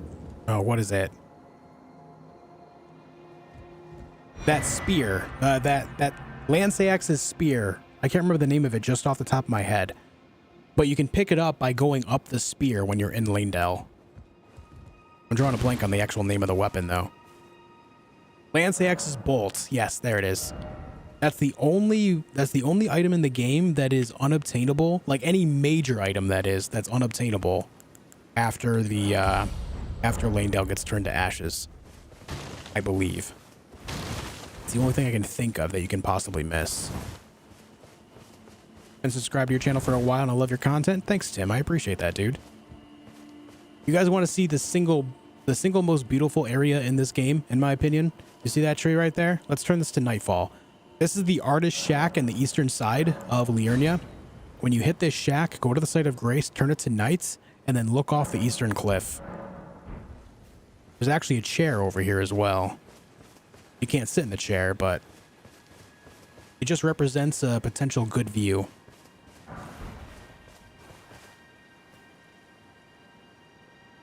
God damn, that's pretty, dude. You got the minor Erdtrees. You've got the major Erdtree. You've got Leyndell. You've got the moon. You've got the Carian Study Hall. You got the Divine Tower.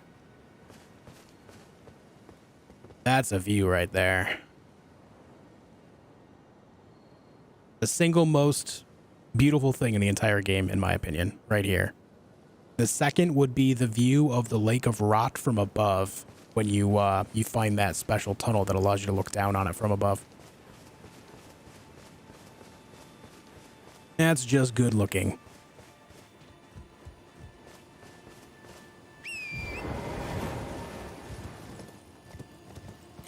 Okay, the next order of business is we're gonna go speak to the Turtle Pope. You got any fans of the Turtle Pope out there? Turtle Pope? Yes. Turtle Pope. First time you go to Noxtella is also gorgeous, yeah. That elevator trip down, yeah.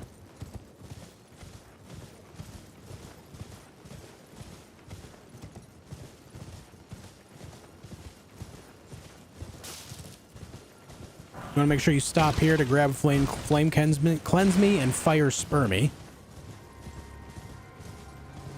Avoid that thing. Avoid that. Those things suck.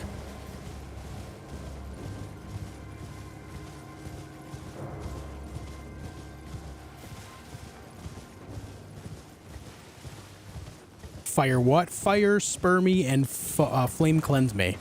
Yeah. Your boss fight tutorials really help out a lot. Thank you. I'm glad they're helping you out, Tim. That's good to hear, man. I've got a whole bunch on the way. I put out like 11 or 12 videos today. I'm going to have another dozen going out tonight.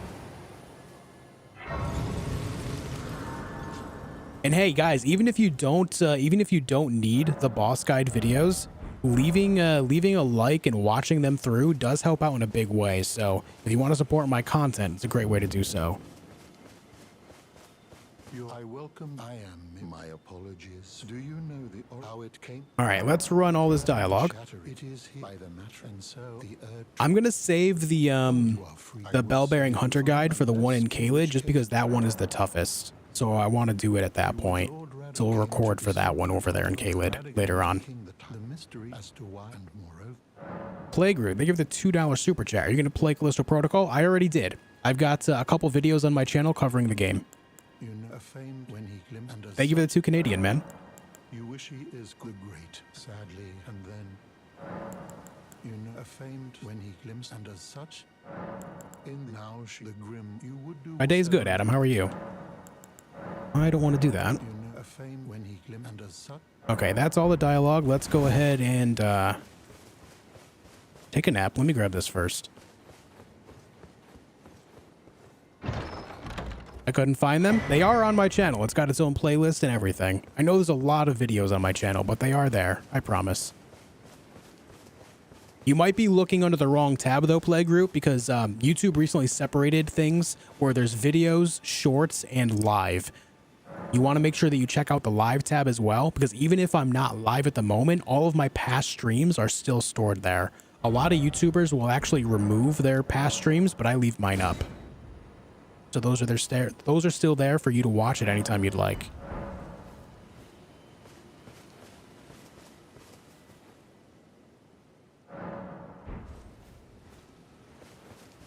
Why is the turtle still here?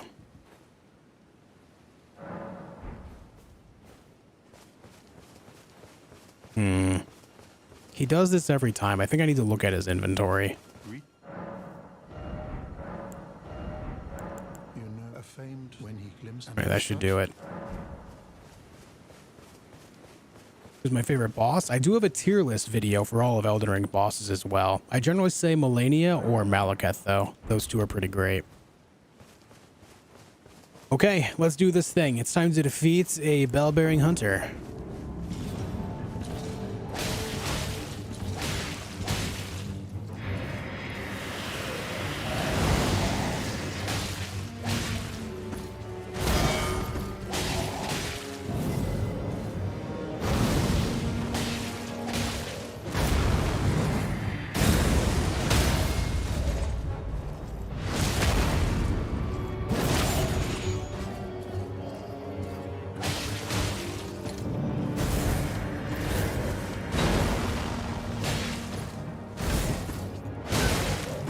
Oh, I failed my parry.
All right.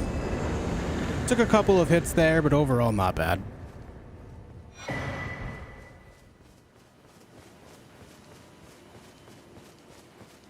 Hopefully I can no-hit the one over in Caelid. I've done it a few times, and I want to make sure that I can do it again for the video that I make for it. I got a little bit greedy on some of those attacks. I did heavy attacks when I shouldn't have, as well as I struck 3 times when I should have done 2, but overall, I'll keep that in mind when we fight the one over in Caelid. All right, there's another little bit of stuff up here we have to fight. We have another Erdtree avatar. We also have a Black Knife Assassin, and then we have Lord Vike himself. Let's go take care of this stuff.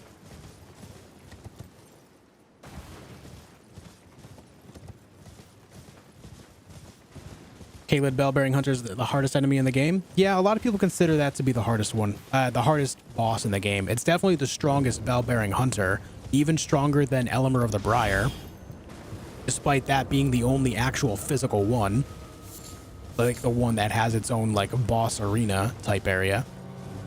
And then you have the idea that it's in Caelid to begin with, so it just means that it hits extra hard and has a large amount of health as well. Not even sure why I collect all this stuff. I never craft. Avoid that rune bear. Screw those guys. Not a lot of enemies I just run by, but man. Rune bears, royal revenants, and those mechanical giants head that spray the fire. Those are the top 3 that I avoid.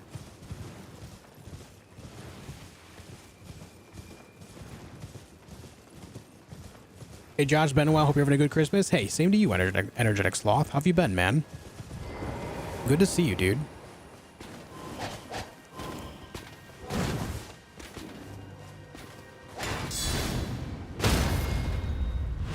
If you're not going to swing at me, I'm going to make you swing at me. It's that simple. Oof.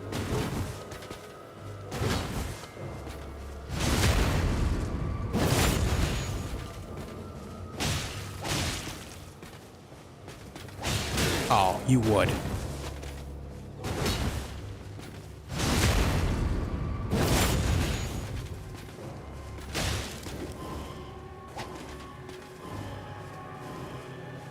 Hey, why are we teleporting? Hmm?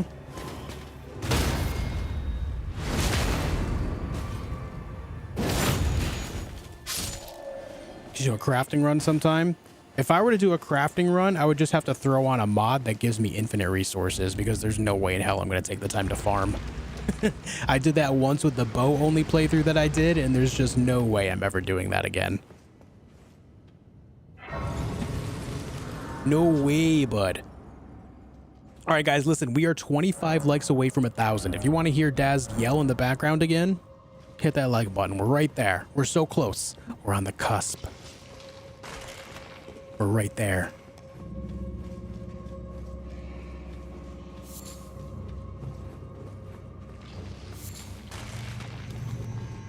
All right, there's some necromancers down here. These guys wielding the ghost flame torches. You need to kill them, and when you kill them, it makes the skeletons die.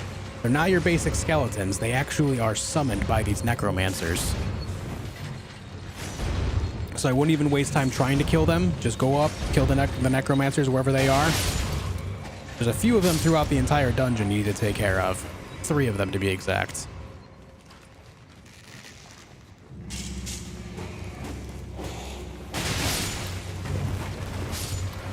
You kill them and the skeletons go bye-bye. And then the rest of the skeletons you see are all there of their own volition.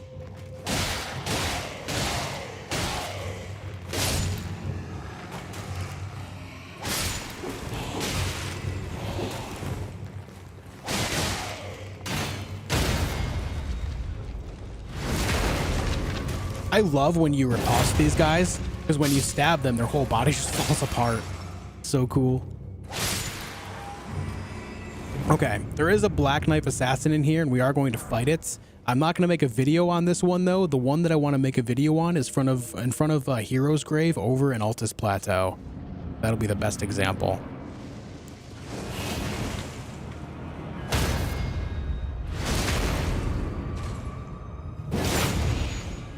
All right, we hit 1,000 likes. Daz, scream real loud. There it is. He yelled ooh woo. Beautiful. You see that, guys? Ask and you shall receive.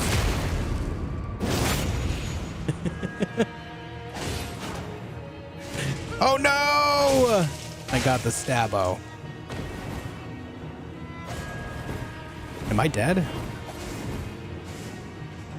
Nah, I'm alive. We're good.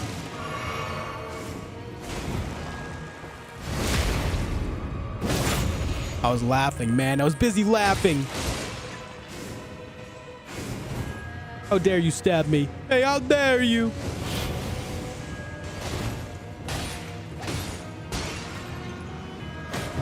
Oh, I parried Lades.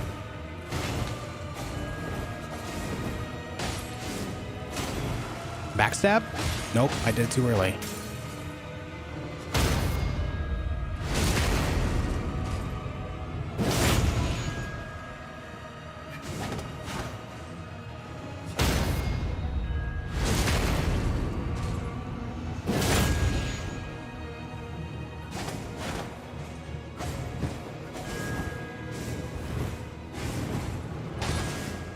I hit him. I hit her, but she didn't hit me there. That was weird.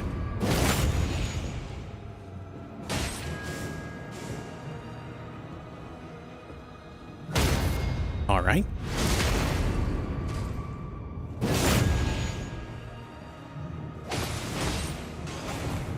Is this every single boss that doesn't respawn in the game? Yes.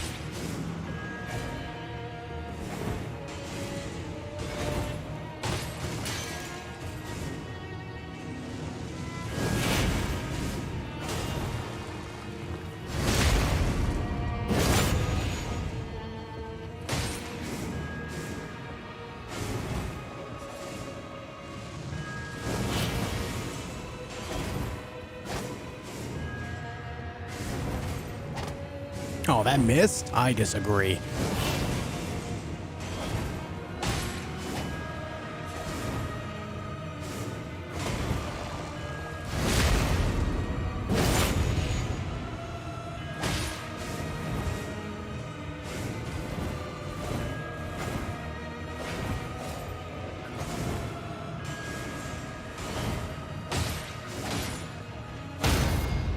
Good night.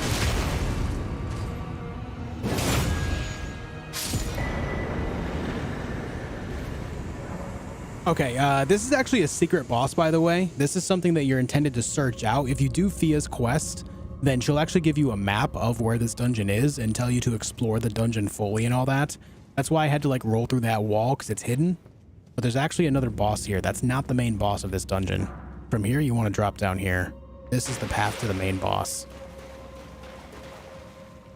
Thank you guys for 1,000 likes on the video today, on the stream. I really appreciate it, dudes. Really nice of you. I'm glad you guys are enjoying my streams. And once again, guys, we are trying to aim for 30,000 subscribers on the channel by the end of the year. So if you haven't subscribed yet, if you are enjoying it, if you are enjoying my content, please consider subscribing. Last I looked, we were about 1,400 away from 30,000. It's still possible before the turn of the year. It would mean a lot if we could hit it. It would be huge. Massive. Big. Big.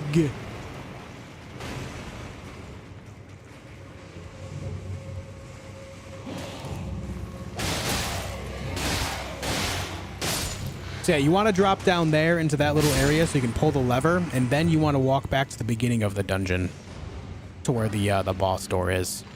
Again, the boss we just fought is a special boss. It's a hidden boss that's specifically tied to Fia's quest. Gara, thank you for the $5 super chat. Daz's Scream is worth the 1K likes. We should get one for 30K subs. I agree. I agree. Gara, thank you for the $5, dude. I appreciate it. All right, if I remember right, this one, the Black Knife Catacombs. This one has the skeletons with the mantis, doesn't it?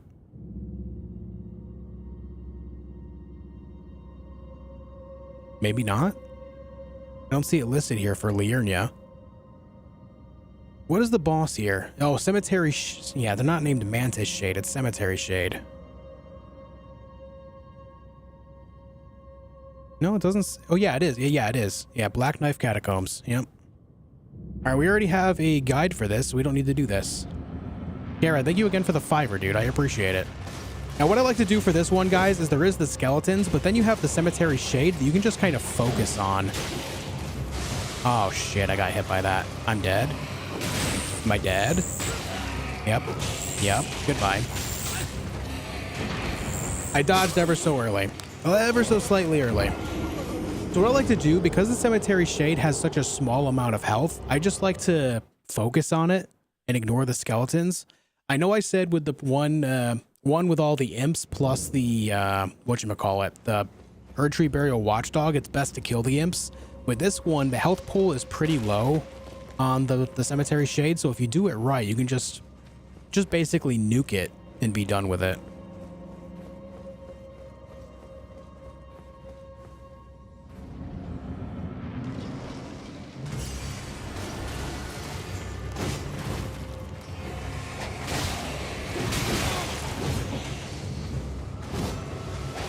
Oh, stop running from me.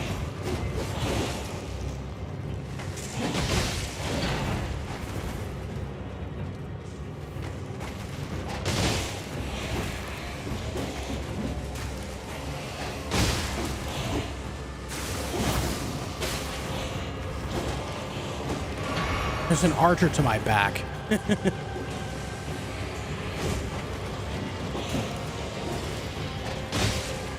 No, it got me again.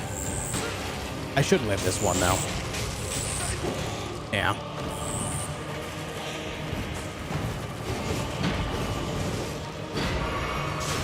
Yeah, we're good.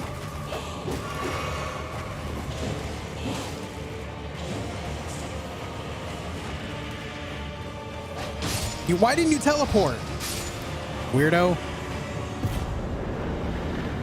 I ran at him thinking he was going to teleport, so I delayed my attack, and then he didn't teleport. I got bamboozled. Trevor, I play solo, buddy.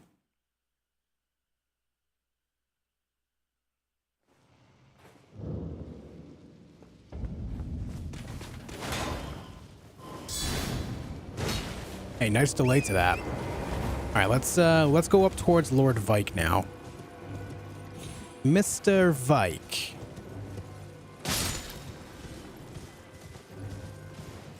Hoodwinked even, yeah. You got hoodwinked.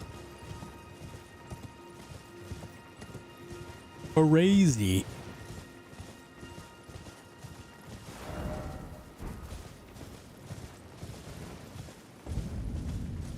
Did you do Godrick? Yeah, we did Godrick earlier. Oh, the rune bear spotted me.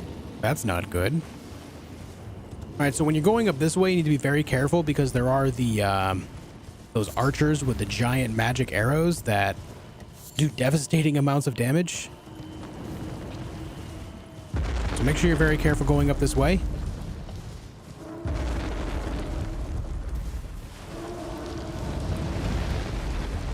Hey, thanks, Cal. I really appreciate it, man. Nice of you to say, dude. What's up, Leo Lima? How's it going?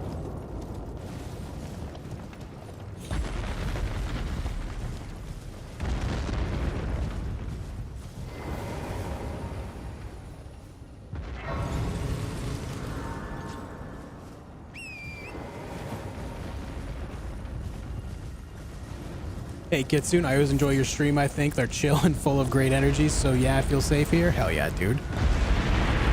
Hell yeah, dude. Thanks for joining me. Also, I think it was Juice that asked if I do, like, walkthroughs. I do, but they're not, like, I don't do, like, 100% walkthroughs. I do, like, main story walkthroughs with some side content type of walkthroughs, if that makes sense. That's the type of stuff that I do. Where's this? There it is. I know we're supposed to go the other way, but I wanted to make sure that we got this. Just in case I need it later.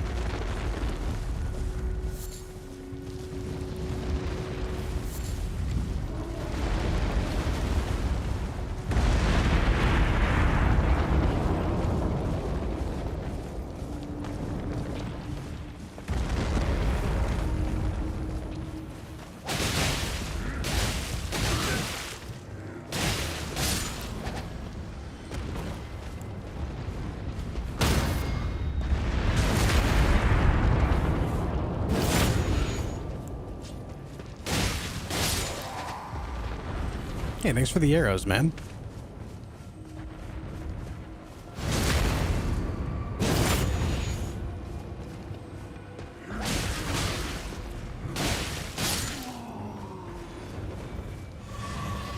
Make sure these are all dead so that way I can fight the Erdtree avatar in peace.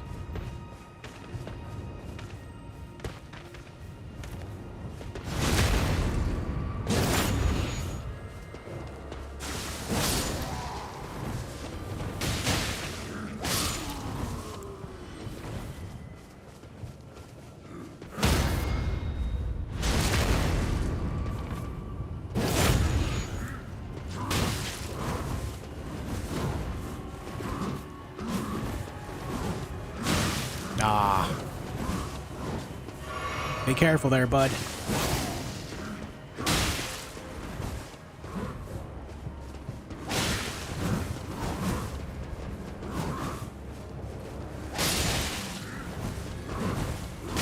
Oh.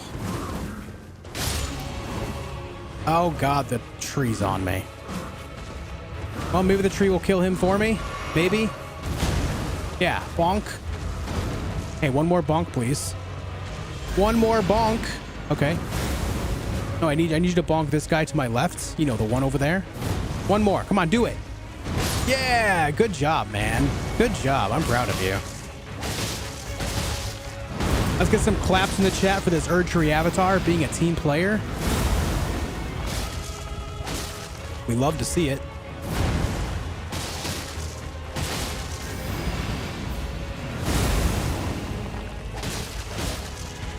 Oh, that was greedy. Somehow I did not get hit.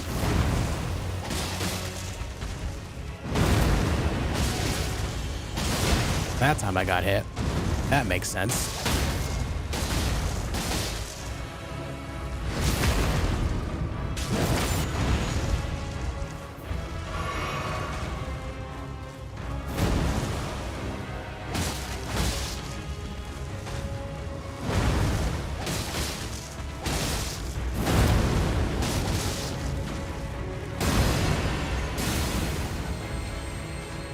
Oh, the double up, huh?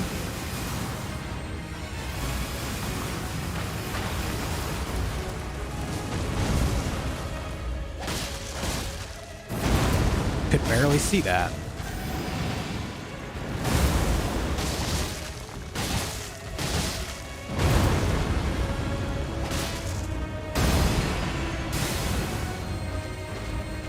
And we're running. And we're a-dodging. And we're heavy R2ing. Nice.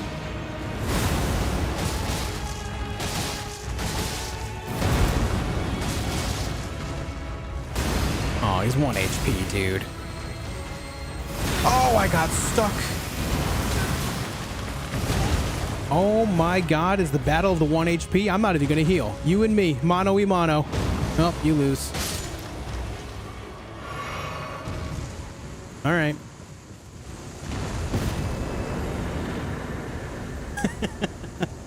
We both dropped to 1 hit point, man. Yikes. Darkest Night, thank you for the $5 super chat. The wholesome community is open and inviting, but not gonna lie, a toxic part of me misses trial by chat. Hey, trial by chat still exists. We just haven't done it in a while. It still exists. Thank you for the 5, dude. I really appreciate it, man. Thank you so much, Darkest. Now we're doing a bit of a skip there, so we don't have to run all the way around the northern side. Is horse too easy? No, I find the fight easier on foot.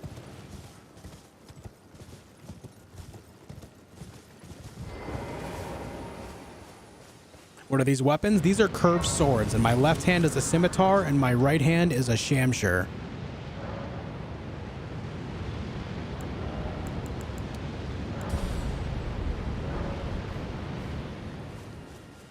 Alright, so I call this the Eye of Sauron. There's 6 frenzied flame monks at the top of that tower casting this. If this eye sees you, it'll actually cause frenzy to happen. It'll build up madness on you. So to avoid that, you need to make sure that it does not make a direct line of sight on you. You can use trees and rocks like this to break line of sight.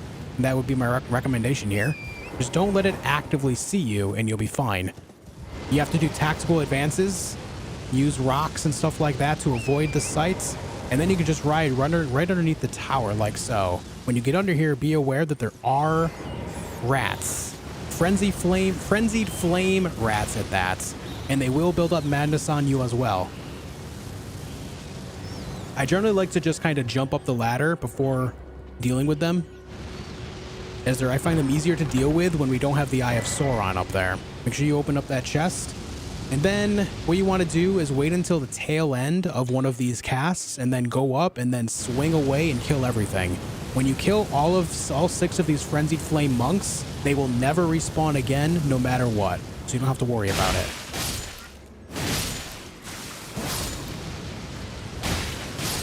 And there you go. Now it's gone and it will never come back.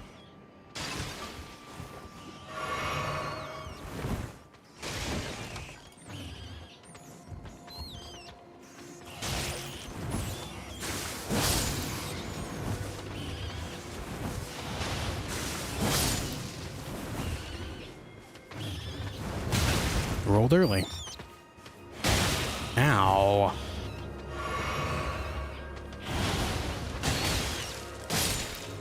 Rune Arc. No? Golden Rune.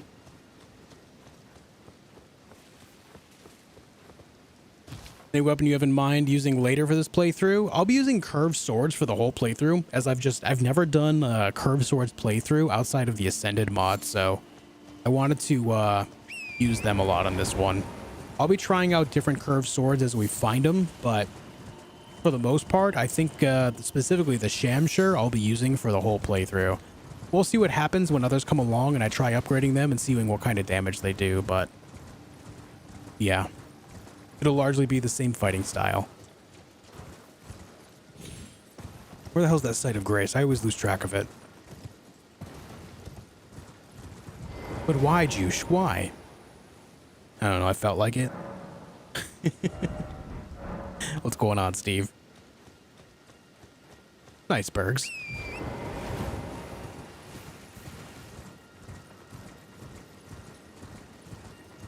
Hope with DLC we get the ability to craft larval tears. I feel like, man, I can't believe that's already not a thing, considering how much people like to respec and everything. Like, I feel like that's, I don't know, the only thing I'd think is they're just trying to limit the amount of times you can do it, so that way you're incentivized to make more characters and play the game longer. That's all I can think.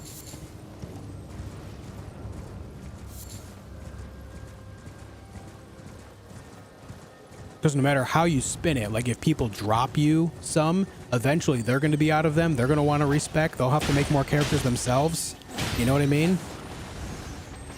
You can get one really quickly by going around Stormveil Castle. So if you want to get one, you can probably get one in like, I don't know, 10 minutes. You start a new character, you run through everything, you go around Stormveil Castle, you shoot west after you do that.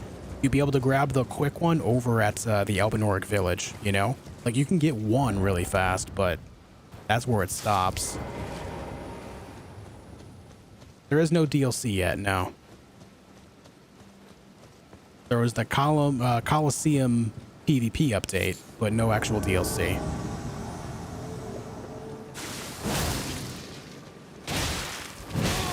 Ow.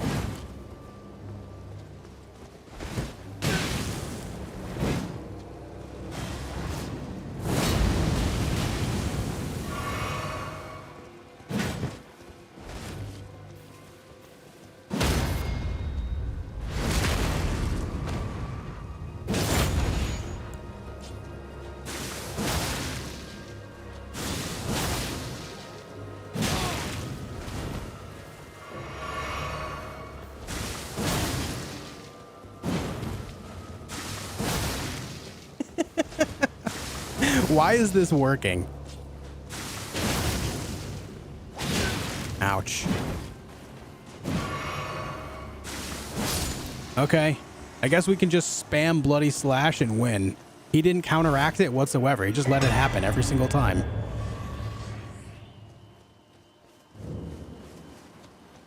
Weird.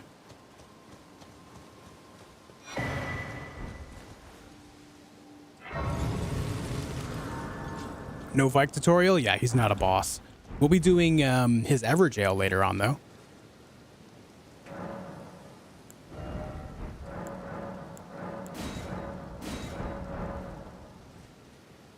Okay, now that we're here, I think we go hit the round table hold, see what kind of upgrades we can get with our weapons.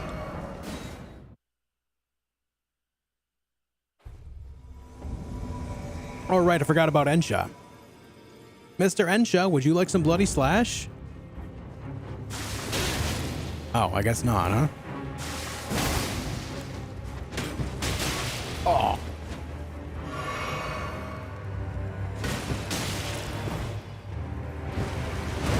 No.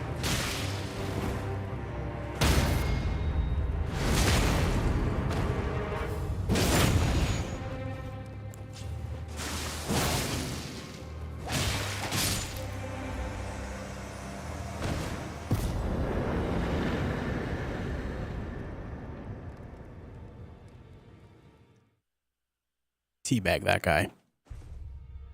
Vike tutorial L2. Yeah, exactly. Just L2 him. I thought you'd receive the Felly Lou. I'm glad to see you. I found it in. You were the one to make good use. I don't intend. I wonder if you haven't all father is, I'm sure, talk. Really? I'll see you again. What's up? Are you questioning me teabagging him? Hey, listen, man. He ambushed me, okay? He ambushed me. He started it. I don't want to hear it. All right? I didn't do this. He did this.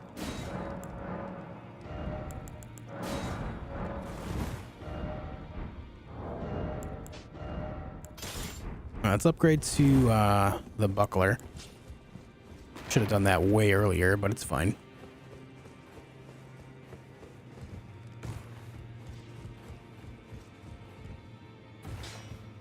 Those of a challenge, find them what.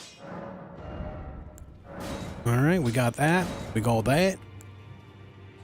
Oh my god, the Shamsher's going crazy. Hold on. What other Ashes of Ward have we got? What do we have? I mean,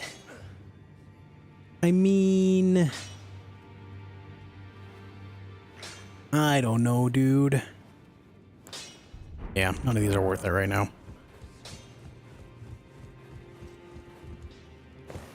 Thank you for allowing me to have a conversation with my mother about what is a teabag. Listen. For me, it started way back in the Halo days, all right? That's where it all started. Blame Halo. I apologize for so. Well done. Something to mark.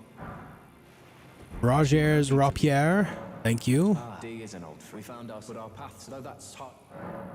D was that he discovered the centipede. As long as then we may be, if only I could. And if they were. That is it happened. Someone's and on a that was the and it became. I once wished the world. Tells us all about Godwyn and the Knight of Black Knives. I can scarcely believe you managed to get. You recall our conversation about the knight. They say the group. We got that. The Black Knife Prince.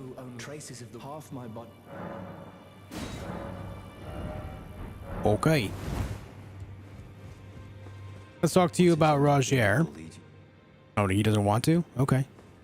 Hey, what's up? How you doing? Things. My name isn't this around here. I never knew, although I'm still looking. So I'm still looking. It's all a bit. I'm still. All right, now we can talk to Master Hugh about Rodrika. He'll say, hey, I can teach her some things about leveling up Ash summons. That's a cool thing.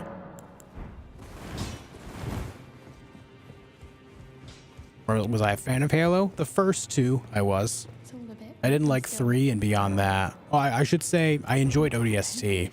ODST was good. I don't like any of the other Halo games, though. I suppose I'll ask Ma.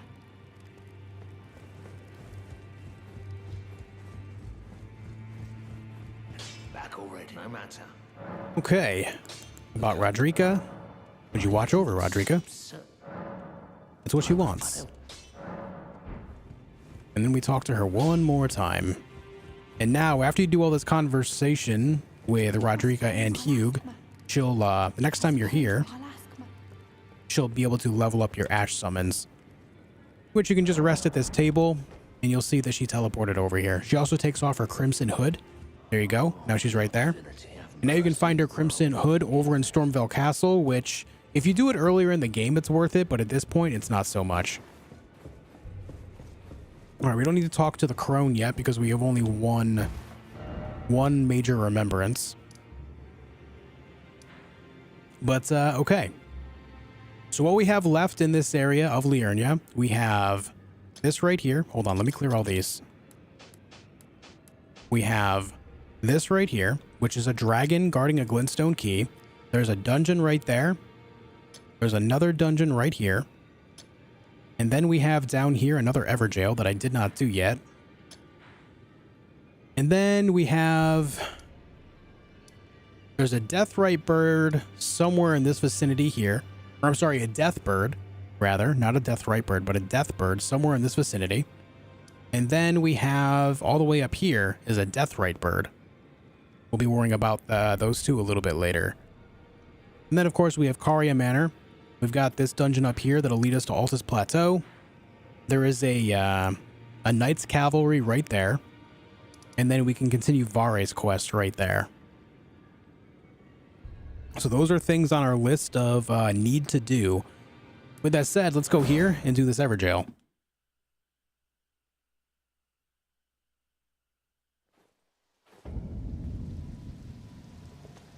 Mama Plague asks a very important question. What is the female version of a teabag? Do you really want to know? There is an answer for that. It's called the Clam Slam. I didn't make it up.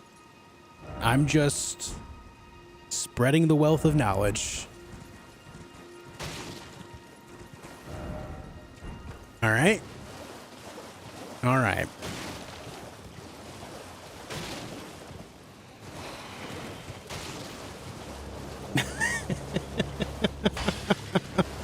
I didn't make this up. It's not on me, okay? I just happen to know. All right? You have to remember, I used to play in the competitive FPS scene, all right? It got pretty toxic at times.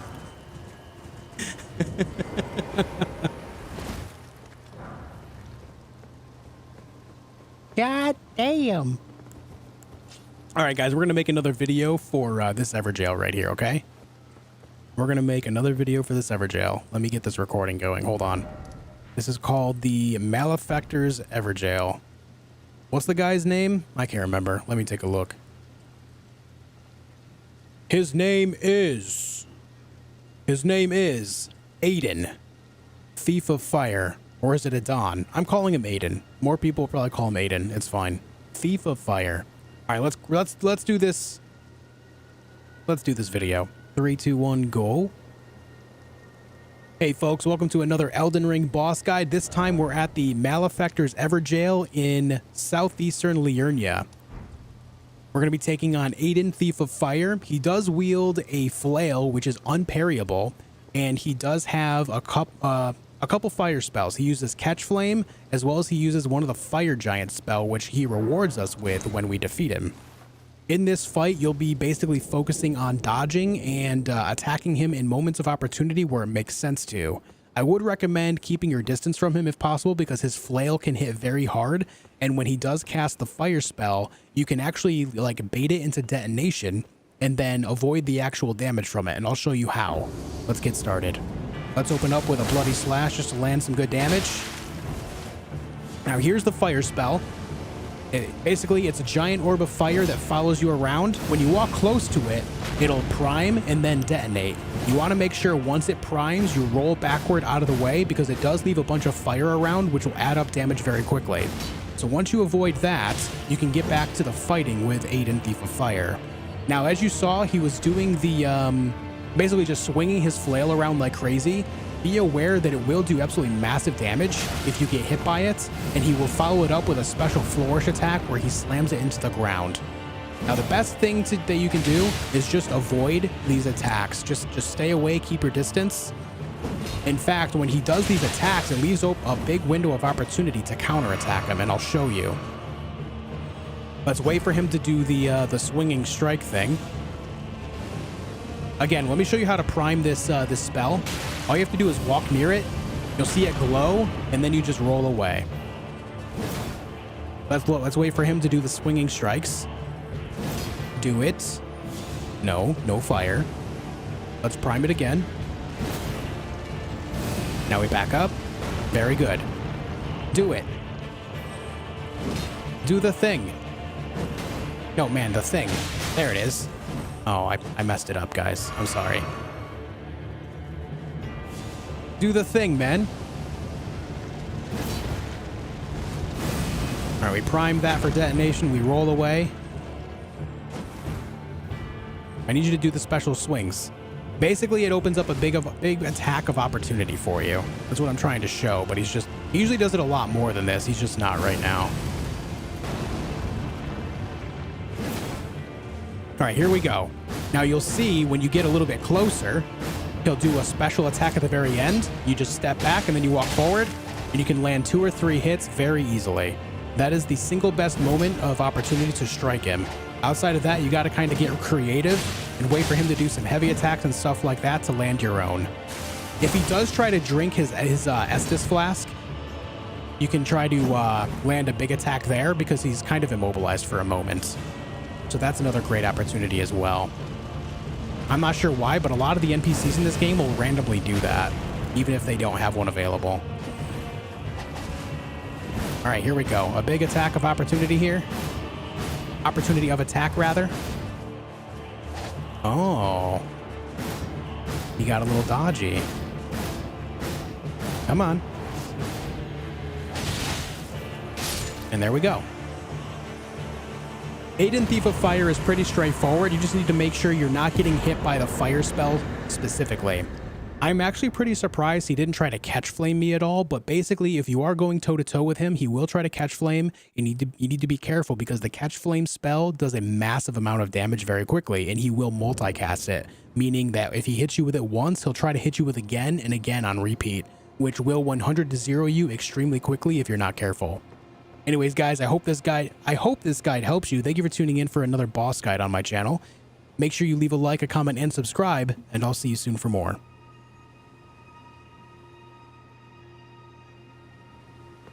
There we go. Another boss guide. Where's this on the map? It is southeastern Liurnia, right here at Malefactor's Everjail.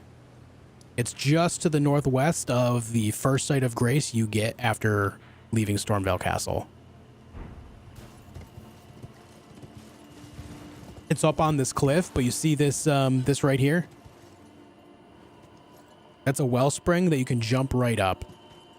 So basically, if you follow the cliff, you'll be able to find it very, very quickly. Elgernon! Elgernon says with a $2 super chat, this isn't a guide, you're just showing off your skill. So I had a guy in my comments section last night just trying to like flame me. He was just trying to be annoying. He was saying that my guides aren't actual guides, I'm just showing off my skill. It's like, dude, no, I'm using my knowledge to help other people understand how these boss fights work. And he just wasn't getting it, and he just kept going on and on. It got pretty toxic, so I ended up banning him from my channel. Elgernon's trolling me. Elgernon, thank you for the 2 spot, man. I appreciate it. That was funny. All right, run over here, grab this item like so. Fire Monk's Prayer Book. You get some extra fire spells, dude. What's not to love? More pyromancy? Sign me up. Sign me up, man.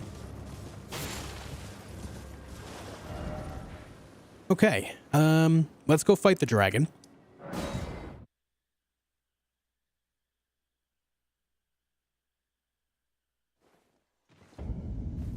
Let's go do the thing.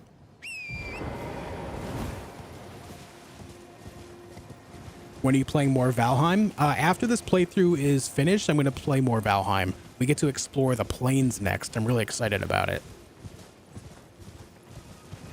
I wanted to take a break from it and play some Elden Ring because I know there's a lot of new players in this game, and I want to make sure that they have some good resources to kind of help them through the game if they feel that they need it. There's a lot of people that get really stuck on, you know, certain bosses like Margit the Fell Omen, Godrick, some of the dragons, stuff like that. So I want to make sure that people have resources available on my channel to help guide them through the game in a better way.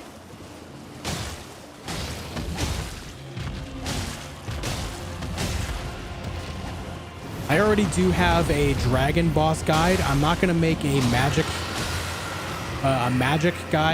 dragon guide until later when we fight Adula, because she has a lot of the same spells plus more.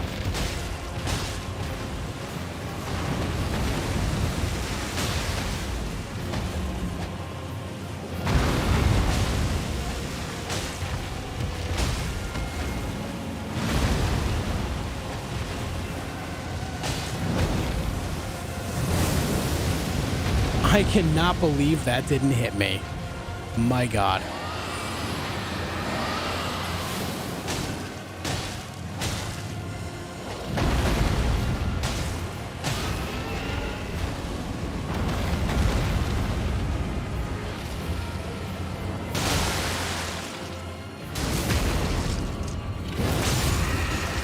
Oh, that bleed proc right at the very end of that? That was tight. Oh no, that wasn't a bleed proc. That was just pure critical damage. We just got the bleed there. I thought I saw blood. I guess not.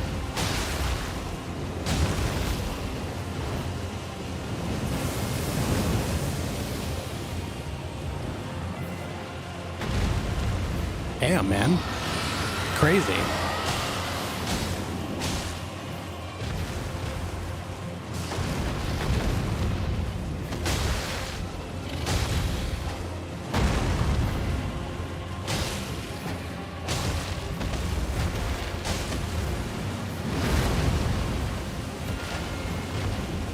I tried to boop the snoot again, but I missed.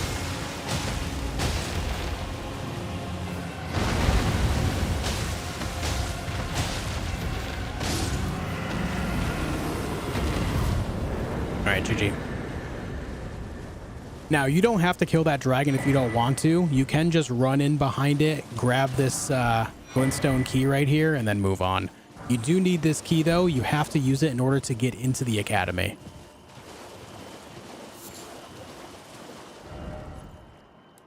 That's done. How to get that outfit? This is the Sage outfit. You can pick it up in this cave right here, Stillwater Cave. Explore all the tunnels in there and you'll stumble upon it. It's in a little pool of poison swamp stuff. Thanks, Pack. Okay. So we have this dungeon here, that dungeon there. We do have the Knight Cavalry there. And then we have the 2 Death Birds. I think the other one's like right here-ish. And then from there we have Caria Manor and the dungeon up here, but we'll do that just before going to Altus Plateau. But okay, very good. Very good. Guys, I think we are good for the day. I'm going to go offline and put all these videos together and start uploading them like crazy.